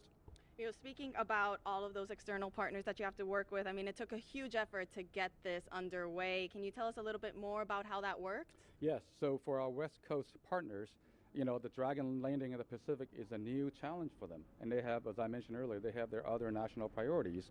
So we are very thankful to our partners and their leadership who recognize that Dragon is also a very important national priority. So we're very thankful to our Coast Guard, Navy, other DoD partners and FAA that help us make that happen. And I'm looking forward to work with them to bring Crew-10 home safely. They have, SpaceX has successfully brought back 3 Dragon the last few months. And we are confident they can help us get there in the next few weeks. Absolutely. Absolutely, Steve. We just launched, but like you said, we now have the rest of the mission. We have to bring Crew-10 home. Can you tell us what are the next steps for you? Where will you be going next? We'll be working with SpaceX and our government partners to make sure we look at those reentry opportunities and coordinate and inform each other, all the important activities. So it's just a lot of coordination, and we're thankful that our partner worked with us on this national priority. Absolutely. Well, we wish you the best of luck on the rest of the mission. Thank you so much for joining us. And Thank now you, Tony. We'll send it back to Daryl and Nick. All right, thank you so much, Tony. And certainly you can hear the emotion in people's voices, especially Stephen here. Just so proud of seeing Mike Fincke. He has touched a lot of people here at the Kennedy Space Center in his time working with everyone here throughout the Commercial Crew Program. Yeah, absolutely. He has had an impact. And you had an impact on me. I lost to you for your next space assignment. So we need to clear the record here, because you tried to stack the deck and karma won out there because you dealt me the ace by accident. So I'm sorry. That's just the way it goes. Thank you for being so truthful and honest. Is this show over yet? No, you know what? We're excited for you, Nick. We can't wait to see what you do next as well. You've brought so much experience and insight and knowledge to this show, and I know that you wanted from the very beginning, after you launched, you told me that you wanted to do this for Zena, for your friends, for your colleagues, for your team. And you're a stand-up guy telling us early on, like, hey, I'll be there and I'll do it. Thank you very much for that. No, my pleasure. Can you take one more social question before we bug out? We didn't hit 8 yet, so yes. Let's do it. One more social question. Let's see if we can get it fired up here. Yes, Aaron Anzar is the winner with, what is your best memory as an astronaut? Wow, you can imagine. There are so many memories that are created. I've listened to you for a couple days now, and it's fascinating to hear each and every one that you remember. But what would you put as the number one memory? You know, the image, if I try to sum up my 12 years of doing this job, the image that kind of brings it all together in my mind is just another Friday night floating around the table in the Russian service module, having dinner with our playlist. It's an eclectic playlist of music that mixes in everybody's favorites. So you've got Russian traditional folk music and hard rock and American country western, and it's just the culture that the crew has built, and me trying to talk with my cosmonaut colleagues in broken Russian, and them talking to me in broken English, and we develop our own language, and we're sharing what's going on with our families, and birthdays and anniversaries. It's just life, and we've built that in space. And there's just so many unique aspects, just how you're eating and people are floating around, that it's so normal. It becomes so normal to do that, and that's my hope, is that we can get more people to experience that normal living in space, but also that normal of bringing together people from around the globe and just getting to know each other. Yeah, understanding each other, appreciating where we come from as different countries. What strikes me about that is a memory that you chose is you went on EVAs. You went outside the spacecraft, outside and saw the entire planet underneath your feet, but you pick a very human moment as the memory, a bonding moment among your crew that stands out as the number one. I'm sure there's a ton of great memories, but it was the human one at the end of the day. I mean, you can spend all day in the cupola staring at the Earth, and it's an amazing view. But when a crewmate floats up and watches it with you, it's just that much more spectacular. That's awesome. That's awesome. Nick Hague, NASA astronaut, and a brigadier general with the Space Force. Thank you so much for being here. You did a fantastic job. And with that, our coverage comes to a close. But the journey for Crew-11, well, it is just beginning. After a stunning launch from Kennedy Space Center and a successful ride to orbit, the crew is now on their way to the International Space Station. This is a shortened trip, 15.3 hours, with docking targeted for a Saturday, August 2nd at approximately 3 a.m. Eastern Time. And we'll pick back up, of course, with our coverage beginning at 2 a.m. Eastern Time on that same Saturday, tomorrow, for a targeted docking at that moment. And so with that, we want to just say thank you to everyone who was participating in this show today. If you want to follow along with the mission, Crew-11's journey to the space station, just by check in with our real-time mission audio. It will have the flight controllers communicating with the team. You can check that out. The QR code that's at the bottom of your screen now, you just pull out your phone and scan that. You can watch on your phone or watch on your TV with a streaming app. We'll pick back up live with broadcast coverage about 2 hours before docking right here on NASA Plus. Nick, thanks again. Really appreciate it, man. 2 launch attempts. I mean, you were fantastic. This is a long slog through the day, but it's wonderful to document seeing your friends go up to space. Yeah, wouldn't want to be anywhere else. Absolutely. So with that, thank you so much for joining us. Have a great afternoon, everyone, and thank you again for watching us get these astronauts to space. Continue to follow us as well, and make sure that you keep looking up.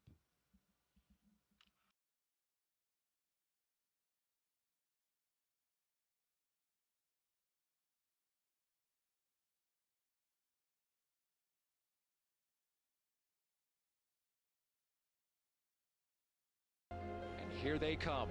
Crew-11 walking outside before launch. Well, there's Zena giving a last wave with the window down. Crew-11 on the road to launch pad 39A. Well, there's our commander and our pilot looking up at their rocket. And here comes Mike and Zena, getting ready to get inside Dragon Endeavor. And here come our mission specialists right behind them, Oleg and Kimiya. And there go the seats, articulating upwards, putting the crew in launch position. And the closeout crew closes the hatch to Dragon Endeavor. 3, 2, 1, ignition, full power and liftoff. Go Falcon, go NASA, go Crew-11. Together we rise as NASA SpaceX Crew-11 heads up to the International Space Station. Vehicle is pitching downrange. 1.7 million pounds of thrust. Propulsion is nominal. Propelling Falcon 9 as the vehicle pitching downrange and making its way up the East Coast, and will soon join Expedition 73 aboard the orbiting laboratory.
million pounds of Stage 1 thrust. propulsion is nominal. Propelling Falcon 9 as the vehicle pitching down range and making its way up the East Coast, and will soon join Expedition 73 aboard the orbiting laboratory. Good afternoon and welcome to NASA's Kennedy Space Center in Florida. I'm Antonia Jaramillo and you are watching the post-launch news conference for NASA's and SpaceX's Crew-11 mission. At 11:43 a.m. Eastern Time today, Crew-11 launched aboard SpaceX's Crew Dragon and Falcon 9 rocket from Launch Complex 39A. Crew-11 is now on their way to the International Space Station, and joining us in the room to speak with us about this mission and the next steps are Ken Bowersox, Associate Administrator for NASA's Space Operation Missions Directorate, Steve Stitch, Manager for NASA's Commercial Crew Program, Dana Weigel, Manager for NASA's International Space Station Program, Kazuyoshi Kawasaki, Associate Director General at the Space Exploration Center at JAXA, and Sarah Walker, Director with Dragon Mission Management at SpaceX.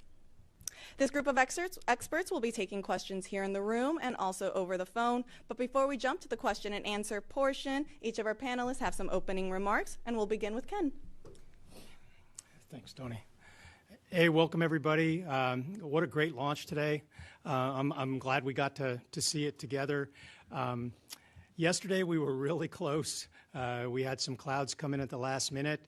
Today we had some more clouds building as we got close to launch time. I think it was a great reminder that we don't control everything in the space business, and that sometimes good fortune helps a lot, and timing just works out so that you can launch your mission.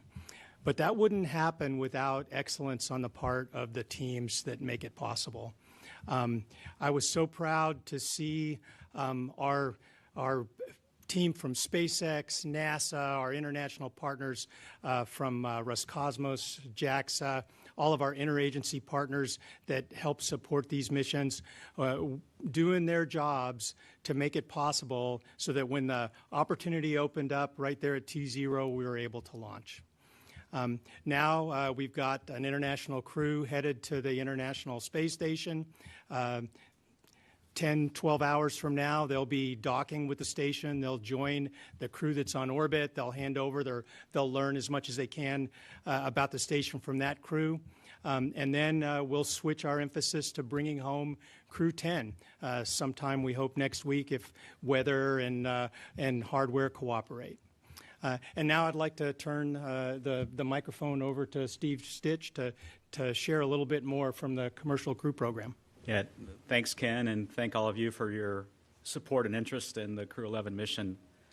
I would say I got reacquainted with Florida weather in the afternoons from my time in the Space Shuttle program, where we would try to launch in the afternoons. And it was a pretty challenging couple of days. As Ken said, we got a little unlucky yesterday. We had one cloud that formed over the SLF yesterday, moved toward the pad, started on the coast near Pad B, and then took us out of the count yesterday at the very last minute. And then today, again, we reviewed the weather after the scrub yesterday and decided we would give today a shot. We knew we would have some challenges with launch weather. The abort weather today was within limits. Originally, the forecast a few days ago was not good for today, but winds were within acceptable limits in the staging region and up the coast. We watched a few thunderstorms roll through the staging area, but then those passed through and it was all clear. And then the focus was launch weather. And we really got very lucky today, I would say, to have, I was just looking at a shot on my phone, a view from Falcon 9 looking down, and you could see the launch pad was kind of in a little, it was almost like a horseshoe of clouds, and the launch pad was in the center of that horseshoe. Of course, our weather rules are set up to avoid triggered lightning, and so we followed our weather rules, and the range weather officer and our weather team did a phenomenal job of watching the weather down to the last minute, and we got off just on time. Falcon 9 performed great all the way uphill. No issues really with Falcon 9 on the first or second stage. Dragon was inserted into the nominal orbit. We got the nose cone open on Dragon. We did the checkout of the forward bulkhead Dracos. We've already executed one of the phasing maneuvers for the mission just about 30 minutes ago. There's another phasing maneuver coming up this afternoon at about 3:30 Eastern. This is a real short phasing case is what we would call it, and so we have quite a few burns today. The docking time is the same as yesterday. Yesterday was a long, what we would call a longer phasing case. This particular journey is about 15 hours from launch to dock. The crew's doing well. You could see they were very excited on the way uphill, and they're doing well on orbit.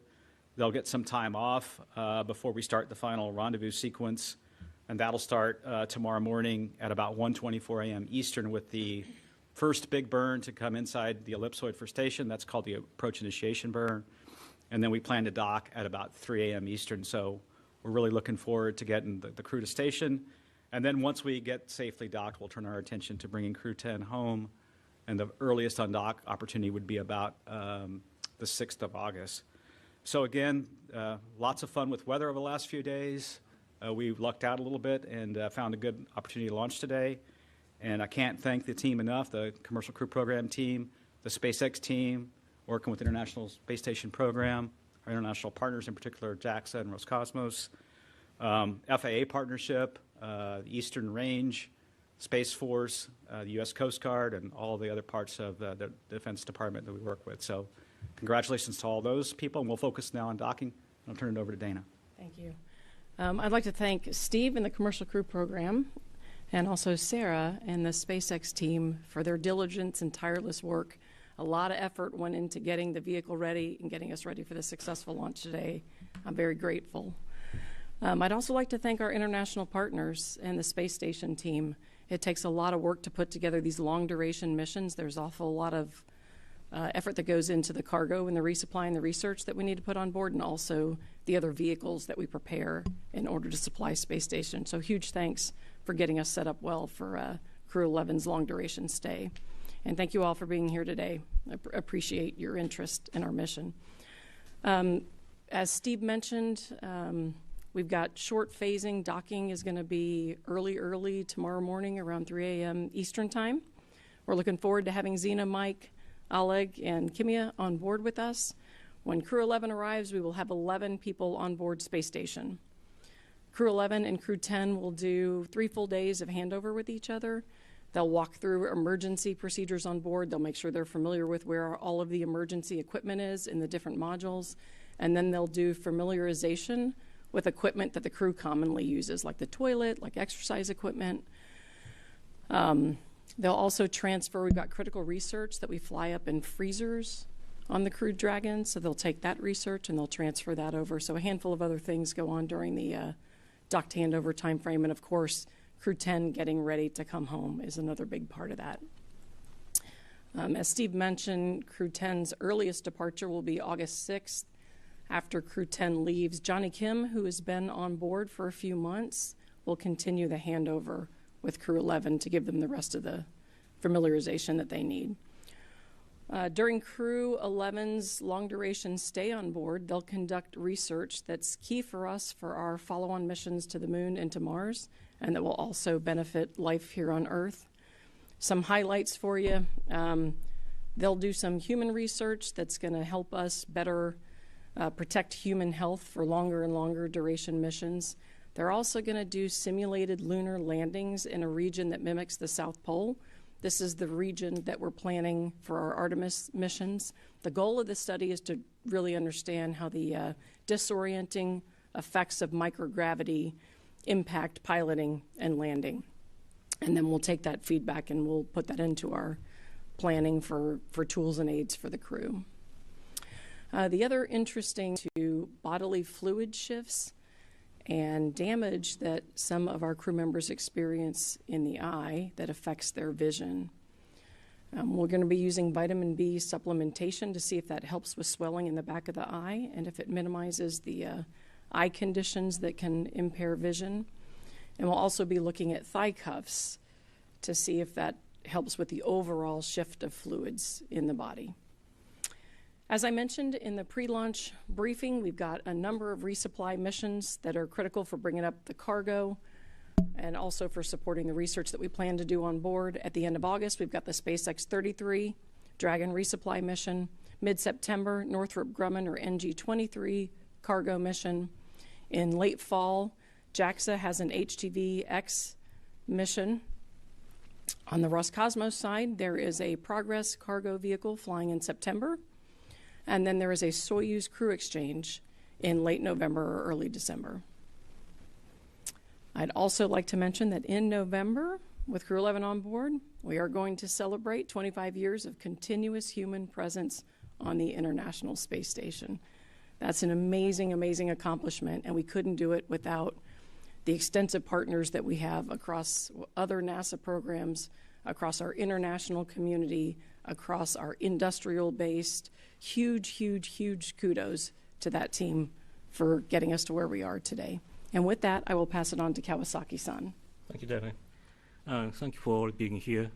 My name is Kazuyoshi Kawasaki, Associate Director General of JAXA.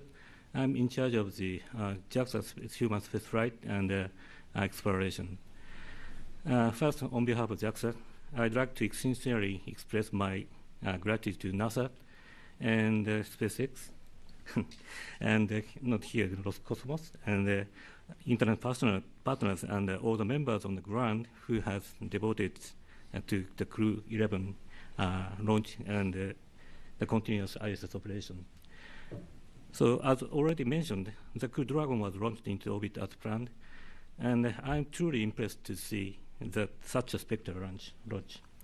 While the crew were on their way to the International Space Station, I'd first like to congratulate all of you and the successful launch. I look forward to seeing their smiling faces on the ISS soon. And I'm very proud of that Japanese astronauts have been flying on the Operation Crew-Dragon spacecraft on 6 consecutive flights. And Japanese astronauts have been staying at the International Space Station almost every year since its completion in 2011. And I believe this is brought by the close cooperation and having cultivated between the U.S. and Japan for years through the ISS program. And I truly appreciate the time and effort of the international partners, including NASA, Roscosmos, that have made it happen.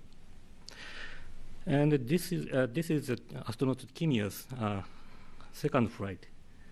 And following his mission in 2015, I expect Kimiya will play a key role by making most of his flight experience in his previous flight, and also by receiving knowledge from the other astronauts, especially IS Commander Takuya Onishi, to create a full outcome which is dispensable to our life on the Earth and the future exploration. For example, missions are planned to support space exploration, such as technology demonstration of aimed at developing smaller and more efficient carbon dioxide removal systems, enabling sustained exploration activity in future. In addition, we will continue to pursue the scientific achievement and promote the expansion of the commercial use, so that there will be no gap between ISS and post-ISS era. So Japan is also planning to launch the next generation cargo vehicles, that is HTV-X for ISS. Soon, the first model of the HTV-X will be launched to deliver supplies to the ISS. Through some improvement from the previous HTV system, it will be possible to deliver more cargo to ISS. Kimiya captured HTV Control 5, that is HTV's name, during his previous stay in 2015. If HTV-X1 arrives at the ISS during his stay, I believe that Kimiya will be capturing HTV-X1. He also says that he's eagerly looking forward to capture that. I'm very much looking forward to the HTV-X1 mission. Lastly, tremendous honor that two Japanese astronauts, Takuya Onishi and Kimiya Yui, who just gone up to the ISS, can undertake a back-to-back and long-duration missions. This marks the third time that two Japanese astronauts have stayed on the ISS at the same time.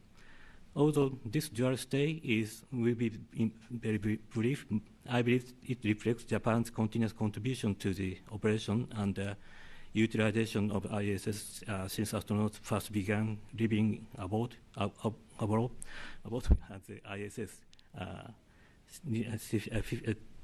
25 years ago. Other strong and long-standing corporate relationship we have built with international partners.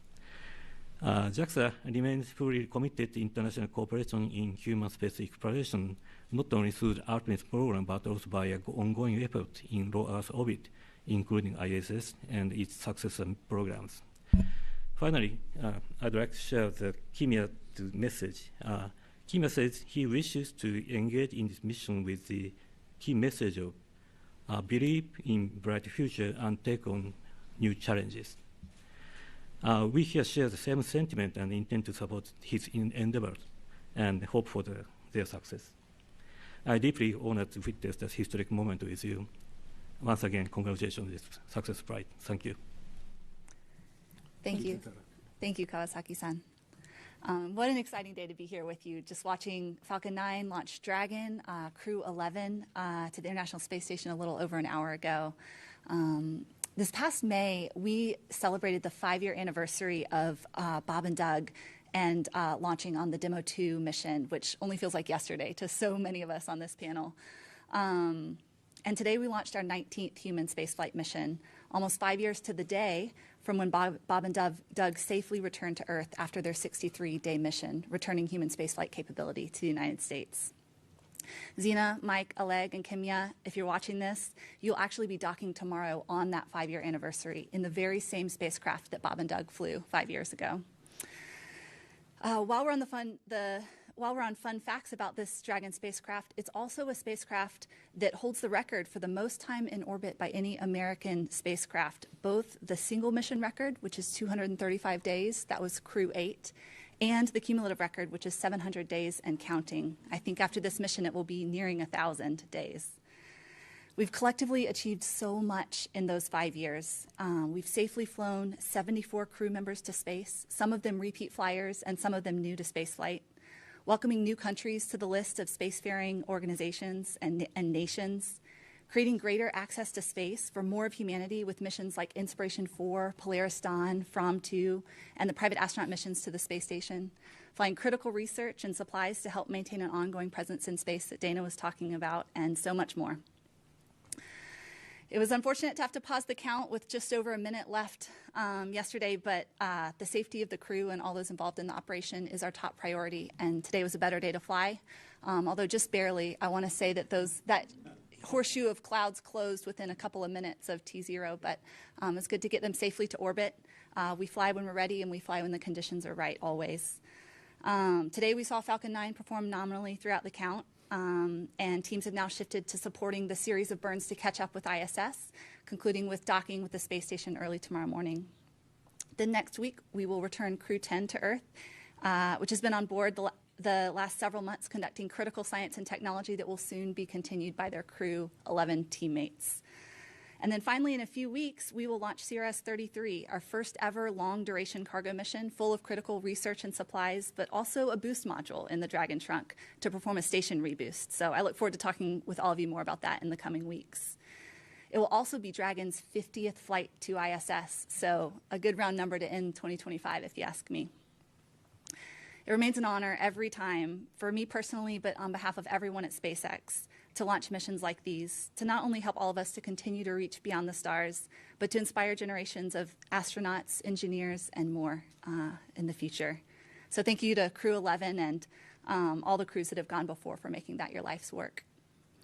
And huge thank you to all the teams here on the ground as well, JAXA, Roscosmos, NASA, the 45th for your partnerships as we prepared once again for a mission together. Go Crew-11 and Godspeed on your mission. Thank you all. We're now going to open up the floor to questions to media in the room and over the phone. As a reminder, for those joining over the phone, you may press *1 to ask a question. But let's start off first here in the room. We'll go to Marcia Dunn right over there. Hi, Marcia Dunn, AP. For Ken and maybe Sarah as well, 19 successful human space flights for SpaceX. But Starliner showed that that's not always the case, and more people are urging NASA to try to come up with a rescue plan, an independent spacecraft, or some kind of joint effort in case things go wrong and there's not a space station safe haven or some other thing. Is NASA giving any consideration to that? And maybe SpaceX has got something in the works too, I don't know. Nice. So the topic of crew rescue is something that we do think about. We always like to have a backup plan, but when it comes to being able to rescue every single crew on every single mission, having a backup plan like that would be, number one, expensive, and two, risky, right? You'd have to have a vehicle ready to go somewhere in a hangar. You'd have to be able to roll it out pretty quickly, get it launched into just the right orbit, and that could be highly risky in itself. But something that we've had a chance to talk about with our partners from Roscosmos is the potential for maybe someday being able to rescue each other's crews or providing support. I know on my mission to the International Space Station, I came home in a Russian spacecraft, and that wasn't really planned. We were able to do that because we had a strong partner that had a vehicle there to bring me home and the rest of my crew when the shuttles were not in the best situation to do that. Apollo-Soyuz, that mission 50 years ago happened largely so we could demonstrate the capability to meet up in orbit and potentially someday do a crew rescue. So I would love to see those kind of discussions continue. And then if we got in a situation where a spacecraft from any of the countries that fly in space now happens to have a problem, and one of the other people that has that capability have a spacecraft available, they would be able to help each other. I think that's the kind of the first step, is just to have that capability to be able to come up and assist each other. Yeah, nothing to add.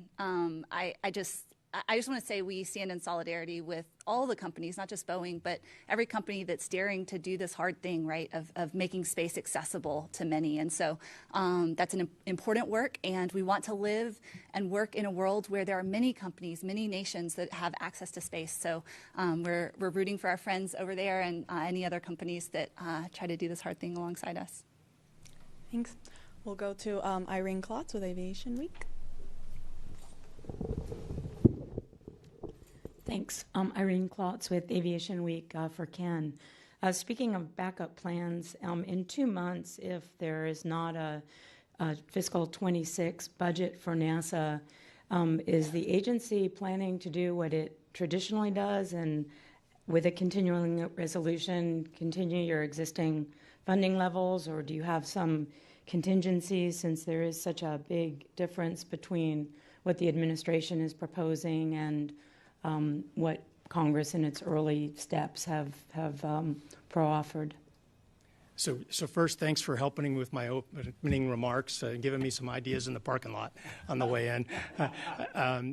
But second, yeah, we have a big range between the President's budget request and what we see in markups from the House and the Senate. What we'll be doing over the next couple months is working with our representatives both on the Hill and over in the executive branch to see if we can get some guidance on where we'll fall in that spectrum. Right. The best thing is when we get alignment between the executive branch and the legislative branch. That's the easiest thing for us because we have one plan to work from, and so we'll be working to do that with them. And everybody's sensitive to how challenging it is to run a human spaceflight program when you have uncertainty about exactly how much you have available in the way of resources. And then our program managers, they can tell you they're having to think about what they might do at the lower levels and what they might do at the upper levels, and we're sort of looking at the full range, kind of aiming in the middle to make sure that we're ready when we get to the beginning of the fiscal year. Thank you, Ken. We'll go to Manuel Masanti right here. Thank you. Manuel Masanti from Exploración Espacial. A question for Dana. You mentioned some of the activities that the crew is going to perform after docking. I wonder if there's any EVA scheduled for them during their stay? That's a great question. We do have an EVA we'd like to do. So we've got a little bit of work to do outside to cross-tie some of our power systems together. This is what I'd call get-ahead work that puts us in a good configuration for station's end of life, helps with redundancy. It will really depend on where these visiting vehicles fall. So I may have windows in between some of these cargo resupply vehicles, but if those flights shift, it'll cause a problem. So the goal is to be able to fit in a spacewalk between now and the end of the year. I'm not exactly sure where those slots will really be. Thank you. See Will Robinson-Smith right here.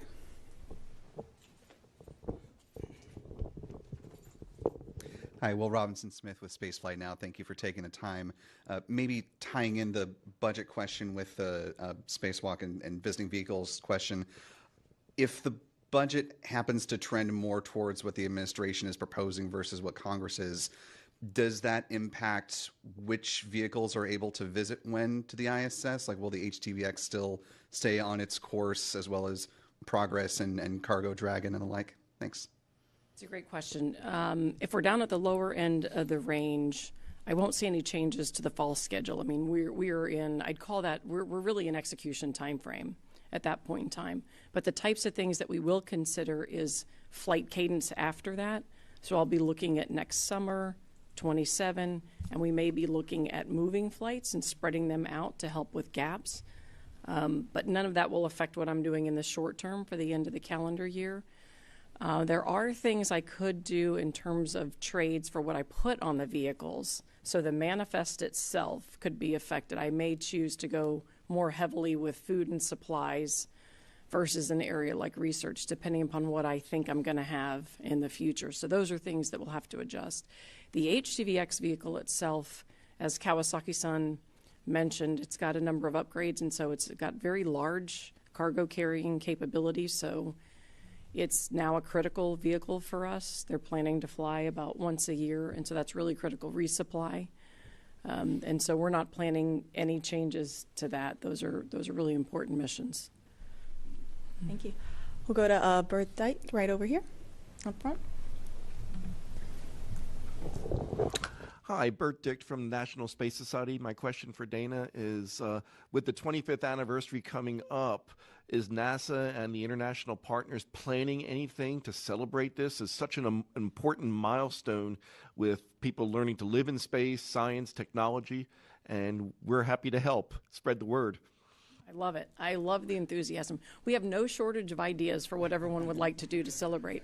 In fact, I was talking to some of the Expedition 1 crew.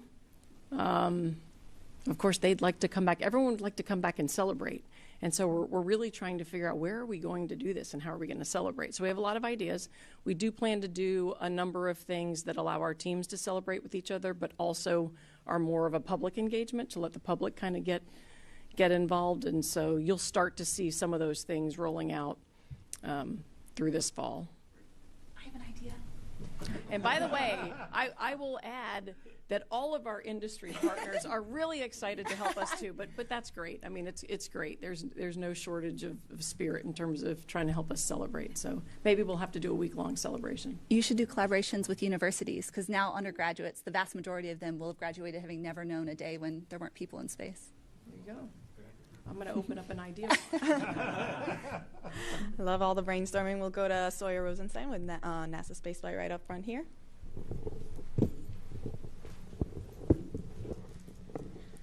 Thank you, Sawyer Rosenstein with NSF. Dana, you're the popular one today. In regards to supplies aboard the ISS, obviously there's a lot still coming up. Where are you at currently? Because I know there was a lot of emphasis on the criticalness of CRS-33. Is that potentially why it's going from 40 instead of 39 to get that cadence up? That may also be a Sarah question. Great question. Zena controls the schedule. In general, what we've done historically is we like to have 4 months of supplies on board. And the goal is really, if you have a problem with the next mission, and for some reason that can't fly, then you can make it to the mission after that.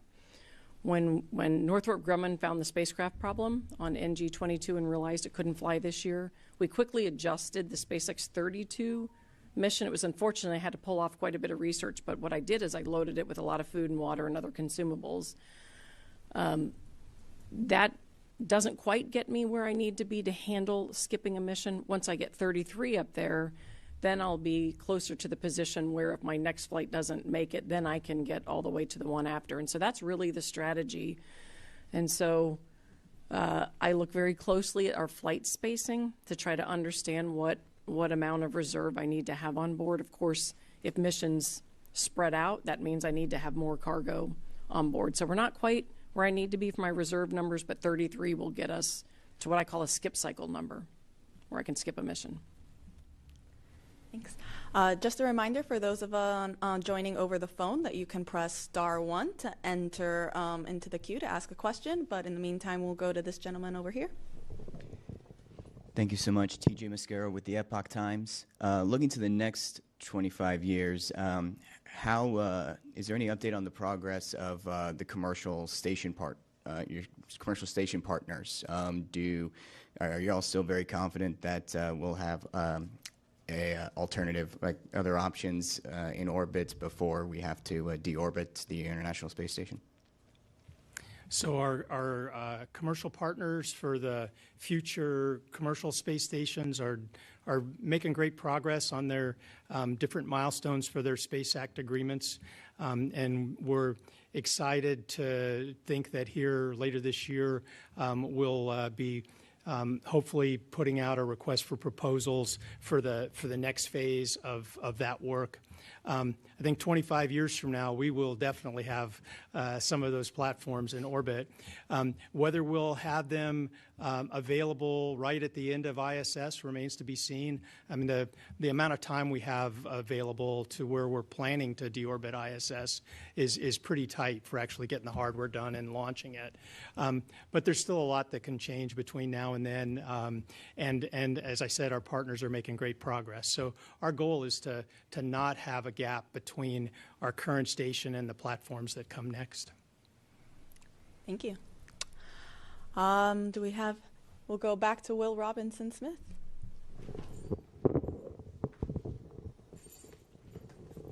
Hi, thanks for allowing a second question. Realize Roscosmos wasn't able to be here given the slip in the launch date, but so maybe to Ken. Can you talk about what Roscosmos is doing as far as helping to deorbit the station coming up in 2030? Obviously, SpaceX is developing that U.S. deorbit vehicle, but how is that working with that agency and making this happen? Thanks. Well, so space station was meant to be operated jointly. It requires the work of all the partners. Russia and America especially have to be able to cooperate for the deorbit.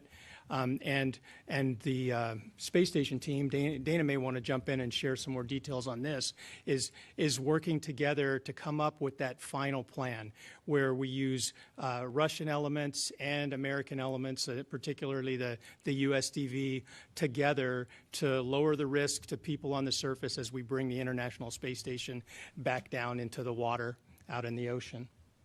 Yeah, I'll just add the U.S. deorbit vehicle is actually designed to do the very last series of burns. And so it takes about 2 to 2.5 years to get space station all the way down to that point.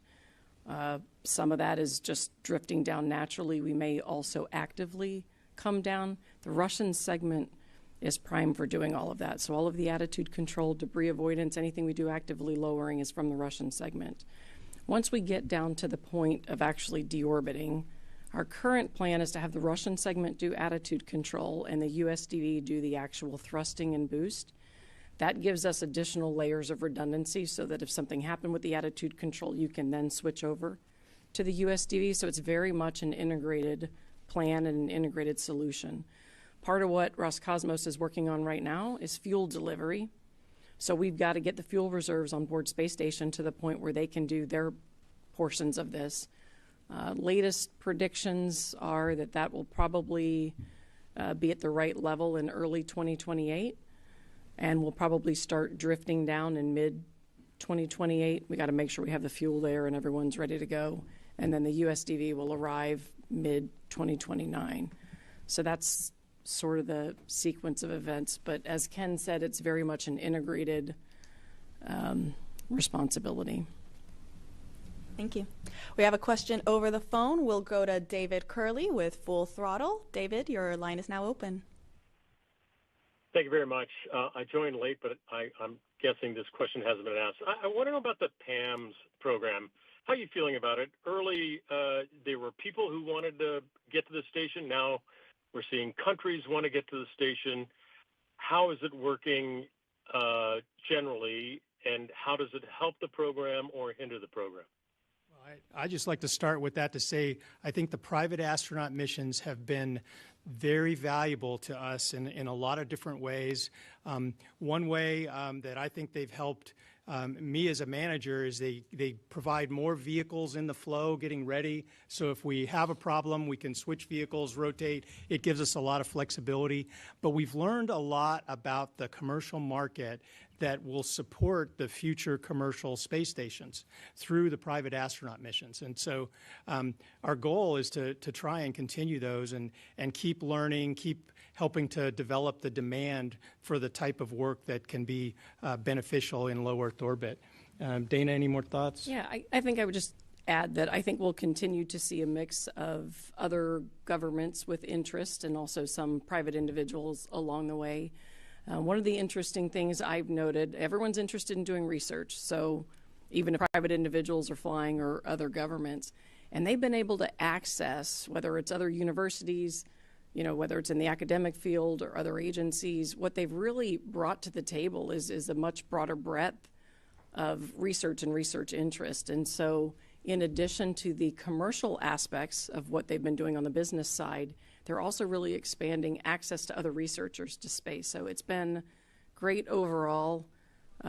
Some of that expansion has happened in country. They do a lot of the flying through National Lab, and some of it has happened internationally. But I think it's been really beneficial, and I think it helps lay a solid foundation for understanding what other interest other than NASA we might have in the future for our low Earth orbit commercial destinations. Thank you. We have another reporter on the phone, Kenneth Chang with New York Times. Hi, thank you. This is for Ken Bowersock. I was just wondering, could you tell us anything about what Administrator Duffy and Director General Bakanov discussed yesterday? Thank you. So I don't want to go into a lot of the details of the discussion, but at a high level, let me just say it was really positive. The two of them, I thought, had a great connection, and I think they started the very beginning of what can be a good relationship. And as we work with all of our partners, relationships are key. The way we talk to each other, the ability to call each other on the phone and ask questions or ask for a potential change in the other partner's position is really, really important. And so it was really exciting for me to see the potential for them to work well together. In a few more specifics, they talked a little bit about how it would be good if we could support each other in the future with the capability and standards to be able to rescue each other's crews, to be in a position to do that in the future someday, and related that back to Apollo-Soyuz. And they talked about the things that we might be able to do in the future together if the situation allows us to continue that type of effort. Thank you. We'll take it back to Irene Klotz right here up front. Thank you. My question's for Mr. Kawasaki with JAXA. How much did JAXA cost to develop the HTV-X, and are there missions for it beyond the remaining years of the ISS? Yes, firstly, I do not know, I'm not sure about the amount of money, budget for the HTV-X development, but I did in Japanese yen, maybe 2 billion yen, maybe. Let me check it later, and I'll tell you later. And we are going to provide at least 5 HTV-X for the continuous operation of the ISS until the 2030. And after that, we are going to use that HTV-X to the commercial space station to supply that. We'll go to Marcia Dunn.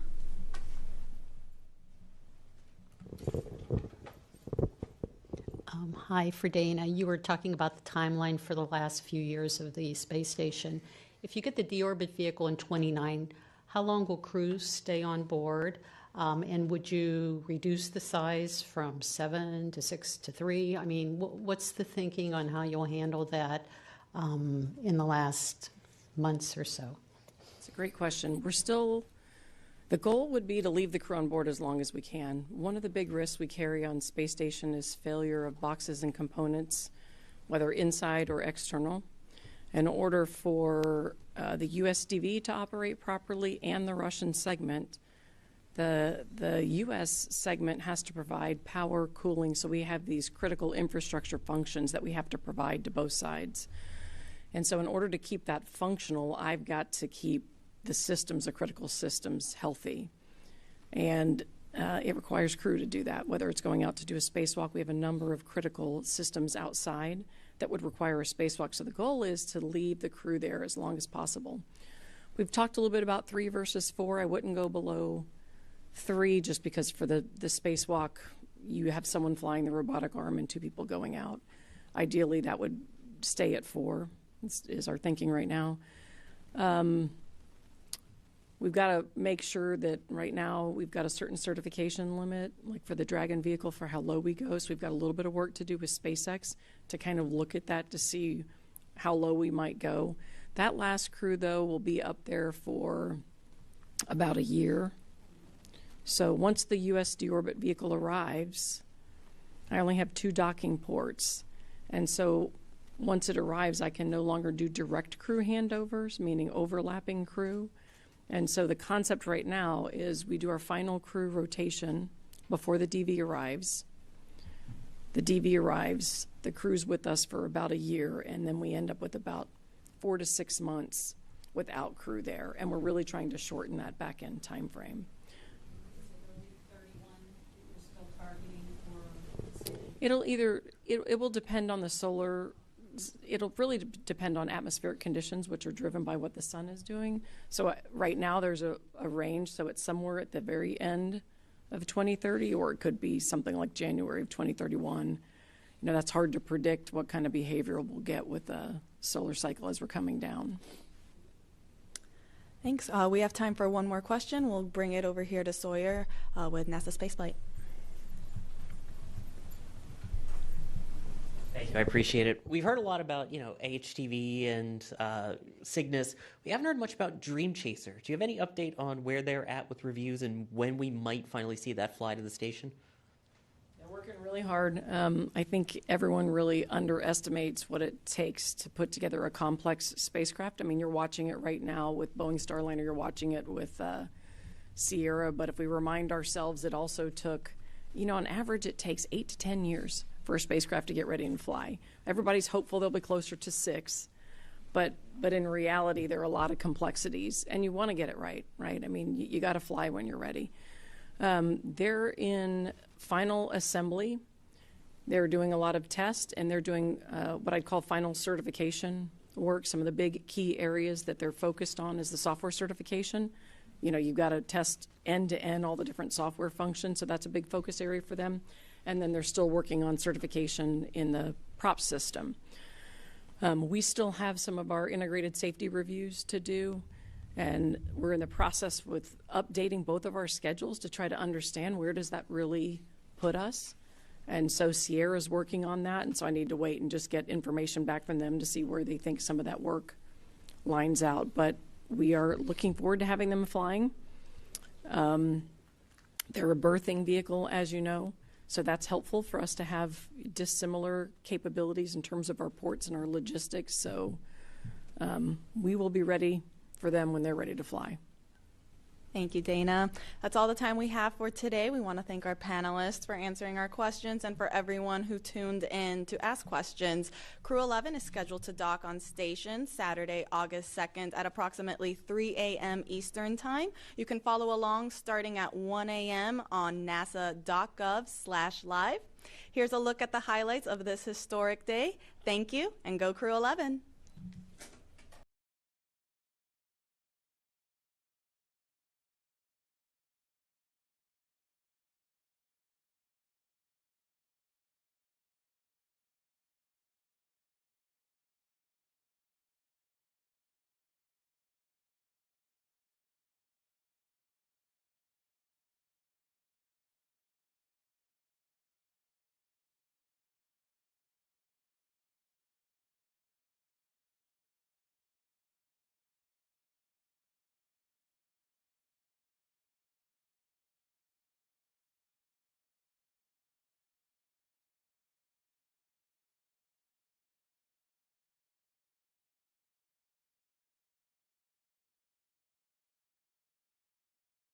position. And the closeout crew closes the hatch to Dragon Endeavour. 2, 1, ignition. Engines full power and liftoff. Go Falcon, go NASA, go Crew-11. Together we rise as NASA SpaceX Crew-11 heads up to the International Space Station. Vehicle is pitching downrange. 1.7 million pounds of thrust. Propulsion is nominal. Propelling Falcon 9 as the vehicle pitching downrange and making its way up the East Coast, and will soon join Expedition 73 aboard the orbiting laboratory.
Check 1, 2.